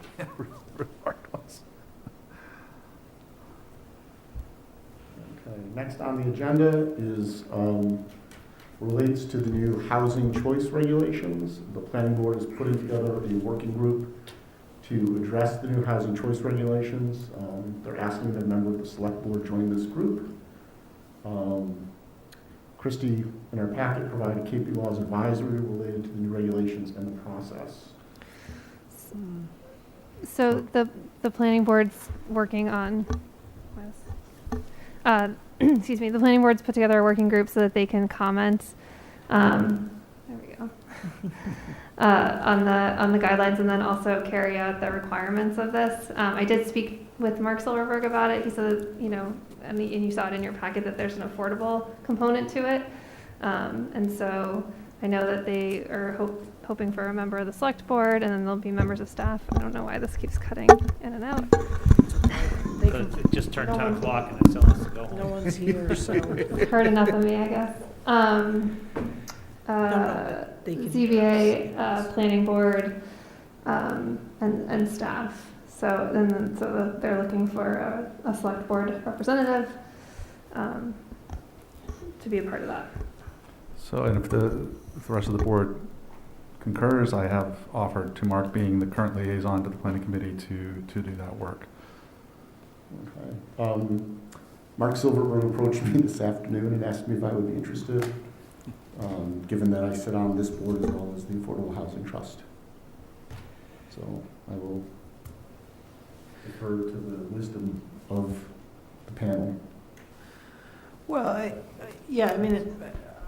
my initial thought, Ellen, certainly was, given your work on, the Affordable Housing Trust, it's sort of kind of is a natural fit. My hesitation there is only just, or suggestion, maybe we diversify or spread things out a little bit so that there's broader experience. You have an incredible depth of knowledge of this, but I think it would be beneficial, to add Patrick. So I would make a motion to appoint Patrick to the Housing Choice Working Group. I would second that. Moved and seconded. I'm just looking over here. Any other questions or comments? Seeing none, all in favor? Motion passes 5-0, 5 being present. Thank you both. Appreciate you both Thank you. being Thank you willing to both of you serve. for- yeah. Yes, yes. Okay. Next we have the request to approve the minutes of our meeting on January 25th, 2022. So moved. Second. Moved and seconded. Any questions, comments, corrections, adjustments? I actually could remember when I was looking through them. Commentary? Awesome. Okay, all in favor? Shall we? Oh, Yeah, hands up, sorry. left hand vote. Left Okay. hand, left hand. vote. Motion passes 5-0, 5 being present. Issues and correspondence of the select board, I'm going to start. And as my issues and correspondence, I'm going to ask the town manager for the town manager report. This is last on the agenda. I totally missed that when I did my review. The version 6 of the annual town meeting warrant is with you all and will be sent out tomorrow, though we already have a version 7 based on some things I noticed while we were sitting here. Just as an update, there's an additional article that has money appropriated for master plan implementation, working with a consultant, $16,000 free cash. There's also the Please don't use that word ever again tonight. there's also 2 articles related to 231 Turnpike Road. So one is for the transfer of that property from the tax title custodian to the select board. And so for purpose of disposition, it's a placeholder article. Town council will certainly weigh in. And then also an article for the carrying costs related to 231 Turnpike Road, which based on, based on various things, legal fees, insurance, the reciprocal management agreement, we're estimating $200,000 annually.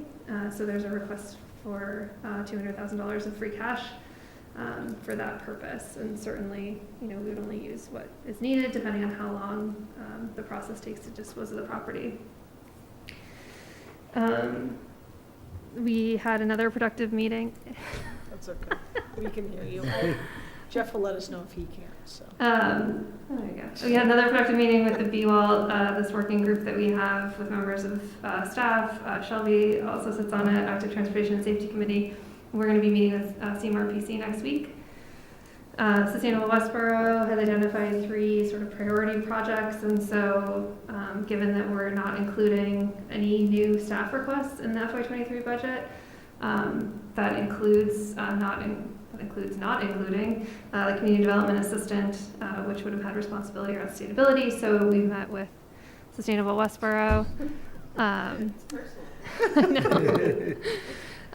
So we met with Sustainable Westboro and staff to understand staff's capacity and how we might move those forward. So those were really productive meetings. I think it's the beginning of the conversation. For boards and committees, April Metzger has resigned from the Westboro Housing Authority. She was the gubernatorial appointment seat, but was appointed by the select board with a term ending in June of 2022. And then Ian Lyons was appointed by me to the Diversity and Inclusion Committee. Christy, just a note on the Housing Authority. The governor's office and DHCD have been notified of that vacancy. There is a Westboro resident who approached the director of the Westboro Housing Authority about interest. Oh, good. And so if that interest pans out, that name will be passed forward to the state. And just as a reminder, if the governor's office does not make an appointment within 120 days, the select board has the ability to fill that seat again. Okay, thank you. The Board of Health voted on January 31st to continue the mask mandate that was put in place on January 3rd. They were going to review that again this evening, but due to the weather on Friday and being closed, the meeting wasn't posted. So they're meeting tomorrow at 5:30 to consider the townwide mask mandate. They've also received a $50,000 grant from Metro West Health Foundation that was applied for COVID-19 test kits to hand out to residents. So they're working with other towns in the collaborative to buy 1 pallet and distribute. Westboro will have 915 test kits. And then Jim Frederick, who's our public health nurse, as I mentioned previously, this was one of the things that we did to try to address a need creatively by applying for a grant and hiring this public health nurse. So now we have a public health nurse on staff for a reduced number of, or not full time, but is in our building and following up on infectious disease. He also was able to do the vaccine clinics that we had for children in the town. They've completed 34 food inspections in January and conducted Title III inspections. The Department of Public Works has provided 50 hours of storm response over a 96-hour period. I think they were very busy and they did a great job. They've also submitted an expression of interest to the Municipal Vulnerability Program. So that grant application is seeking funds to support the study of aquifer recharge for the benefit of the water supply. And we're able to submit for that because we're an MVP community. The fire department is working with Westboro Spirit Committee to bring fireworks back to town on May 7th. This would work in conjunction with a public event that's scheduled at Bay State Common, and their plan is to meet the pyrotechnic company in the upcoming weeks and work out finer details to bring forward to the board. The fire department has recently instituted drone technology into its mission capabilities, so several personnel have been trained over the last 2 months to become proficient. And then open burning season began on January 15th and ends on May 1st. Residents are invited to call the fire station on the day they wish to burn to assure that weather conditions and air quality conditions permit the activity. And that's all I have. Thank you. Thank you. Other issues and correspondence? I have none, so I'll go to Patrick. I just had one thing real quick. The senior scene has posted AARP tax assistance. There's 44 open slots. There are 2 Fridays in February and in March. You can call 366-3000 to get more information about that program. Okay, thank you. Ian. I have nothing this evening. Shelby. Just a couple quick updates. So serving on the Cable TV Advisory Committee, will be meeting next week to talk about the renegotiation of one of the cable provider contracts. I want to reiterate the cooperation, thanks, if you will, as the ATSC Active Transportation Safety Committee liaison. The conversations that have been taking place with Christy and Fred and members of the ATSC and Chris have been great, super cooperative, very productive, really efficient. So appreciate, Christy, your leadership of those, and I think we're making some great progress. So, and wanted to share a community event coming up. Westboro Connects is an extension of its Square One work, is hosting a Let's Talk About It Youth Mental Health. It's a virtual session on Thursday, March 3rd, 2022 from 7 p.m. to 8:30. You can go to westboroconnects.org for more information. And this is a co-hosted event with a variety of partners. So encourage folks to check that out. Okay, thank you very much. Sean? Just a couple quick things. So I mentioned the EDC earlier when Zach was here. And then the Library Building Committee, we've met since our last meeting, and we have selected an owner's project manager. There was a subcommittee created to negotiate, I think, the initial contract with them. They had a meeting today, and we've got a meeting on the books for Thursday, possibly with the Library Building Committee, to try and see if we can finalize that. So moving very quickly. That's it. Sorry, just one more thing. Amber Bach and I will be presenting the budget and warrant at Breakfast with the Chief on February 18th at the Senior Center. That was February 15th? 18th. 18th? Okay, thank you very much. Before we do the motions to head into executive session, I want to thank Westboro TV and the team for continuing to record and broadcast our meetings and to serve the public so well. At this point, I will entertain a motion to move into executive session under Mass General Law, Chapter 30A, Section 21A3, to discuss strategy with respect to collective bargaining with all town and school unions, and under Mass General Law, Chapter 30A, Section 21A7, to act under the authority of the Select Board to approve the executive session minutes of January 25th, 2022. So moved. Moved? Second. Moved and seconded. Roll call vote. Welch, yes? Johnson, yes? Marshall, yes. EO, yes? Edinburgh, yes. Vote 5-0. Motion passes. We are adjourned into executive session. Will we not be in?